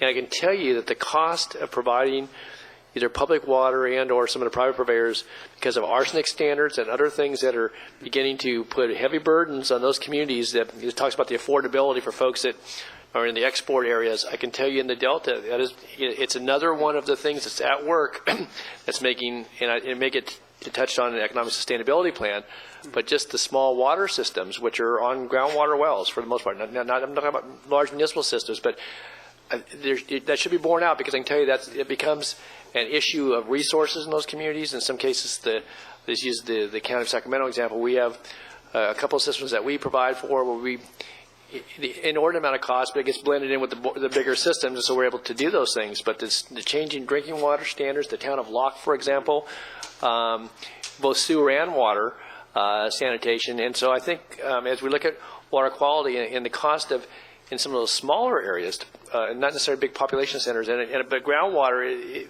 people are dependent upon that for the domestic and a lot of the household uses, and certainly the community uses. And again, that's not universal. Obviously, we have some of the large areas that pull out of the waterways, and you have major treatment facilities that take the surface water. But I would just, again, but it gets into the quality issue as well, because again, that groundwater it's deeper into the delta. It may have other constituents, organic materials, and that have to be treated for. And it becomes a big hindrance, and also a potential health issue in some cases as we try to upgrade there. So I just want to point out, people just assume there's a lot of water there, so everybody gets it out of the river or the sloughs. Not the case. People in large part depend upon for their domestic household and community uses, largely in the legacy towns, but I imagine even in some of the other areas on groundwater. That's a good point. And we do have a recommendation here that the Department of Public Health should prioritize funding for disadvantaged communities, but maybe we can massage that language and have some more discussion. Yeah, I didn't get into that second, because I saw you reference something, and we had the discussion about communities to the south, but again, not all those communities are disadvantaged. I can just tell you that the cost of treating that water, though, and pulling it from the ground, it's a different set of circumstances, but certainly very reciprocal to what you have elsewhere in areas that either receive the water or in some of the areas from which it emanates from, too. They have small water systems that don't pull off stream. They pull out of the ground. So, Don, do you know the specific constituents that are of major concern in terms of those water supplies? Well, I know the arsenic standards are challenging. I was going to say, is the 10 part per billion arsenic standard one of them? When they took it from 50 to 10, it didn't change to make up with the water, but it changed the standard, and it's 10, though. It's 10, but it was 50 before, and manganese, iron, some of the things that aren't necessarily health issues. Some reduced trace metals and everything. Yeah, but we've got folks, I'm sure, in all the counties, in the health departments and our water resources that could get you that information if you need it from a scientific standpoint to kind of get an understanding, at least within the Delta framework, because there may be different constituents as you get further south and or west or east. But even the town of Freeport, we've talked about trying to get public water there, and people are on private wells and private septic systems. And I don't think we'll go into the details of specific constituents, but we probably should point out that this is an issue not that of specific towns who are using groundwater within the Delta. In Delta, and right. I don't think we've done that yet. Okay, thanks. It even applies to the city of Davis, I think. Yes, it does. Cliff, you want to continue? No, I think we're ready to continue the discussion of the recommendations and policies. Yeah, go ahead. Okay, you want to move on to some of the other specific Unless recommendations? somebody else has a comment, I think it's time to move on to the next policy and recommendation. We just finished drinking water quality? Or, I'm sorry, salinity? The salinity section is the one that Sam is revising, so is there more discussion on the salinity issue? Yeah, the only policy is the water quality P1, which is the same. It's the development of the delta flow objectives by the State Water Board. Okay. And that really drives salinity in the delta, and it's part of those objectives too. And then the drinking water quality, we've been talking a little bit about it. Is there anything else you want to add, Sam, about some of the other, for example, microbial constituents?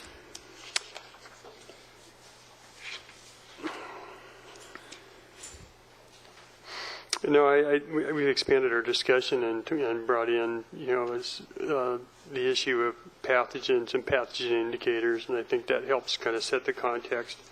One thing I would point out in the water quality section, I think we've actually done pretty well, is we do have a strategy of, we made a conscious attempt to, confine these issues to where we think there needs to be supplemental action to what the agencies are already doing. So we look at what the regional board and what the state board are doing and have focused on those topics where we think there needs to be additional attention and additional work or an accelerated schedule. So that's really the kind of the strategy and approach in this chapter. Okay, that's actually helpful to hear, because I couldn't actually tell, because I don't know what the dates were that they were going to. So if you're accelerating or highlighting other constituents and concern or emerging contaminants and all that for drinking water quality too, I'm assuming that's not just in the environmental water quality, because all of that sounded good to me. Yeah, the first four recommendations, at least in the draft 3, were under the general subheading of drinking water quality. Yeah. Can I just weigh in on a question that is not specific to any of the recommendations but to all of them, which is, this is a chapter where exclusively we are simply recommending other agencies with regulatory scope move by date certain, I think, in with the not every exception case, of the one policy on flow. Is there something that rationally should be said about the fact that the state board, the regional boards, a few other, have essentially occupied the field? And the question here is not so much that there aren't entities to do things, but we've got so many things going on at such a time. I've often wondered, in just thinking about the water board, local and all that, whether they aren't like state legislatures, city councils, boards of supervisors, driven by complaints that walk in the door, or are they driven by a policy that seeks to achieve ends and some logical structuring of the work? Government's like a conveyor belt. Everybody in America gets to drop issues, disputes, arguments on the conveyor belt, and the system's supposed to deal with it. No logic, no order, it just pops up. And I don't mind just talking about other people's work, but I'd like to, if you have any thoughts about priorities. Are there some things that are clearly more important in your view than others, or maybe it's just a scattershot array of what's going on? I think that the specific pollutants and the specific issues that we've raised in here, we do see as priorities. The ones that are most likely affecting these are the emergent ecosystem. All of them. I think that pesticides, selenium, mercury, those are all issues that we think are fairly high priority, and particularly nutrients too. So we have really focused on those topics that we think are the most related to achieving the co-equal goals in the Delta. And I think the regional board and the state board also do that. They do have a process for prioritizing and which issues they tackle first. Yeah, and EPA nudges them and gives them money on one hand or the other when there's a priority. So sometimes EPA will come out with a priority nationally that the state or the regional board or the Department of Health Service don't necessarily agree with, and there's a whole kerfuffle about it, arsenic being one of the classic ones, particularly with Nevada. Right. And so there's actually more rhyme and reason to this part of the world than in the rest of everything we're talking about. But I think these guys' priorities on what they think should be focused on is a great idea for this work. Would it be essential for our role to articulate with some clarity that we believe their enforcement of the laws should be consistent with the co-equal goals or not? I haven't really thought it through very clearly. This is public health. I'm sorry, that's public health's going to trump everything in my book. But Cliff said one section of his report is ecosystem water quality as well. One section is salinity, one section is public health, one section is environmental quality, water quality, and there's three subsections under that. Yeah, and the reason is that structure, which appealed to me because it's cross-cutting. Also, I just asked the question, are there buttons to push, emphasis, as with water resources and flood control and the short-term actions we're talking about for ecosystem and so on. Is there anything here that jumps out at you as something that would fit in the need to move relatively rapidly? I'm going to speak up. Yeah, go ahead and speak up. Two things. I actually sat down with Tom Howard at one point to talk about, okay, what are the top issues? And we got to the point where I said, what is the top issue for the state? His view was it was the flows in the Delta. So I think I agree with that personally.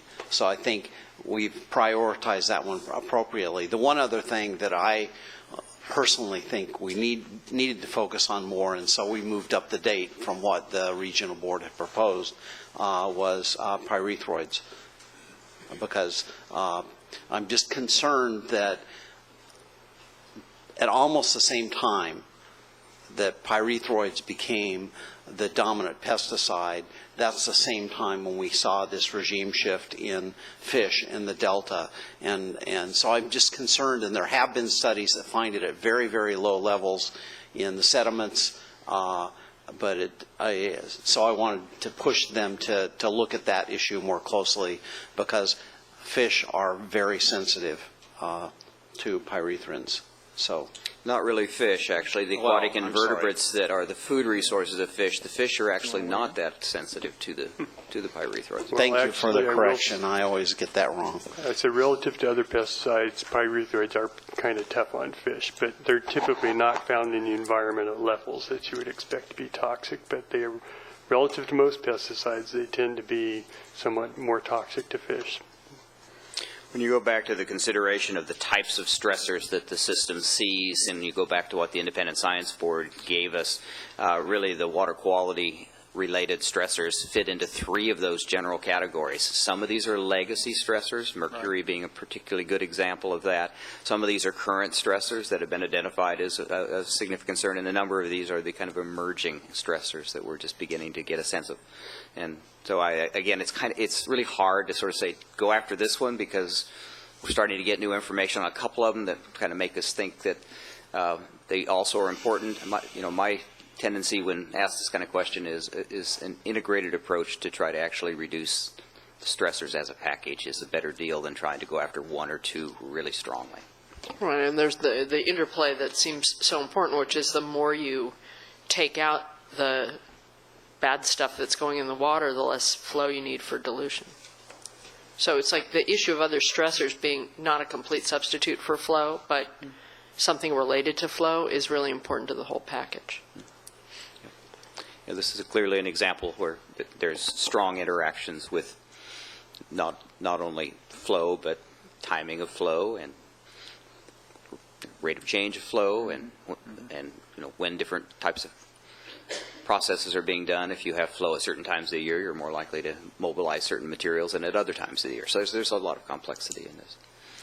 So I'm going to punt on your question of going after just one or two. I think some of these require monitoring and more information, and we try to call that out. There's still emerging information. The section I wrote yesterday, which you'll see shortly, is on the nutrients, and there's tremendous scientific debate now about some of the issues of nutrients, and I try to lay out as balanced an understanding of what we do know and what's emerging information and what we don't know, and areas where we need to get better information. So it's going to be one of those situations where some of the policies are going to have to be adaptive as we move forward and the new information base becomes available. Okay. Hank? It is Friday the 13th, late in the day. It's been a long week. And this is a small change request. On page 80, the sentence begins midpoint in line 17. I noticed that some of the words are scientific and some appear to be a little pseudoscientific and some are just kind of confusing. I read this as furthermore exceedances, maybe excess would be a better word, exceedances of pathogens and pathogen indicators can cause illness in persons recreating in those waters, maybe enjoying recreational activities that could include recreating. So I think this gets back to my point that, and I can guarantee you that this whole section is gone. Thank you. You don't like exceedance. Nordhoff strikes again. No, I mean, my version of this when I read it is just full of markings because it didn't seem to have the level of development of some of the other chapters, and that's why we're trying very hard to give you a fourth draft that has some substance and has the rationale for why we are making the recommendations we're making, and also where we are in the science, what we know, what we're trying to learn, and also what needs to be, what information needs to be gathered to help us with future policy decisions. All right. Any other questions, comments? Environmental water quality. Okay, the way we've talked about pieces. The way this is going to end up being developed is there's going to be a section on nutrients, and then there's going to be a section on some of the heavy metals, and then there'll be a section, section on pesticides, then a section on the heavy metals. So there'll be 3 subsections under the environmental water quality with those 3 general topics, and they'll each have, well, at least the drafts are, there'll be 2 or 3 pages of text and information and primary references and a discussion of what we know and don't know. And when we're all done, we'll be able to explain methyl mercury. Oh, of course. I'm looking forward to that. And what controls its formation and breakdown. Thank you. Done. Yeah, just a question. We had some testimony yesterday, and then I know there's been a good deal of written information, but there's been a couple of folks that have written to us, entities that have gone into the science and gone into a pretty elaborate commenting about this particular chapter. Are those things then reviewed by Terry, Cliff, Sam? Who gets that, and then how are those taken into account? I guess we could ask for any correspondence we get, but I'm just curious because some of this, again, gets into science, the different designated constituents that, have certain standards, certain thresholds, and, how they're called for, exceedances, and a lot of language that has a scientific basis, but also gets into things that are in the regulatory framework. So how does that get vetted in through it may become a process question, but then, people say, I'd like you to change this. You look at it, maybe you change it, maybe you don't. Maybe there's good suggestions. Right. We've tried to read through all of the comments, and we've identified the ones that are related to water quality, and we actually have a matrix of those comments, and we're trying to go through and identify how we've responded to those. And if we addressed every one of those comments, we'd have a chapter that's several hundred pages long. So we're not doing that, but we are doing our best to identify, and there are some good comments in there. We have incorporated and been very helpful in improving the chapter. So I think we can talk about how we've addressed those comments. Yeah, I wasn't getting into specifics so much as just to have some understanding. I know you read all that stuff. I can respond on process. Just to add to what Sam said, each of the chapter authors is going through all of the comments that we've received. They're organized by chapter. Joe has the set of them. It's, what are we up to, about 250 pages? Matter of fact, I think we've been emailed a copy of that for folks that want to run through it. That was through the yesterday or day before or something like that. One came out for Monday? through the 6th, Okay, and then the another one packet through is the through 9th, Monday. and so I think the last one was through the 9th, I believe. Yeah, and I think we've gotten like 10 or 12 additional comments since then. Right. So Yeah. we're going through them from the technical standpoint, discussing them from a policy standpoint. And at some point, we will have responses to all of them. Joe has committed that we will do that. Okay.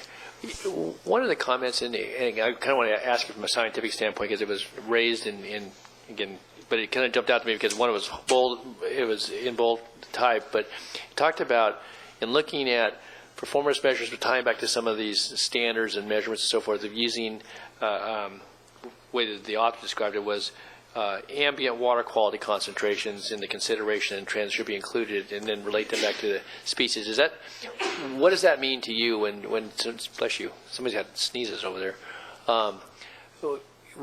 because there was a strong emphasis that should be, included, and that should be a way we measure some of this. Did you see the specifics of that? Do you recall seeing that, Sam? Well, I know there's a number of comments that are related to, addressing monitoring and coming up with a good monitoring plan. I'm not sure if that's the comment that they were trying to get at.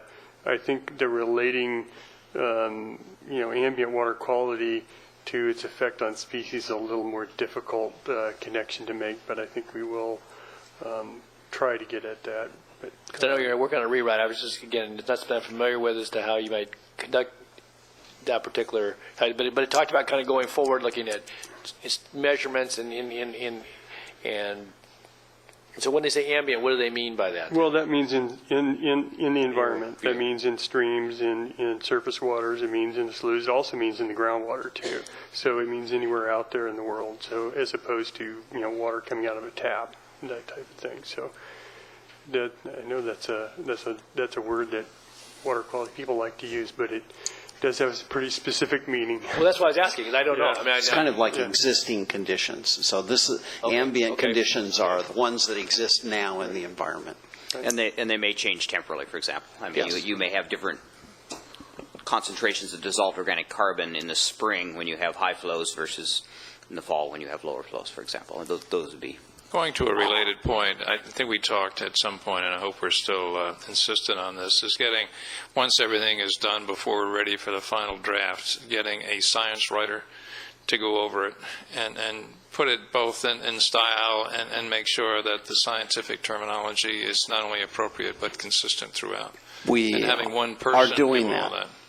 We are doing it, or one person? One person is the chief editor on this. Okay, good. Who is the person? Jessica Pearson. Okay. She does this for a living? She works for us, but she's done a lot of this kind of stuff. We have actually another person who's doing the editing before her. So we have a technical editor hired through our consultant who goes through all of it and tries to make sure the styles are all the same, and will do all of that. Obviously, it's been a challenge till we actually get the content to where we want it to be. And which one of those professional writers came up with exceedances? With what? Is it? Exceedances? Yeah, it wasn't used particularly well in that sentence. So. Can it be used? In what kind of sentence could it be used well? If you violate your standard, it's an exceedance of your standard, and so people talk about it that way. I wouldn't have used it in this case, and in that case, it didn't go through that editing. Jessica did not review that. Okay, it was because good. Good, I can sleep tonight then. Yes.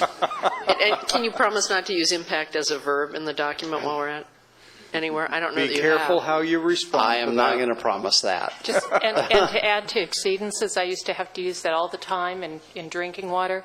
Microsoft gives it a red squiggle. It's not a word. Well, while we're talking about wordsmithing, there was one I didn't comment earlier this morning. It was talking about overfishing and used overexploitation, and I thought, well, That's double exploitation. Yeah, so I didn't know what the definition of overexploit. I mean, it's okay to exploit, but when you overexploit, then that's not okay. Anyway. I guess you know what it is when you read it or see it, I guess. Okay.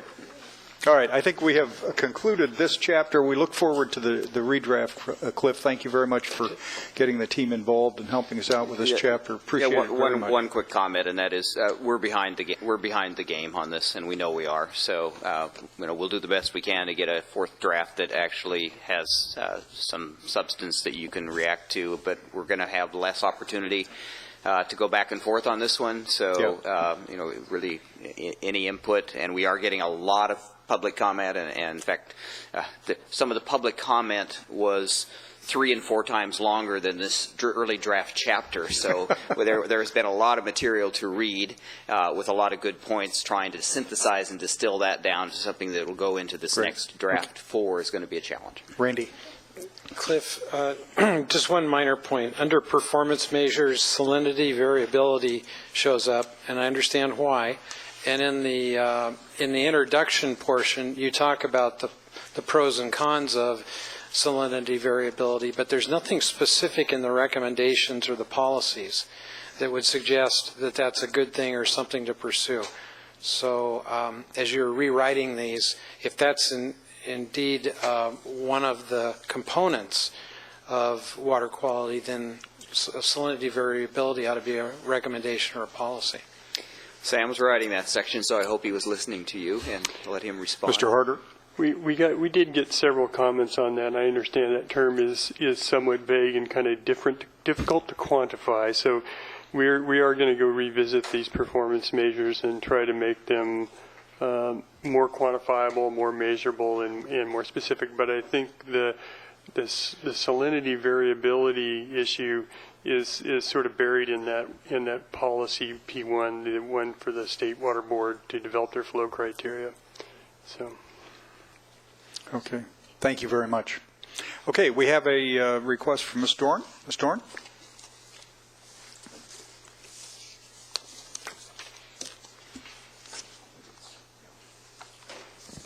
Well, good afternoon, Chair Eisberg and council members. I am looking forward to the next version of this chapter. Sorry that there will be such a short time frame to review it, but we will get it reviewed and get our comments in. Okay. I only have one comment on what's here right now, and that's on the salinity section. It was, as mentioned yesterday, the recommendations that you all make will be given a lot of weight, even though they aren't regulatory. And in the second draft, there was a recommendation for participation in the CV salts effort. Mm-hmm. I've been participating in that for the last 5 years, or 4. And the effort is moving forward and trying to develop a basin plan amendment that, for the Central Valley, that not only address salts but nutrients. And I think that it would be good to include that recommendation back in there in the fourth draft. So that's it. Okay. Thank you very much. All right. Pat, is there anyone else who submitted? Okay. All right. Ladies and gentlemen, thank you for sticking through that phase of it. Now, members, we're going to shift over to Mr. Andrew, who's outside putting his coat on and coming in. Ms. Buchholz and Mr. Stevens, I guess, are going to be helping us walk through file item 10. File item 10.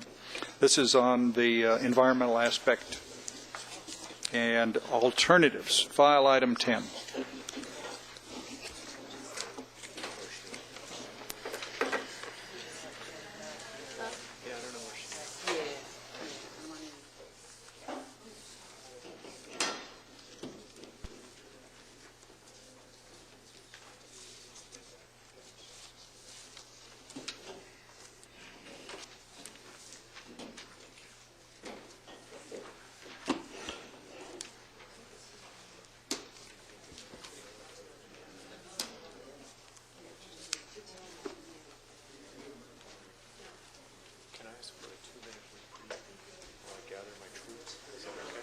Mr. Stevens wants a 2-minute reprieve. You're timed for 2 minutes, Mr. Stevens.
Hey, Dr. Dom, excuse me, would you be good enough on the side to explain to Mr. Natoli all the terrible things that are in red raspberry ropes that he's consuming rapidly these days? Thank you. Okay. Ms. McCauley, Ms. Buchholz, we are on agenda item 10. Tell me what you want to do, whoever's going to start off. Okay? Would you like to start, Terry? Or I can. Conceptual alternatives being considered for evaluation in the Delta Plan EIR dated May 13th, 2011.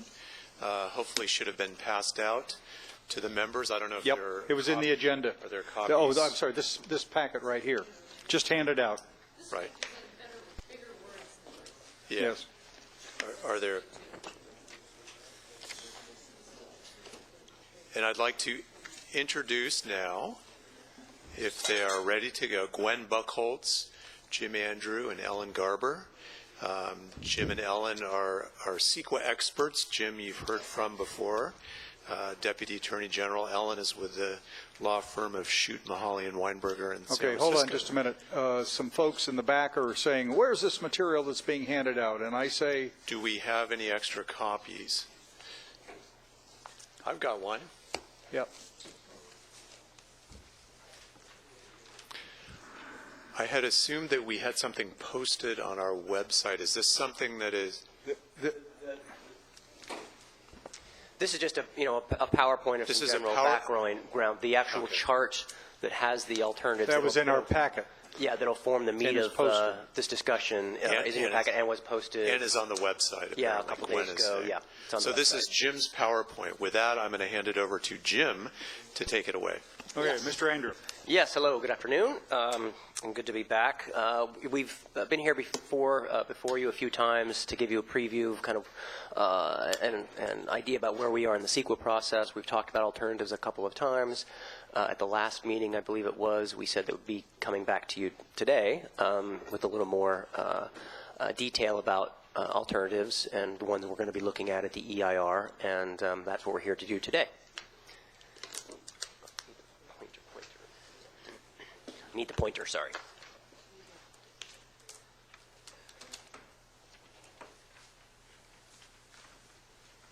So just a couple of review slides, and we've already talked about these at previous meetings, but just to review just a couple here.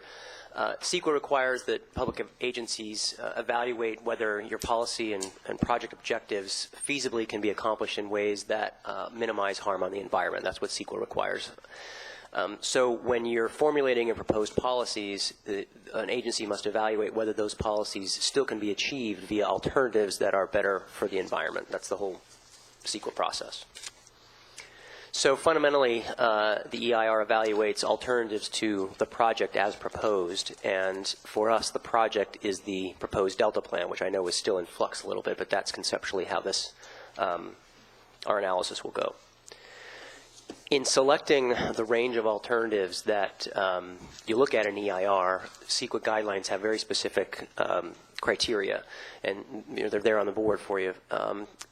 The EIR shall describe a reasonable range of alternatives to the proposed project as a reasonable range, which would feasibly obtain most of the basic objectives of the project, but would avoid or substantially lessen at least one of some of the significant effects of the project. And an EIR is not required to consider alternatives that are infeasible. And the Supreme Court has weighed in lots on alternatives. This has been a subject of lots of litigation over the 30 to, I guess, 40 years of, going on 40 years of CEQA now. The Supreme Court said that the range of project alternatives in an EIR are supposed to be judged against a rule of reason. There's no hard and fast rules. There has to be some sanity check on the range. It must permit informed decision making by the agency, and you don't have to look at in your alternatives every single alternative that anybody suggests. You don't have to look at alternatives to every single component and subcomponent of the project. Again, it's a range of reasonable range and has to be judged against the rule of reason. Could I ask a question then? Just for you. So it's been put forth that we may get some alternative Delta plans. Folks will submit a document either in part or in whole that will maybe take a different approach than what the council has taken, may suggest that we incorporate that in versus not. Will those then get environmentally reviewed if they get them in by the deadline? And if the council, sets a course and says, this is the draft we want you to utilize for purpose of the draft administrative plan, but then you get alternatives that actually may incorporate a lot of the background science work and so forth, but say that rather than bringing forth this recommendation, you do it in this way. Will those get full environmental review? Just to your last point there. So somebody puts forward, they got chapters 1 through 9, but they got, some similar approaches, maybe identical, and then some significantly different approaches in that. How does that get looked at? It's a judgment call that has to be made by staff and is informed by the council as well. If the suggestion is generally within the range of what the EIR is already planning to look at, then you won't necessarily have to separately analyze that precise formulation that somebody else presents. If somebody else presents a version of the Delta plan that's substantially different than what you're looking at, and in the judgment, in our judgment, still meets most of the basic project objectives and actually will reduce impacts and is at least conceptually feasible, then it's something that we would take a hard look at needing to evaluate. Staff makes that judgment. That's not we don't, from the perspective of the council, don't say to you, you better. This one looks like it fits all that. After hearing from you folks, you will once you get those comments, or if they're submitted via the council, the staff makes that determination. So you're by the time for anybody to challenge that, they're saying, well, you should have really looked at this. It'll be at the end of the process or towards the end of the process versus the beginning, or will they know right away whether you're going to consider it under those kind of different scenarios you just put forth? Well, certainly they will know when the EIR actually comes out and hits the street. Yeah, we're not contemplating any formal scoring or vetting process that comes out at the front end. All of that will be in the EIR itself, both the alternatives that we've elected to analyze and all the alternatives that folks have suggested, and an explanation as to perhaps why those were not evaluated in detail, or why they are already covered generally by the scope of the alternatives that we're already looking at. I think what we'll want to do is look carefully at what somebody else submits, but I don't think automatically we will do an environmental review of an alternate proposal. That would be, for example, if Restore the Delta developed an alternative BDCP project, I don't think that Resources Agency would say, okay, we're going to do a full review of exactly what they proposed. They would certainly look at it and say, should we incorporate this into our alternatives or to a reasonable range of alternatives? Or when somebody comes with a project to the county and says, we want you to do an EIR on this, I don't think you normally would expect somebody else to be able to come in and require a separate alternative be analyzed. But so we will make some comment and evaluation on the substance of what gets submitted. Hopefully something gets submitted though quickly. Yeah, and we will do we will not ignore anything that comes up. There's a practical consideration. If somebody walks in the door 3 hours before we're about to publish for circulation and comment, and they have 175 pages, and they say, you've got to study all of them, that wouldn't be possible even if we desired to do so or if it were legal. When we had this discussion before, I asked specifically the question because we'd gotten a couple of parties who submitted comprehensive plans in their description that they described as alternatives to anything we should consider. I interpret a couple of them, or one of them anyway, as an alternative to the statute as well. And this is an unusual process, but I ask you one question. There are almost 38 million Californians. Do we have to analyze every request that comes in? You said no.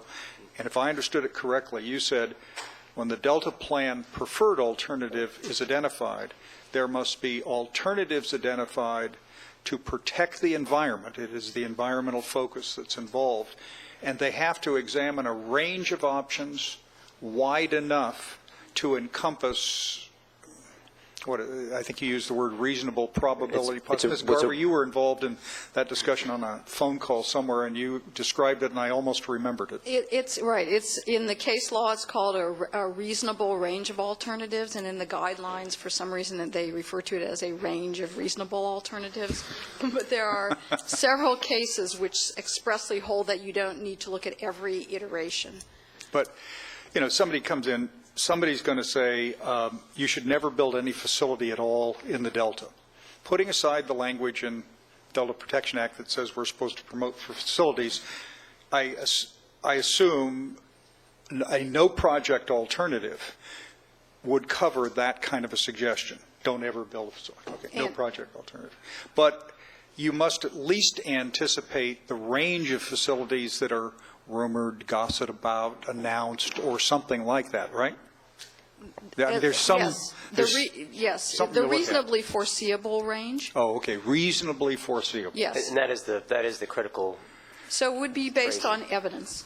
Okay, but if somebody walked in and said a facility must be 9,762 cubic feet per second during the following months, I mean, to what extent? We're not designing a project. This is, you know, this it's a different operation. I just want to clarify, because I think Don anticipates, and I do too, there'll be a bunch of people who come in with highly technical suggestions, and we just need to know how to react to them, and how you will. Well, as long as those suggestions are within the reasonable range that we're already looking at, CEQA specifically does not require you to look at every single iteration. And there's a lot of case law, analogous case law for development projects, you know, development projects of 2,000 homes, and the EIR looks at 600 and 1,000 and 1,500, and people come in and say, well, how about, you know, 1,620? And the agency doesn't look at that. They've been taken to court, and the court said, no, you don't have to look at every different iteration as long as the reasonable range is still broad enough to permit informed decision-making. So we'll circle back to this question frequently, I suspect. Yeah, thanks.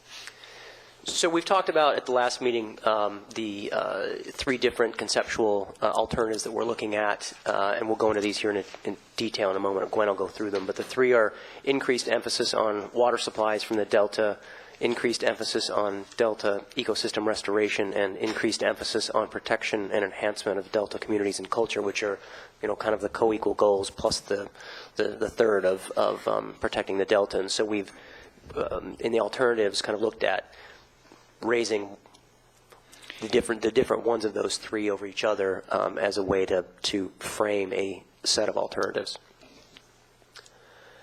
Now here's the chart, and obviously it's a little bit hard to read here, but it's on the web for folks who are viewing via the web, and the council has copies in front of them. And again, we encourage any input from stakeholders. Definitely encourage input on this chart and where we're headed with alternatives. We'd love to hear from them orally or in writing. And as the chair said, sooner rather than later, so that we can incorporate those ideas and be informed by those ideas as we're going through this process. Just one threshold item I wanted to mention before I turned over to Gwen to go through this in more detail. You'll see on the chart that we talk about or include in the description, the project description of the proposed project that the EIR will analyze there in the first box, conveyance. And because the Delta plan, as it's presently formulated, largely elects to defer to BDCP, but BDCP will come into the Delta plan if it meets the, if it meets the criteria in CCP, et cetera, and because you have a portion of your statutory mandate that says you're supposed to promote conveyance. At this point, CEQA requires us to look at what is most reasonably foreseeable to come out of the BDC process that would then possibly come into the Delta plan. The best thing that we have to date that's a formal written document, the only thing to date from what I understand, is the November 2010 document. It is, by including it in the EIR as the project description, it is clearly and definitely not an endorsement by this council of what is happening at BDCP. It is merely under CEQA's test, the most reasonably foreseeable at this point that we can come up with, likely to come out of BDCP. Now, if some new document comes out of BDCP while we're working on the EIR process, certainly we'll adjust to that. But now, the only thing we have in writing is that November 2010 document, but we will certainly not ignore changes that come out of BDCP. So that's... Well, let's walk back. I am confident that a bunch of people will tell us you can't even study any facility at all. And the arguments will run the range from you can only study it after BDCP's been done, you can only study it after the courts approve it, you can, whatever it is. But your argument is that we cannot comply with law without at least examining whatever is out in the public realm or is gossiped or rumored? I mean, what's the analysis? There is a legal definition for this, and it's called what's in the pipeline. What's in the pipeline? Yes. That's a legal definition? It's from a San Francisco case. It's something for which applications have been submitted. They don't have to be approved. It doesn't have to be an approved thing, but when it's being planned and it's out there and people are talking about it and it could come to fruition, our full disclosure duty under CEQA requires us to tell the public about it and what the implications are. As Jim was saying, it's not an endorsement, but it's merely full disclosure. Here's where I'm confused. I'm sorry. Am I No, interrupting? please. I mean, we started to talk about this, and I don't understand it. We're at the programmatic level, not the project level. If it's not an endorsement, then it's not the preferred alternative, because preferred implies that we kind of think this might be the right answer. Well, let's put it this way. Putting it in the EIR is not an endorsement. Right. Having it in the Delta plan as electing to defer to what BDCP is not an endorsement, but it is a choice. You are making a choice not to advocate for something different or advocate that BDCP take a certain route. But in the alternatives, we will give you the environmental analysis should you choose at the end of the process to not defer. And that's what the well, here's my second question on that. The only way the BDCP gets to us successfully is if they do an adequate EIR and an adequate range of alternatives on whatever it is they propose, which would be at a level of detail that would be appropriate to a project of that size. Absolutely. So why doesn't that cover the environmental? Why do we have to step further?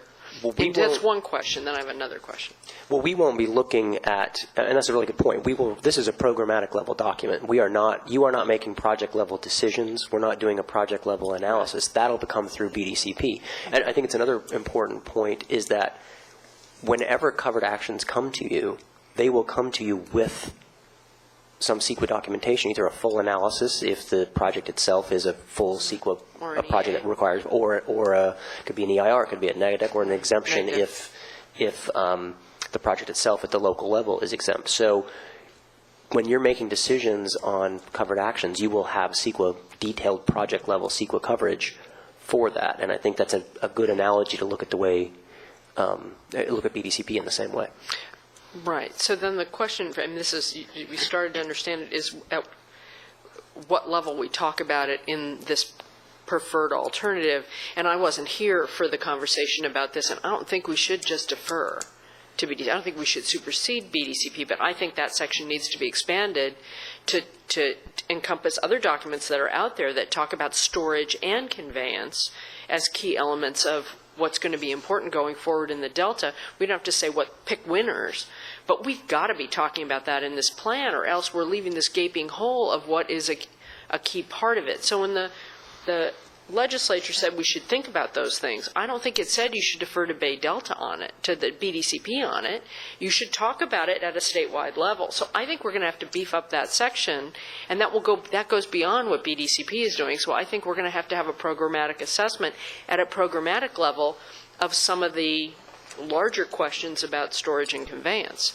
But it's not going to be at the project level thinking about different sizes of pipes, because even looking at this where you've tried to do alternatives, you've made an assumption that a smaller pipe is better for ecosystem restoration. Well, it might be, but it might not be, because the people who are doing this are arguing that 15,000 is better for fish. I have no idea what the answer is, but you can't just make those assumptions in trying to do alternatives. That's why I think getting into the project level assessment of these things is going to be impossible. Well, I'll let Gwen jump in here on this a little bit. We're not intending to do a project level analysis of that, and the formulation of alternatives at the front end is, staff's best guess at whether 3,000 will actually be better for the environment. But that's why we're going to go through the whole EIR process to actually evaluate that. It may come out at the end of the day that it's not, but that's our best guess at this point to at least formulate some, different sets of alternatives. And it may not. And, we're also very open to ideas from the public, as I said, from the council, as to reshaping of these alternatives, to adding additional alternatives that we should look at. We're intending to look at all of these in the same level of detail as the project itself. So at some point it can get a little bit silly if we're, looking at 20 or 30 different alternatives. But if you have ideas, why we welcome them soon. Yeah, there's ideas, but you can't, we will get comments from the public. But I'm just trying to give you feedback on how to think about it differently, because this isn't working for me yet. I'm trying to understand why you're doing it this way. I could totally see why you came up with this way, and I'm just saying I don't see this working. I can do my best, but I don't know that I can construct the alternatives for you. I'll do the best I can to give you feedback, but I think we're going to get a lot of it from the public after this meeting. Let's get the question from Don. Yeah, well, Felicia makes some very good points. I'm still puzzling over the first or her second of her three questions, and that is why that doesn't stand on its own. You're going to have you've got a massive undertaking anyway. They're going to do their environmental review, and that you have your placeholder there if they fit the slot and meet the test and all the processes that allow for that to get here, recognizing that you're looking at, I understand about the pipeline piece of this too, but that takes you down a road, I think, of, getting into her last point on this, and this is where I think this gets to be a slippery slope, because then you start getting into all this detail about, and you begin analyzing for them at almost the project level. Recognize that's not what we're doing a programmatic level, but when you start taking mix and matches of cubic flows per second, what that means, and, high, low, and middle ground here, I guess, I think it begins to make this much more complicated than it already is. But then I think it begs the question about the more global view. If you're going to do programmatic, then if you're going to look at, it says in the legislation about conveyance, but then you look at the bigger picture. And I'm not talking about from a covered action standpoint, but just looking at the bigger picture, because there are things that link in there, and I think by getting too much focus, recognizing you can't ignore that the process is ongoing. I recognize that, and that's clear. But if you start steeping yourself in this, I think it draws you in too far, and potentially it puts some of the work, at least from a time standpoint, I think at risk of getting complete. Because I think this gets very, very difficult, and I don't know what comments you get from folks about it, but my sense of it is I thought you were going to stand alone. We weren't going to be doing BDCP. They got a process. They're going to come to us at some juncture and, through the processes that are made available in the legislation. So I recognize what you're trying to achieve here. I'm familiar with environmental documents to some degree, but I'm with Felicia. I'm not so sure that by having those sort of descriptions, it's a range. I recognize that, but you're getting some pretty detail, and behind the detail is more detail, as you're well aware, and that gets into the impacts upstream, downstream in the delta. That's where our focus is. And anyway, maybe you've got answers behind that. You thought it out, and that it's fraught with some of those problems. But I think that this potentially, not only draws out the process, but I think it draws us into something that it may be very difficult for us to ultimately get to conclusion points. And again, you're the attorneys, you're advising us, you're the consultants, you do this work all the time. But it's not clear to me right now as to why we're going to embark on this particular way of doing it, I guess. I'm not going to speak yet to the actual formulation of these alternatives, but part of this is an artifact of timing. This document's the first one out of the box. It's going to be on the street before BDCP puts anything on the street, and there will be commenters who say, if it's not in here, why isn't it in here? Because because it's been proposed, it's at the very least a cumulative project. It would have to be in here anyway, even if it were not part of the project description. Correct, yeah. It would absolutely I understand. legally have to be in this document. So the question is, where does it go? Which box do we put it in? We believe that because the statute literally requires this promotion, an argument could be made that it's a reasonably foreseeable part of this project, even if the council doesn't endorse it or never acts on it for 5 years.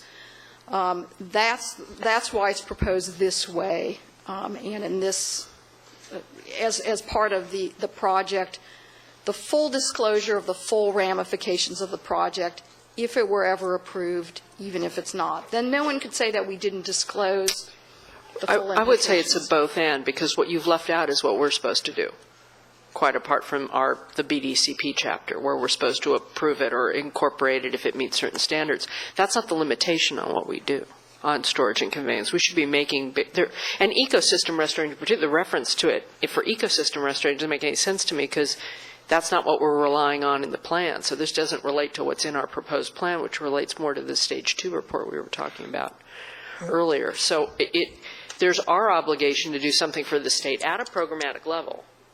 But there's this funny overlap at the project level. So if we have to talk about BDCP, we should talk about it in its own category because it's in our statute, but not presume that it is the controlling thing that we do, because what we're tasked with doing is broader than that.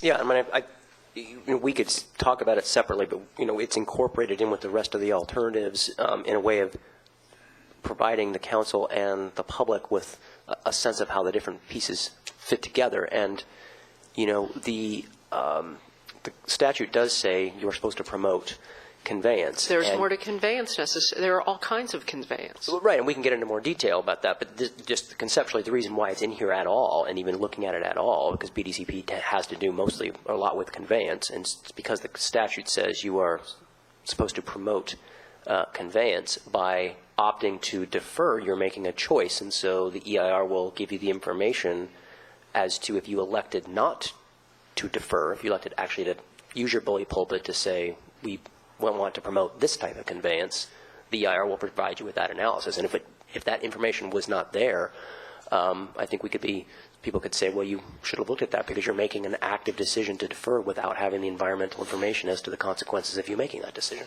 Well, I don't think that's inconsistent with what I said. Sorry? I don't think that's inconsistent with what I said. I know we have to deal with the BDCP in some way, but it's odd because the statute's odd. No, I think so it's a both and right here you don't have the both. I'm a little lost. What's the part that's missing then? So conveyance is a larger question of it's that whole issue of how we're trying to deal with water going through the delta, and there are a bunch of options, and we were talking a little earlier, maybe that there's a good range of options in BDCP. I'm not totally steeped in what BDCP is doing right now, so I don't know. But we have sort of an independent authority to look at conveyance quite apart from where they're doing it. All I'm saying is I want us to be independently framing it in the way that we think it ought to be framed, and then leaving the door open for adopting BDCP, because the statute clearly doesn't say we have to. It says you shall if certain conditions are met, which is pretty speculative. So I'm not about not having this umbrella cover what needs to be, but as I read this chart, and of course this is preliminary, we're totally deferring within the range of BDCP as opposed to us. And in the document, we have less than a page on storage and conveyance, and it's all a punt to BDCP, and I also think that's wrong. Well, with respect to the EIR, I mean, I think some of the alternatives that are in here with respect to conveyance go beyond what BDCP is, and Gwen can comment on that, but I think the isolated conveyance, Gwen can comment on this, but I think that some of the items in the alternatives go outside of the envelope of what is in the November 2010 BDCP document. And of course, we can adjust the alternatives with respect to conveyance and however the council wants us to do it, just sooner rather than later. And then on Councilmember Natoli's question and comment, CEQA does not require a public agency to analyze in extensive detail a project decision that is inherently very general. you are not making a project level decision. You are not approving a particular conveyance. That's not where you are. That's not what you're doing. So CEQA doesn't require us to do a heavy detailed quantitative assessment of every different component of that, because that's not the decision you're making. Mm-hmm. We do an analysis under CEQA at the level of detail that you're deciding the actual project itself, and you're really deciding it at a very high recommendation type level, and that's the level that we're going to be dealing with, deferring to the experts down the road, or BDCP, I shouldn't call them experts, the ones who are going to be looking at it in more detail to do the heavy detailed work. So I think that is how we can not get pulled down into that rabbit hole. That's not the word you used, but that's probably what you were thinking. But if I just could just to follow on very quickly to what you just described, though. So if we do it as suggested here, and it comes out and it's significantly contrary in what we ultimately do in the Delta Plan in our analysis, and yet the BDCP comes through on its particular route, and it comes through with, again, something that's very contrary, but they've done their environmental report, they've done their vetting and met their standards, and yet we had a plan that was out ahead of the BDCP that undertook some investigation of alternatives and so forth in a much higher level way. But it said that this was the approach that we felt. So then does that set up the situation right away, the inconsistency, that immediately that before it ever got appealed, that we made some assumptions here based on what we knew at the time, and here's what we thought was the approach that met the co-equal goals best. BDCP comes through and they say, oh no, we think this is the way, and we've met the hurdles, got Fish and Game sign-off, you need to take us into the plan, and we have a document that was before theirs, that preceded theirs, and they're coming through with theirs and saying, oh no, this, I guess, what does that set up for the future? I think that there is some potential for inconsistency, but I think that's a creature of the statute and where you are time-wise. I do think that the risk of that is probably not extensive because the level that we'll be doing the analysis is so high level, and they'll be doing such a more detailed, refined level that probably the likelihood of inconsistencies is probably not great. But Chris wanted to say something. I was just going to say it's a unique statute in that when it comes to, assuming it comes to us on appeal, the issue is going to really be whether Fish and Game made the right call with regard to the NCCP Act, which we know about, and also the CEQA enhanced part. And that's whether they studied the reasonable range of alternatives plus the other things the legislature asked about. So, just the nature of the appeal is going to be different. We're not going to be second guessing whether or not 3,000 was the right one or 15,000 was the right one. We're going to be looking at whether or not Fish and Game made basically the right call as to whether or not they studied what's in the statute, a reasonable range of alternatives, whether or not they met NCCP. Is it awkward? Hey, I'm the first to admit that it's awkward. So, Randy. Yeah, no, it's interesting. One other thing in these, and maybe it would be better if we waited and let you get through them, because you said that, and I see now little places where you say as compared to, and it's different in each of these. So maybe we should wait and let you explain them before we jump in. It was just hard to understand the little print thing, and then I'll feel better being able to give you my feedback. And the only overall thing I'd say is that I know you need to rely on extant documents, and that's helpful. There's just more documents than the BDCP progress report of last November, which is not a decisional document. It was a political statement in time before an administration ended. It's not to say it's nothing, but it's not like it was a document that was put out as part of a formal process. It's instructive. I wouldn't say you'd ignore it. I would say where it is right now may be very different from where it was then, or maybe not. But there are other documents out there to rely on. There's that whole raft of work that has been the follow-on to the CalFed process, including the Stage 2 ecosystem restoration stuff that we were talking about earlier today. There were in CalFed, and presumably they're further ahead, all kinds of documents on storage, and that included surface storage and groundwater storage. Here you talk regional and local, but there's also groundwater. Maybe that's included in local. But so there's just a bunch of other documents we should, if we're going to be pulling from extant documents that are reasonable to rely on, there are a bunch of them out there, and I'd rather we looked at a range of those. Randy. I'm happy to hold my question if it's the desire of the council to go through the presentation first. A cautious agreement, you should proceed without concurring with the approach you have suggested yet. Or should I make sure we leave as soon as Gwen's done with her presentation before we can get those reserved questions? One quickie note, we have started the process. Obviously, this chart is very cursory and very short for just benefit of presenting here. We have started the process of actually taking this chart and turning it into, for each of the alternatives, how different policies in the existing draft of the Delta plan would actually be changed to sort of result in what the alternatives look like. So, we have started that process to actually translate what these alternatives are into an actual alternative version of the Delta plan.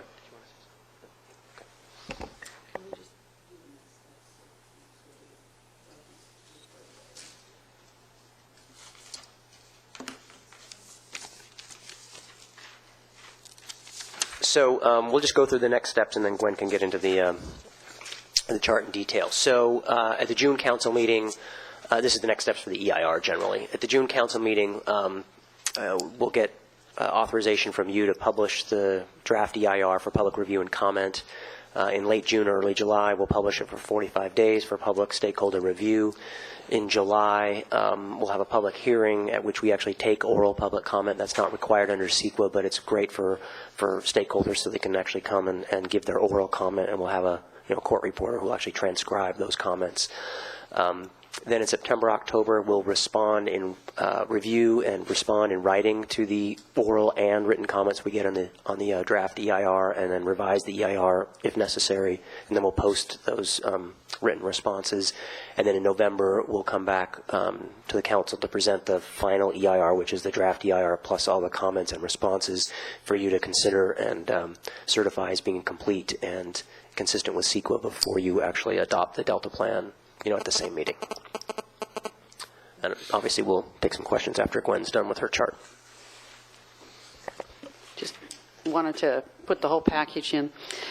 I would like to talk a little bit about this range of alternatives and address some of the things that we found in there. And I think what I'd like to do is talk around the big elephant in the room with the BDCP initially to get a feeling of what else is in the alternatives first, and then we'll come rolling back to that, if that's okay with the council members.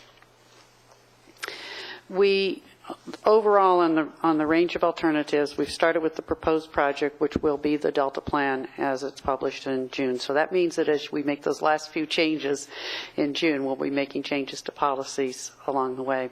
And then also as that shows up in the alternatives. As we've talked about before, the concept, because we don't have, in many of our cases, we are looking at on our policies that we've walked through last council meeting and for the last 2 days. A lot of them are associated with direction and for both evaluation and implementation by other agencies that bring forward for when they're approving their covered actions to be consistent with the Delta plan.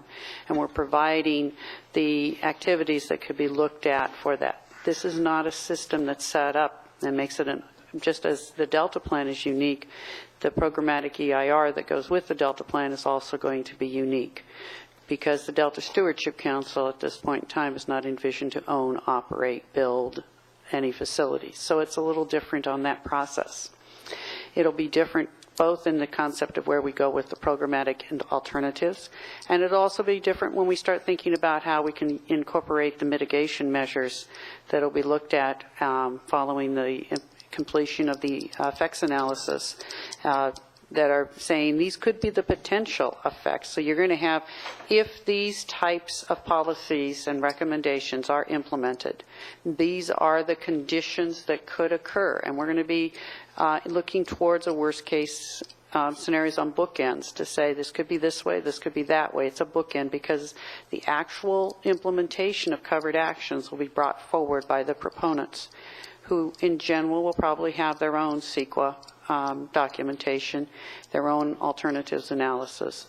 And we want to give them some feeling of the types of mitigation measures with that. We also want to look at, in each one of the effects analysis of each of the alternatives, what are the general effects in accordance with the resources, and then together, individually as each resource, like a water or land use, and as a team of the entire implementation of the policies and recommendations within each one of these alternatives.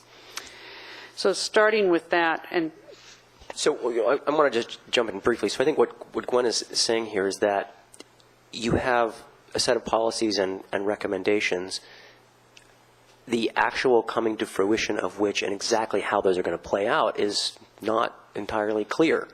And so the EIR, the team, Gwen's team in particular, is going to have to do its best to come up with an evaluation of how that might actually play out, and consistent with CEQA, are going to have to kind of assume that it comes to fruition in its kind of maximum, reasonably maximum form. Otherwise, we'd be accused of not going far enough to look at and informing you of the potential consequences of making a particular recommendation. It's not the EIR, by kind of going to the outer envelope of how far that could go, is not a statement that the council absolutely believes or is endorsing going that far. It's looking at a best probability as to how far that could go, because CEQA does require you to look at, in essence, a worst case or a maximum impact, maximum reasonably possible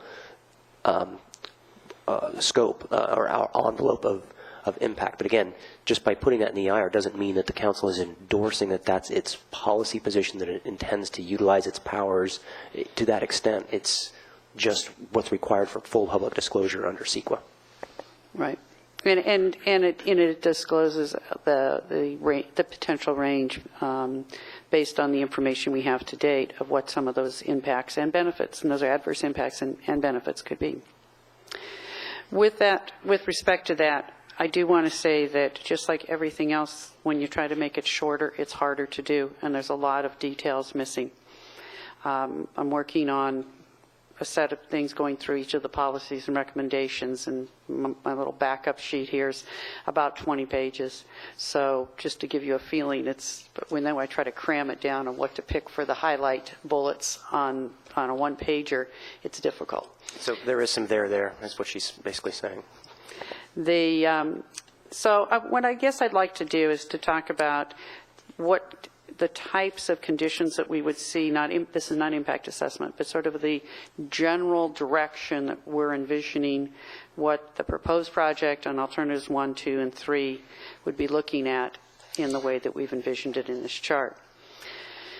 I will break it down with reliable water supply, delta ecosystem restoration, improve water quality, reduce risk. We'll also be looking at to determine if there's any physical resource changes associated with the financing plan framework as it's finalized, because changes in financing can, depending on what they do, can lead to changes in land use, for instance. And so those would be a physical resource change. I did not do it at this time because of the nature of the financing framework is still nebulous in nature at this point. Starting off with just in the top corner on the left under proposed project for the reliable water supply. Overall, in that box, what we're seeing is that there is an increased emphasis on, if you remember WR P4 or P1, and is that basically we're moving forward in a process that is going to be more supportive of the requiring evaluation by areas of covered actions. They submit the proponents of covered actions would be evaluating their planned investments in local water supplies. So there would be an emphasis on those water supplies and evaluation of those use of those water supplies for long-term sustainability, balancing groundwater and surface water aspects with demands. And we're taking the policies and the recommendations together. Overall, there is an emphasis on the increased use of local and regional water supplies as compared to the existing conditions today. And also a reduced reliance in the future upon Delta water exports. So this alternative, as we're envisioning it, could, under the worst-case scenario, basically look at reduced reliance on the Delta exports as we know it today in existing condition, an increased emphasis on the use of local water supplies, and those would include the storage facilities locally, which is surface and groundwater storage, conjunctive use projects, water conservation, treatment of what's currently non-potable water supplies because of salinity or other contaminants. It would also include storage. It would include some major storage facilities that might be local, or it could be also the ones such as which identified currently in the Department of Water Resources integrated storage investigations, such as Sites Reservoir, or another expansion of Los Vaqueros, or the San Joaquin River reservoirs, or even in, as in CalFed, raised Shasta. But the overall emphasis would be on using the local and regional water supplies more than is proportionally currently done. The proposed project also has an increased emphasis on ecosystem restoration as compared to both existing conditions. And as we've talked about, because of the use, and and this was probably my mistake of looking at progress report BDCP when we made this decision to include the references to BDCP in the alternatives descriptions.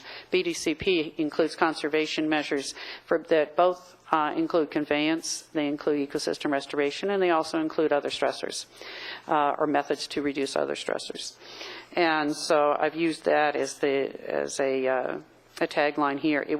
But it is, as we've discussed earlier today, that it's very incorporating the ERP's ecosystem restoration opportunities. We want to, for the purposes of the EIR analysis, say how big would that be? And so therefore we would be using the text that goes along with Figure 5 of the Stage 2 documentation. And an increased emphasis on control of the non-native invasive species as compared to existing conditions, and again, based upon the ERP's discussion of that as they were earlier described today. The improved water quality, a lot of these, as there was talked about just in the previous panel, was that those are programs that are ongoing. However, this would be a much more aggressive schedule in some cases to achieve those dates for completion earlier than was anticipated under their current stated schedules. And reduced risk of floods in the Delta. We talked about this yesterday. There was an increased emphasis on levee construction than what's currently done under existing condition. The criteria that is there would be increased more stringent criteria, as we talked yesterday about Table 7.1 as it's standing now. And an emphasis, if you remember the discussion we had on reducing risk for life, would be more of an emphasis on areas with residential as compared to the areas with more agricultural or only agricultural islands. This was based upon the way third staff draft Delta Plan policies and recommendations were placed. We know that there'll have to be changes as we incorporate the comments on third staff draft. For the purposes of this discussion and as we move forward, the concept would be to have 3 alternatives that increased emphasis on different aspects of the proposed project. And this would be done not just for a standpoint of providing a range of alternatives, reasonable range of alternatives, but also for the fact that there will be adverse impacts to some physical resources through the implementation of Delta Plan. For instance, as we discussed, the reliable water supply, the increased use of local and regional water supplies even with the reduced reliance will still provide water supply reliability overall, but it could actually cause an adverse impact due to you could change where the adverse impacts are. So construction and operation of Delta export facilities, conveyance facilities, versus construction and operation of facilities within the local areas. So more desalination facilities, recycle facilities, groundwater treatment, storage. Those also, there's different adverse impacts. It doesn't mean in total one could be greater than the other. We don't have that information at this time. But there's there's certainly a redirection of where those impacts and benefits could occur. The increased emphasis on use of Delta for reliable water supplies. We did use the BDCP because in the concept of where they were looking at ecosystem, the Bay Delta Conservation Plan, as was discussed multiple times at the Bay Delta Conservation Plan Steering Committee, initiated with the map that's in the Stage 2 ERP report and the predecessor map of that. And then they reduced the areas that they were focusing on, the ecosystem restoration, to provide the benefits to the species that were the focus of improvement in Bay Delta Conservation Plan. And so as a decision, that was where we said there was a decreased emphasis. And so instead of all of the ecosystem restoration, as was described in the ERP, which had a different purpose and need than the BDCP, that's what we did to show that this was a balanced for the co-equal goals on that process. And again, the continuation of the emphasis of non-native species, the ERP has suggestions are less aggressive than the Bay Delta Conservation Plan non-native species proposals, as I said, as of the November 10th, 2010, November 18, 2010 document. We did not change anything in the improve the water quality, again, an aggressive schedule, and it was a decision. It's nothing that we are pointing to. And the same, and the levies, the same levies, emphasis on levies as the proposed project. More related, the criteria, design criteria and the, for investment would certainly be more for this one because it's a focus of this alternative for using the Delta for reliable exports, water supply exports. More focus on islands to protect the water quality of the South Delta intakes than necessarily the residential areas, which was the focus of Alternative 1. Excuse me, our proposed project. Similar in nature as we move to increased emphasis on the Delta ecosystem restoration. This one is, again, has emphasis on the use of the local water supplies, reducing reliance on the Delta exports, and even further reduction of that than was done in the proposed project. And then the new storage facilities, it's been described in several of the ongoing projects for integrated storage investigation, especially of how to operate reservoirs such as Sites Reservoir in Shasta and Raising Shasta in a manner that would be more beneficial for the ecosystem than for water supply uses within the watershed and south of Delta. The Delta ecosystem restoration, again, because of the nature of this alternative 2, we would go further than even the ERP text that went along with Figure 5, and even further for the increase. That non-native species may be similar in Alternative 1. We're still working on this. This is a work in progress. And reduced risks. Again, this time the emphasis for where the state investment would be to protect the ecosystem restoration programs. Finally, in Alternative 3, this one also would have a reduced reliance on the Delta exports, has been indicated multiple times by in-Delta water users and land use users. The storage facilities would be either local, and if there were and also in major regional ones that would be operated to improve Delta flows and water quality, especially providing fresh water flows throughout the Delta to agricultural, municipal, and industrial users, and in accordance with many of the comments that we've received from those users. The emphasis on ecosystem is reduced, again, similar to the comments we've received from those areas in the Delta, because changes in increased ecosystem restoration reduces agricultural land opportunities for agricultural land use and potential opportunities for housing. And less aggressive schedule, more like existing conditions for the water quality. And in the levees, again, an emphasis to protect all land uses in the Delta, especially the agricultural islands, as compared to the other alternatives. So that's sort of an overview. There's a lot more detail behind it, and I think I'll stop right now before I put everybody to sleep and let you get to your questions. Randy. Question on the proposed project under reliable water supply, new storage facilities. It says emphasis on local storage plus some major storage. I thought we wanted to emphasize both. We do, and that's why I guess maybe it's a way I've written it. We certainly are emphasizing local storage because that's part of the way you meet that emphasis on local and regional water supplies. So things such as been happening down in Southern California, for instance, not just with Diamond Valley, but with Livenhain and Sweetwater and all. But also there's maybe not all 4 of the major regional storage facilities as is currently just being discussed by Reclamation, Bureau of Reclamation and DWR. Maybe it's only some. And again, we're trying to focus this. This is still being developed. The effects analysis has not been started. Well, the way it reads to me is that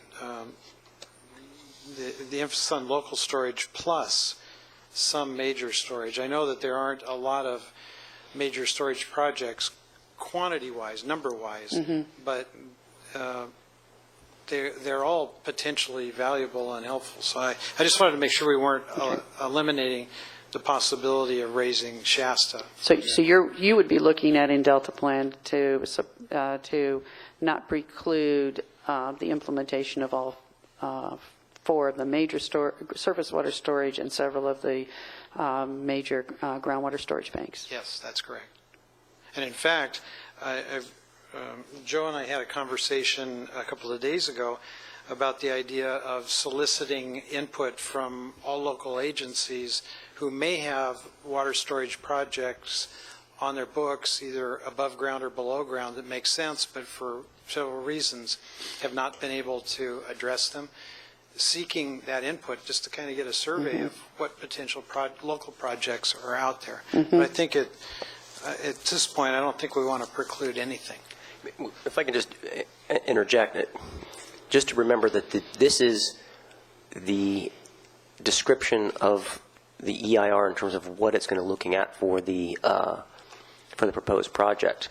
Whatever the council wants with respect to storage is what we will analyze as the proposed project. So to the extent that the council wants something more specific about storage, we're just going to analyze whatever you tell us that you want vis-a-vis storage. So the way we may describe it in the EIR is just our best guess about what the Delta Plan is saying. So to the extent that you want that modified, that should be in the Delta Plan, then we'll just take it as the technical folks and analyze it. So the place to play with the wording on storage is in the Delta Plan, not the EIR, just to help separate the policy document from the technical analytical document. That's helpful, because what I was reacting to in part was I was seeing things on this chart that aren't in the plan.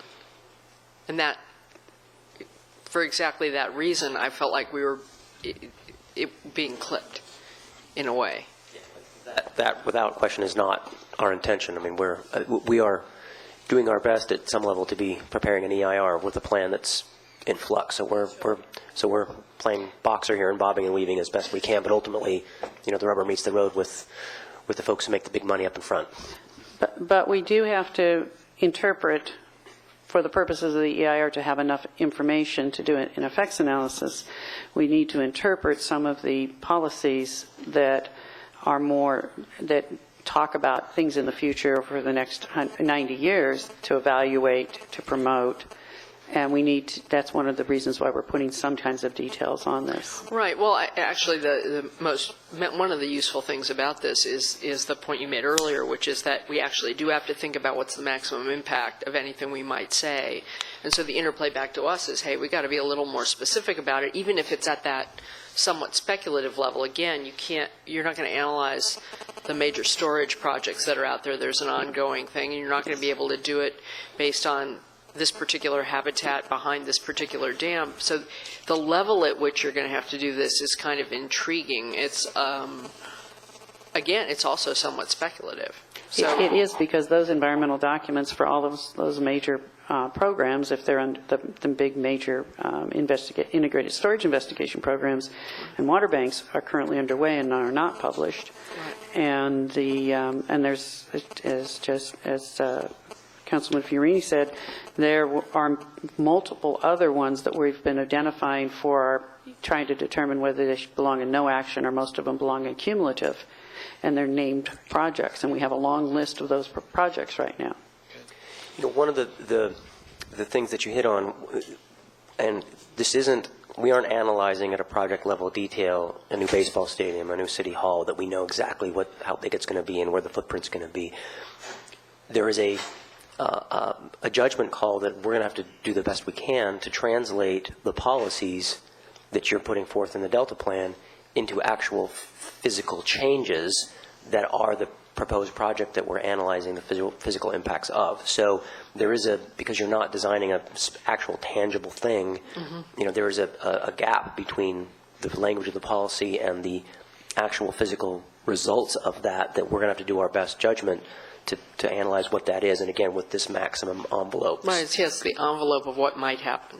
As best as we can come up with. In fact, CEQA requires you to do a bit of forecasting when you do environmental review. It shouldn't be entirely speculative, but there's a tolerance for a degree of speculation.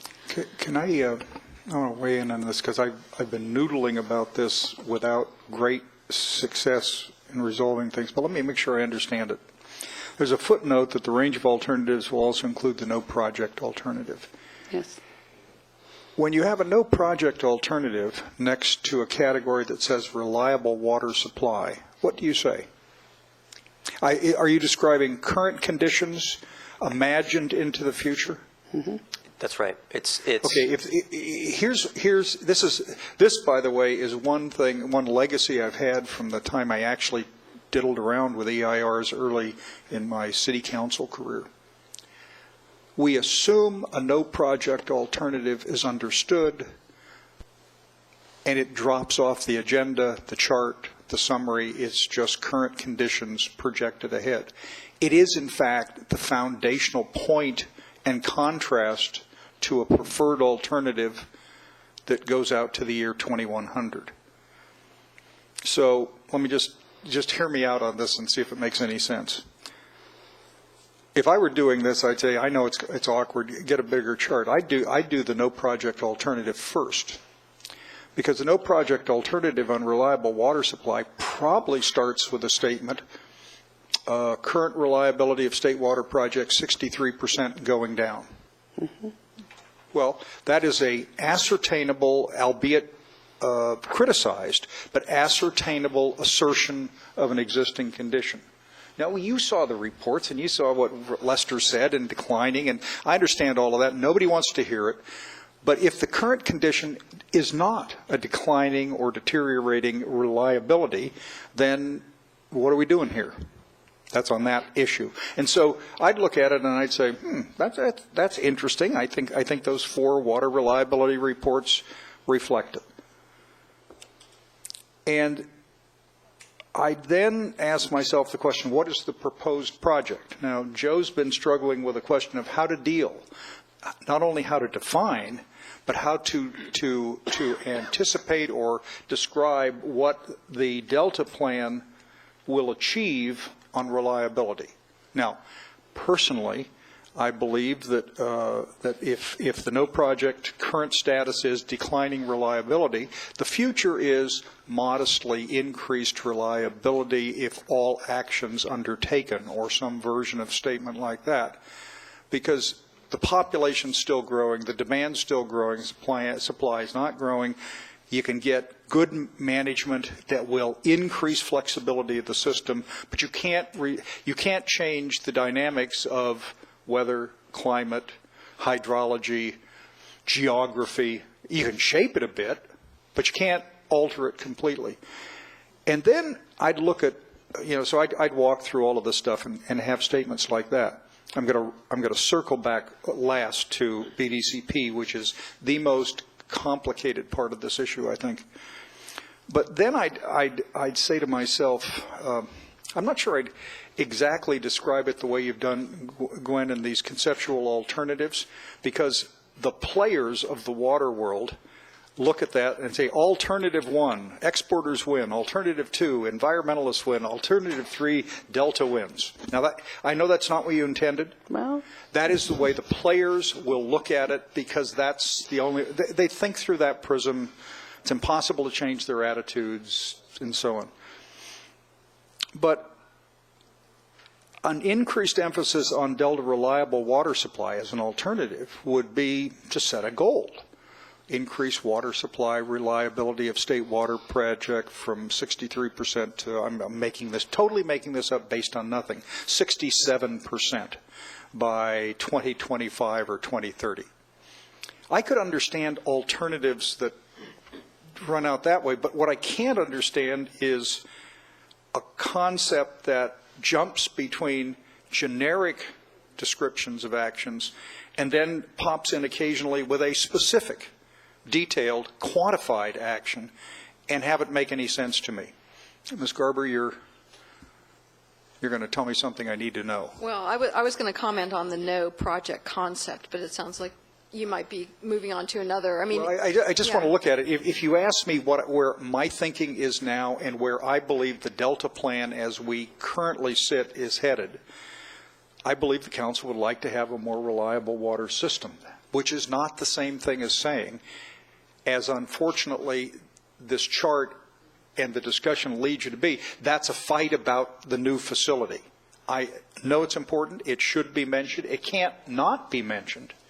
You know, if I can interject on that. I think we're on to something that's really important to focus on. You did say that the BDCP, the conveyance, is the most complicated part of this, but I also think it's the least consequential in terms of the overall Delta plan and the EIR's analysis, because you're making lots of policy choices in the EIR, I mean in the Delta plan, about other things, about the levees and other types of things where you're really making solid choices. The new facility is something that isn't really solidly before you. It's another process that's going to have its own full EIR process when it comes before you. So I think it's important not to get too focused on that, because you have lots of other components that actually are going to, that you are really making solid choices about where you're going to have real influence over. So it's it's good not to get too hung up on it. But if you, and that's why one recommendation would be for a summary sheet like this, probably that integration of BDCP or whatever the title would be becomes an element. Probably that you've got 4 elements on the left becomes a 5th element. Okay. Only because of this complicated statutory connection on 3 or 4 levels that we've been given. That's the hardest part to deal with. Legislature told to do a bunch of things, and there's a point where it begins to interfere with our ability to think this thing through. But if you ask me what a starting point would be, I don't know what a starting point on current conditions would be about BDCP. 5 years, $160 million, great confusion, high controversy, angry people, new administration coming in. Some people are happy, sort of, maybe kind of. Other people are unhappy, totally. Vast confusion, looking for help. I mean, I don't know what you'd say about the current condition. But if you ask me, in my opinion, can the co-equaled goals be achieved without some repair? I'll use these words, they're not the right words. Some repair, modification, or replacement of the existing water conveyance system over the next 90 years. I'd say to you, God, I don't know, I can't yet imagine how that could be done to achieve the co-equal goals. I'm thinking about whether that's actually a right position. And that's not said, I think, yet in the Delta plan. I'm not suggesting that's what you want to say. Ms. Garber? Well, as you know, the no project is mandatory, whether or not it achieves a single goal. EIRs often have more than one no project alternative. Usually they're development projects. They have more than one? More than one. One is the no project, no build. Oh, got. Nothing happens. The other is just what you're talking about, no project, but reasonably foreseeable incremental measures that can be taken based on current resources or current utilities in a development project, or what's going to happen even if we don't approve it based on current entitlements in a development context. So we can flesh that out. And I think we'll go towards having 2 I think we'll go towards the idea of having two no projects. One is no project, no change, and the other one is no project and our best guess about how the world would change based on existing items that are in place. The one thing we're floating toward is this concept of short-term actions, immediate needs, whatever we call them, a series of steps. We're fleshing it out. It's not fully developed. But arguably, no matter which alternative you choose, that list of items would be ones that we probably would suggest be included, whether it's a no-project alternative, a no-project alternative with bells and whistles, help the Delta, environmentalist, water, I mean, whatever it is. Here, the 10 things you ought to do in short order. They are consistent with our mandate. If those are the recommendations from the Delta Stewardship Council, those aren't the no project. That would be part of the Delta plan. Okay, well, and I want to make that point. I mean, when we talk about a no project, the traditional, my understanding of the legal no project is no new facilities. No, it's nothing. What we're in there. Although it does include continued maintenance, as far as I'm understanding. Continued maintenance of existing facilities. I mean, I think for purposes of here, the no project is you don't do anything. I mean, that's all. Your old task is to do a Delta plan. But you would continue to operate and maintain. Well, whatever the facilities. Right, but I mean, the Delta Plan Stewardship Council would not be right. Well, I mean, look, the no project is doing nothing. The problem is the mindset is we could be doing all the programmatic documents in the world. Whenever we talk about conveyance, everyone says it's a project. And we think about it and we talk about it as if it were a hard project. And, of course, that's not what we're proposing. That's not what we're legally able to we're not adopting, I'm sorry, we're not developing and adopting a project to build a thing. But if you have recommendations, and I think this might be something that we're hearing both in the last 2 days from different people, these are basically long-term alternatives. Yeah. They're not the near term. They're not what you do in the next 5 to 10 years, why other projects are being developed. And I know that in the comments we heard from both council and from others in the last 2 days that there was a lot of discussion associated with what happens in the near term. What can you do until larger conveyance projects get through? Those right now haven't been envisioned in this suite of alternatives. That doesn't mean they can't be placed there. I think pulling BDCP in its own row, so to speak, makes a lot of sense. Well, I'm not positive until I see it, but something just tells me that just this discussion, which we've had for approximately 10 months now, in one form or another, how to deal with BDCP, how not to do this, it's coming back to haunt us, and it's blocking the way we think about a Delta plan in some strange sense, I think. So one conceptual is a separate entry. But the other thing is kind of a blending of a chart like this. By the way, I think this kind of a chart is a helpful idea to summarize the point. I don't think any of us object to this formatting of this approach to try to explain what it is. It's the explanation and the play that's causing some concern. So I want to get down to BDCP. On a preferred project for the Delta plan that we are developing, we know that we have to have alternatives within, what did you say, the reasonable range of probability, or in the pipeline, or whatever in the hell that...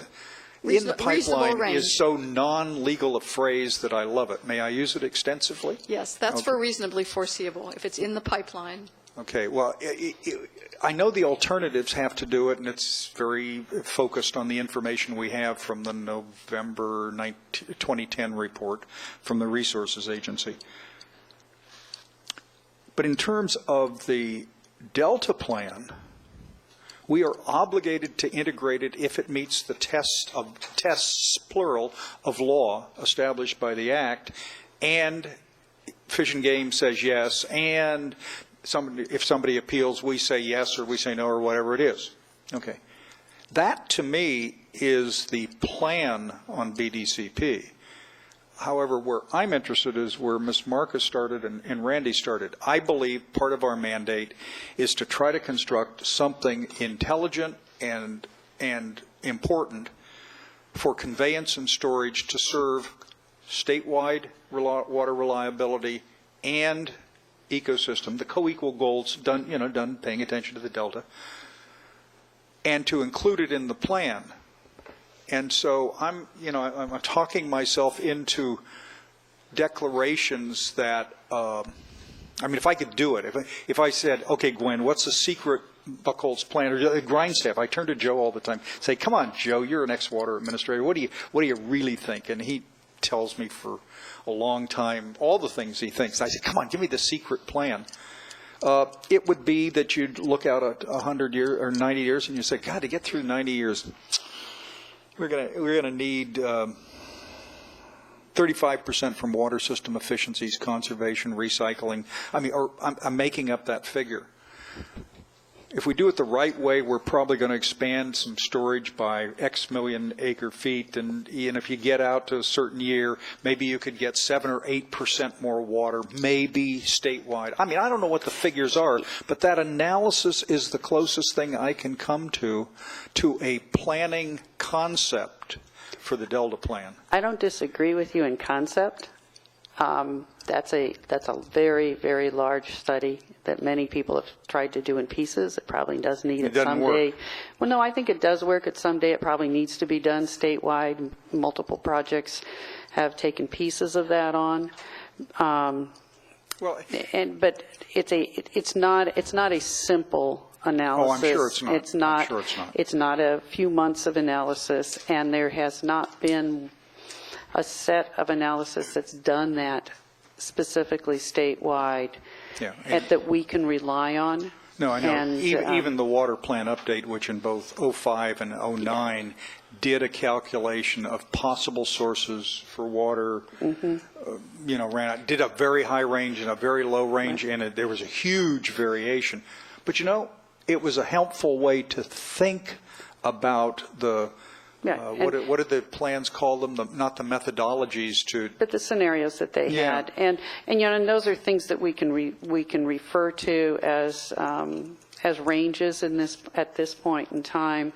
I hesitate as an engineer to actually mandate, because that's what the plan does in some ways, of saying, increase reliability for a state water project from 62% projection now to 67 by 2025, because there's a lot of, those studies are even difficult to do, and it's difficult to say absolutely increase storage by this many million acre feet. I've worked on reservoirs twice now in which we thought we'd have a certain amount of available water out of those reservoirs, and once we did the modeling, it didn't, one got more and one got less, actually. Right. Well, but I don't know. I actually like the way the discussion's going. I like the configuration. The presentation gives me problems, just as Don pointed out early on. I don't think in the Delta plan on range of options and alternatives, I want to go much farther than what we've said in our 3 scoping letters, which is a wide range of options and alternatives ought to be done. The alternatives to the Delta plan may well require a BDCP specification. The rumblers are going to now, whatever the range is going to be, but I'm looking for what is consistent. May I ask a question to the chair? Yes, and I'm going to focus. BDCP provides us, as I said before, a portion or all of some Delta conveyance. BDCP provides us a portion or all of the ecosystem restoration, a portion or all of the portion of reducing other stressors. Right. And a portion of the financing. Let's be honest about that on that part. But there's a lot of other things, and I've been talking to people and trying to put this down into maybe 3 bullet points if I had PowerPoints to say what would the proposed projects do. And to me, and we've been trying to wrestle with this because we're trying to look ahead to starting the effects analysis for the EIR team. And if I look at the one way of looking at the implementation of the Delta Plan policies and recommendations from third staff draft, in essence, we are looking at increased construction and operation of water supply facilities in the areas that currently use Delta water, export Delta water. We're looking at increased ecosystem restoration as compared to today. And much in the Delta, but not exclusively. Not exclusively in the Delta because of the use of the ERP mapping. But that means reduced opportunities for current agricultural operations, and certainly reduced opportunities for future housing and commercial operations. That's within the Delta. Within the Delta. And actually without, if you're doing ecosystem restoration, those areas would be there. It would mean reduced risk for potential flooding, and so a financial implication there, but not necessarily, and which would be associated with those land use changes, less housing, less commercial within the areas that potentially flood. If those were the areas, and that's what the focus right now of many of the areas that we have named in the Delta Plan, third staff draft, are areas that have a high potential of flooding. We have the improved water quality, which in the no project would eventually occur. It would just be the timing of when we are, because we're not stating what those numerical limits are or what those TMDL limits are. We're just saying, please get them done. We're also looking at, and then the levies, with an emphasis more on residential area versus agricultural, knowing that and with an acknowledgement under existing conditions that many of the agricultural areas in the Delta do not have adequate funds without subsequent state investments and federal investments to maintain their levees, that they would then be subject to more flooding potential. And so we could see lost agricultural opportunities, but improved opportunities for residential areas and less flooding potential for those areas in the Delta. That would be sort of and there's a lot of other things that go with it, but if I just had to come up with a shorthand, a 5 PowerPoint slide. If I moved to the alternative 1, we would have less construction of water supply facilities in the areas that use Delta water outside of the Delta. We would have less ecosystem restoration than in the Delta Plan. Therefore, more continued use of agriculture, right. More continued use of the water quality would probably be pretty much the same. If I moved to alternative 2, we'd have more ecosystem restoration than we did in Delta Plan. So therefore, less agricultural areas, less opportunities for housing. The emphasis on the inundations would be to protect the ecosystem, not necessarily residential areas or the agriculture areas. And if I move to alternative 3, in essence, we would be seeing the land use that would be more protective of what we have there today, so it can more of a continuation of our existing conditions / no project. But to do that and to maintain the water quality for the in-Delta users, especially with sea level rise, especially with climate change, we may see, and this would be a may because these studies aren't done and we can't refer to them all. We've got indications from some of the studies in public, but an indication that we'd probably see reduced reliance on Delta exports unless there was a conveyance that move it around, and even maybe with them. So therefore, the local water supply, local areas like Southern California, Bay Area, would see more construction as they would in Delta Plan.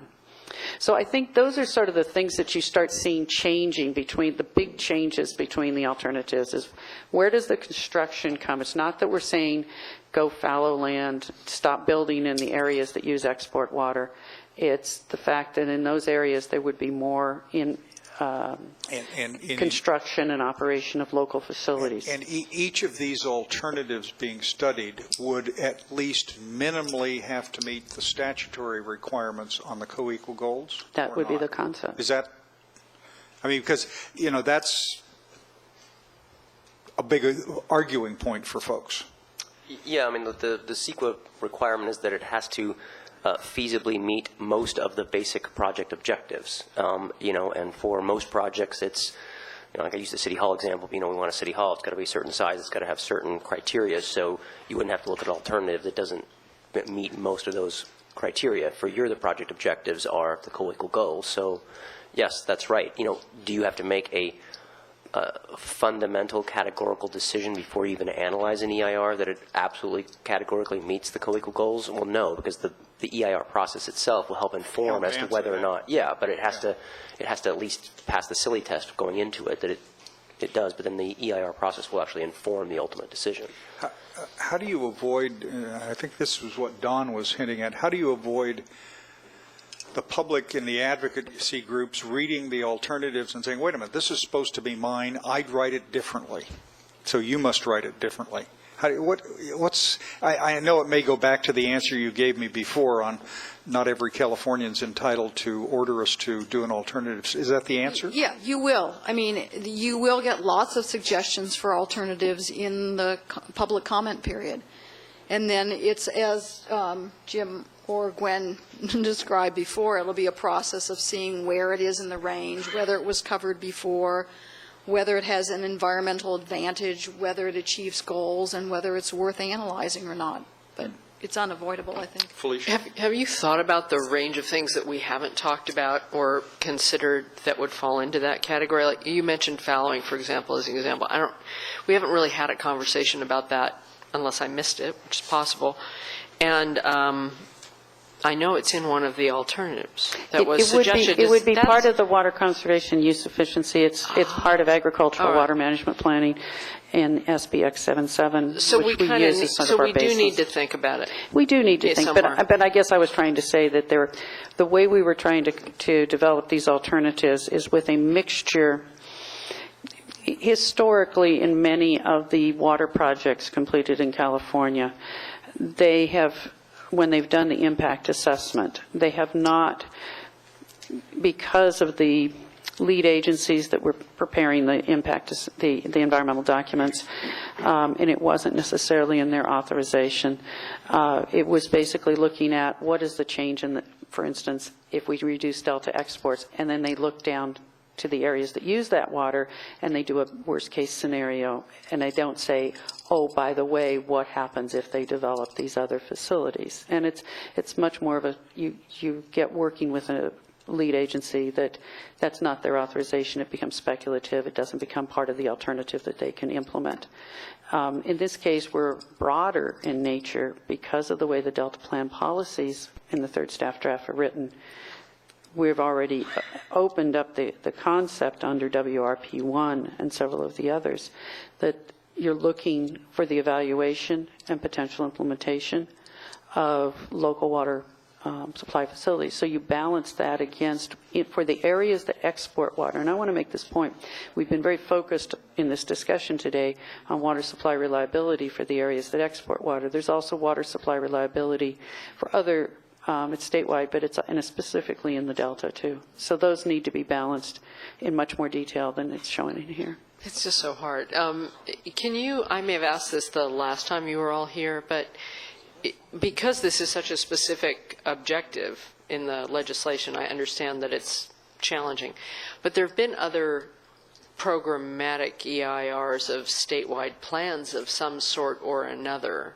Do you have a sense of what the best model, may be too strong of a word, but what an analogous complex programmatic planning type EIR process has been that met the tests? I guess the one I'd be looking at initially would be the CalFed programmatic, because CalFed programmatic actually did start looking at those other options.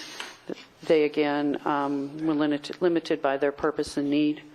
And I know that when on Central Valley Project Improvement Act programmatic, again, that was limited by the purpose and need and the objectives on that. So again, there were boundaries. This one has a more open set of objectives due to the way the legislation was written. Joe, you had some. I'm sorry. Okay. Well, you can see we're puzzling through. It's very although difficult. I think we're puzzling through not just the issues. I think more importantly, it's how you describe it, because this complicated set of things the legislature told us to do is unique, and it is not easily resolved by reference to something else. So, but I think some formatting changes will clarify. I don't know how to, let me use the word, distinguish BDCP as a separate item. I think Don might want to have it on the vertical, and I might want to have it on the horizontal, but that's hardly a policy difference. That's just a presentation difference. Yeah, we were actually whispering before about that same idea, Yeah. maybe pulling it out into a separate subchapter and dealing with it separately as a separate element. Yeah, I don't know. Yeah. I don't know. I think we'll continue to work on it. Okay.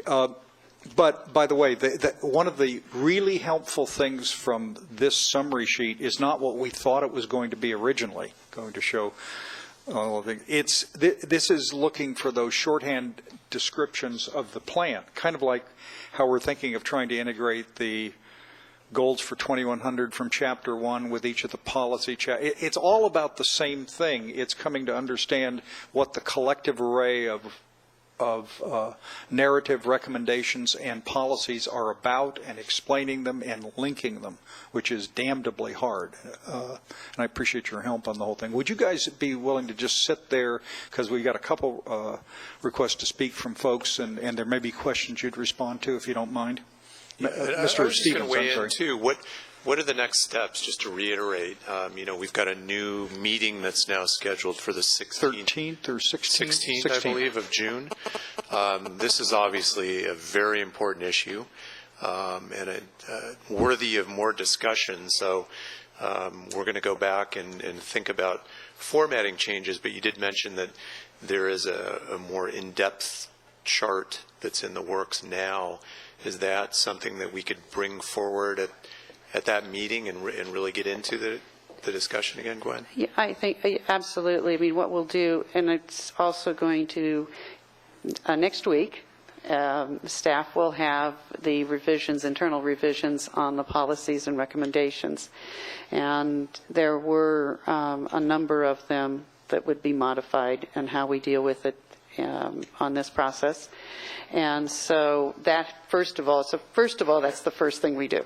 And then we'll work through it. I think what we'd like to understand from the council today is the overall direction of where we're going and the concepts of the three alternatives, if that's appropriate, because we do need, as soon as we get our in-house version of policies and recommendations, to make some decisions, at least in-house, to start proceeding, because we're trying to finish the effects analysis for the environmental document in that same time frame. But in terms of the take-home message that the council should keep in mind, I think, at least in my mind, is that this has to inform their ultimate decision come November. Mm-hmm. So this is an informational piece. Yes. That's based on reasonably foreseeable things out there, but that it's not necessarily an endorsement. But I think that's important just to keep in mind. No, I understand that. The vote to adopt or not adopt the plan or to amend it is the November. I got that. But, how we word it and how we discuss it and how we understand it is really important. And that's absolutely true. I think my point was, even in the EIR, you're looking at alternatives, but it's not necessarily an endorsement of a BDCP, a component of BDCP. And I think one of the important points that came out of this, again, we've talked about it before, is that our statute has a specific provision about promoting storage and conveyance that we have to keep in mind as well. Well, let's hope, and we're going to test it by having Mr. Koutras and Mr. Rentz in that order talk to us. And if they both say exactly the same thing, for exactly the same reasons, and for exactly the same analysis, Mr. Stevens, you're right, we will have succeeded. Mr. Koutras. Mark and I never have to worry about saying the same thing, so that's not an issue. I had two questions I wanted to ask. The first, Mr. Stevens has begun to answer it, and that is process. Not surprisingly, we're not in the in-house, so we're in the outhouse. I get that. We're always in the outhouse. Pobrecito, Yeah, pobrecito. exactly. Well, we're the Rodney Dangerfields of local government. Not here. Absolutely. You're the center of the universe I don't here. think so. No, I know better. I know when Mr. Eisenberg is being sincere and when he's not, and he's not. So, all right. You have on your revised schedule this June 13th meeting. Or whatever date Yeah, the it June is. 13th meeting for staff. Oh, excuse me, June 16th. You're correct. For staff. It's your meeting. You're going to show up on the 13th, and we'll all be on the 16th. Well, I'm going to be around on the 13th to look for the fourth draft posting. But at that June 16th meeting, just in terms of process, you had talked about you were going to sort of run through an overview and framework discussion of the fourth draft. Are you also at the same time, pursuant to Mr. Stevens' comment, going to talk again about the EIR alternatives? Pete, I think the answer is yes, but I can't guarantee it. I mean, these guys are going to have to go to the Torch Club tonight, close the bar, work out all these recommendations they're going to make to. I would bet they'd have some time for at least an update, if not anything else, at that meeting. But I don't want to impose it on them right now. Let them get back to us. And on the schedule changes in that meeting coming up, Joe, as you flesh out an agenda, I think we ought to try to get the agenda out as fast as we can, even if it's 10 days before. I understand there'll be changes, but people are nervous, justifiably so, and so let's try to get them as much notice as we can. I agree, and I like the idea of using the EIR as a framework to discuss some of the stuff we'll be talking about on the 16th, because as we talk about policies and recommendations, those are really key, and they fit in that EIR framework, and it will be, I think, helpful. And Gwen needs as soon as possible for us to get a feel for what the proposed project would be, and maybe even what some of the alternatives would be. So I would like to actually bring that, if I can fit it in, and we'll have to think it through. The second point, and this is more being argumentative, but your outside counsel here used a number of times a shorthand way to describe what he saw as your role, and used the words that you were to promote conveyance. And I respectfully want to hearken back to the statute, and the co-equal goals talk about providing a more reliable water supply system. And then when you get into the county's Delta policies, it talks about improving the water conveyance system. Now, improving, having more reliable, to me, does not leap to promoting conveyance.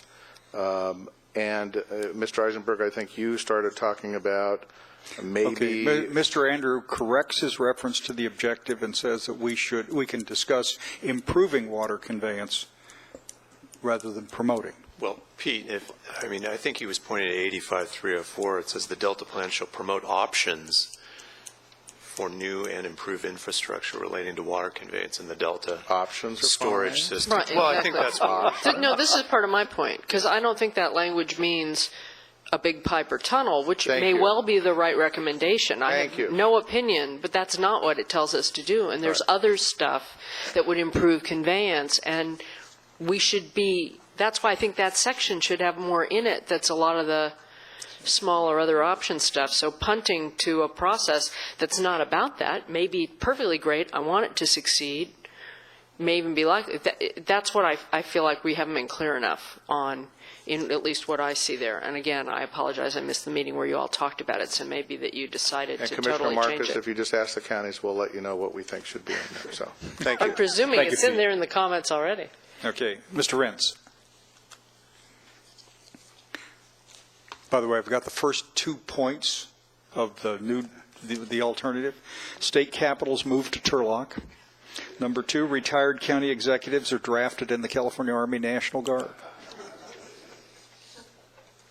I'm going to prepare one for you too, Mr. Renz. Oh, excellent, excellent. I always like a challenge on Friday the 13th. I do appreciate your suggestion about the Torch Club. I think you should have extended it to everybody that's here this late, Mr. Chairman, but I appreciate that, seeing as that's one of my favorite places in Sacramento. And I also appreciate the fact that this is one of the most unique, complicated, and, dare I say, convoluted processes I've ever been involved in. And I appreciate the staff and the attorneys staying here, because if you will indulge me, I've got just process questions, and I don't have opinion. I'm trying to get clarification because I know certain people are going to ask me for clarification, hopefully not till Monday, but probably well before Monday. So could I just direct my questions to council? Sure. Ask the question. They are process questions. So Would you like them under oath? Help a little bit. Are you saying that so that we don't jump in and try to answer the question? When you scoot back, that's all right. And I thank you for your oversight. Very valuable to me. But you leave our engineers alone, by God.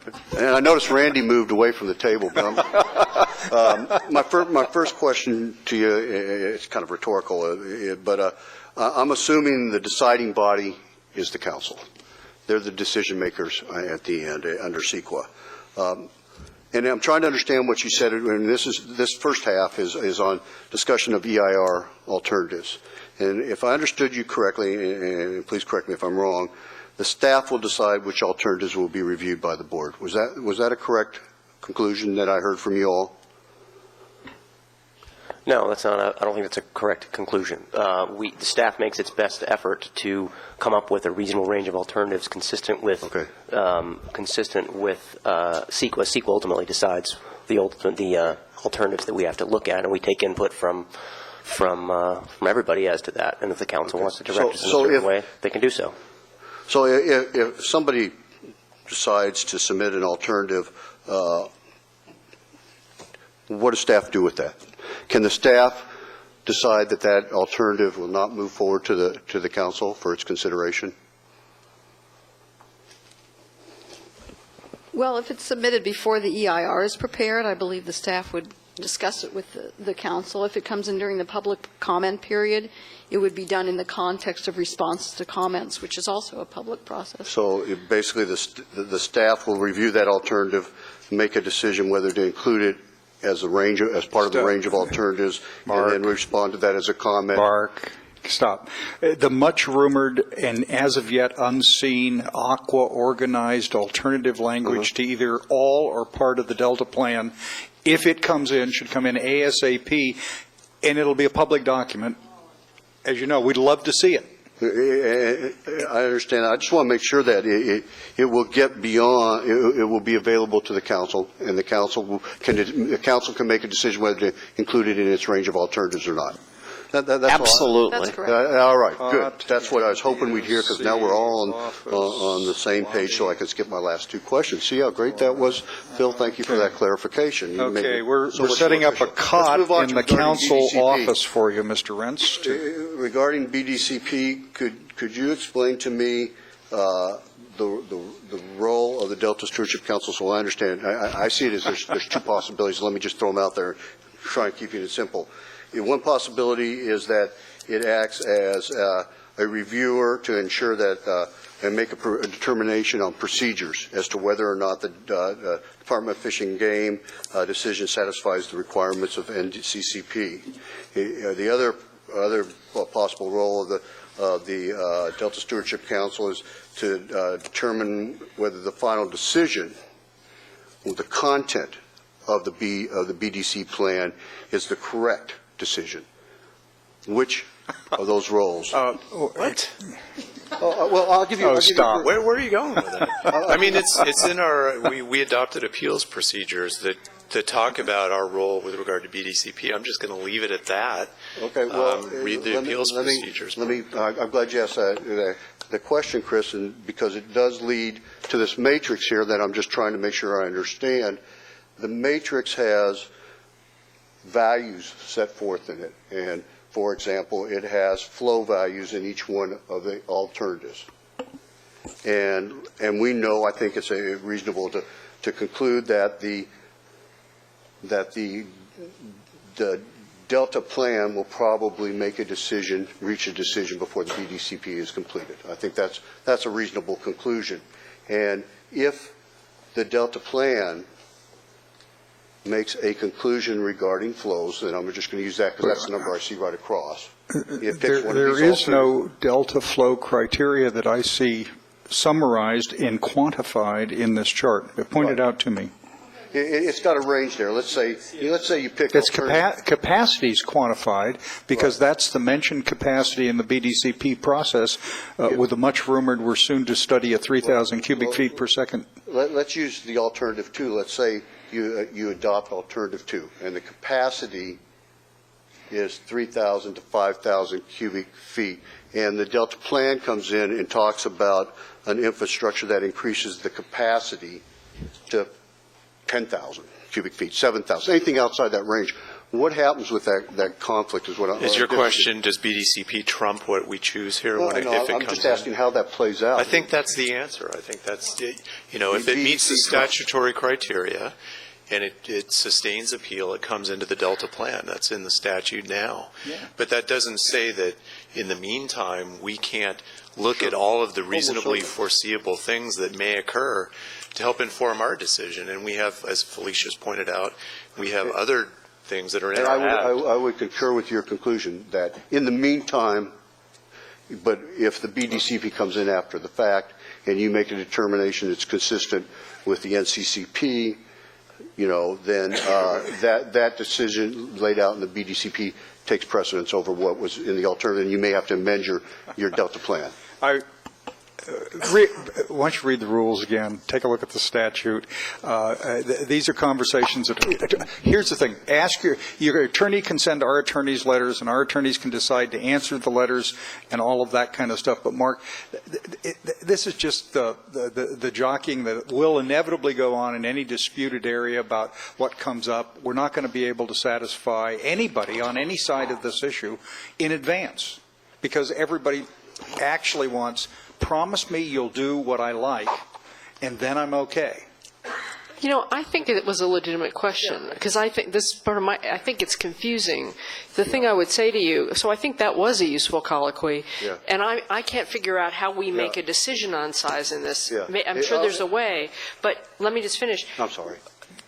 They're really draft, because we're not done here, proposed alternative just puts the entire range that BDCP is thinking about here. Even with that, I think it should be in its own category because it confuses what our role is. And I think because of BDCP, we've abdicated some of what we've been asked to do, and we haven't done it yet, which is to look at storage and conveyance more broadly for California, as opposed to the project level work that BDCP. It's complicated by the fact that we have to look at BDCP and then incorporate it.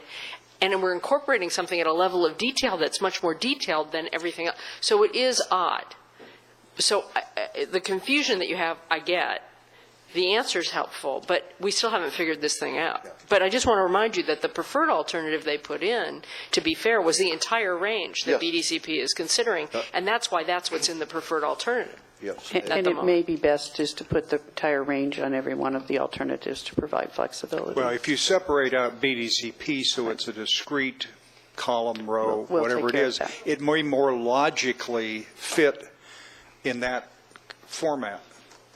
Maybe. Yeah. We'll take care of that. And let me close by saying, I know that I asked some maybe uncomfortable questions, but I agree with what you said, Felicia. This was valuable to me. It gives me a sense. I wasn't trying to push a position. I was just trying to get some clarification in my own mind. So I appreciate that. Thank you, sir. I may have to retire to the Torch Club after. All right, yeah.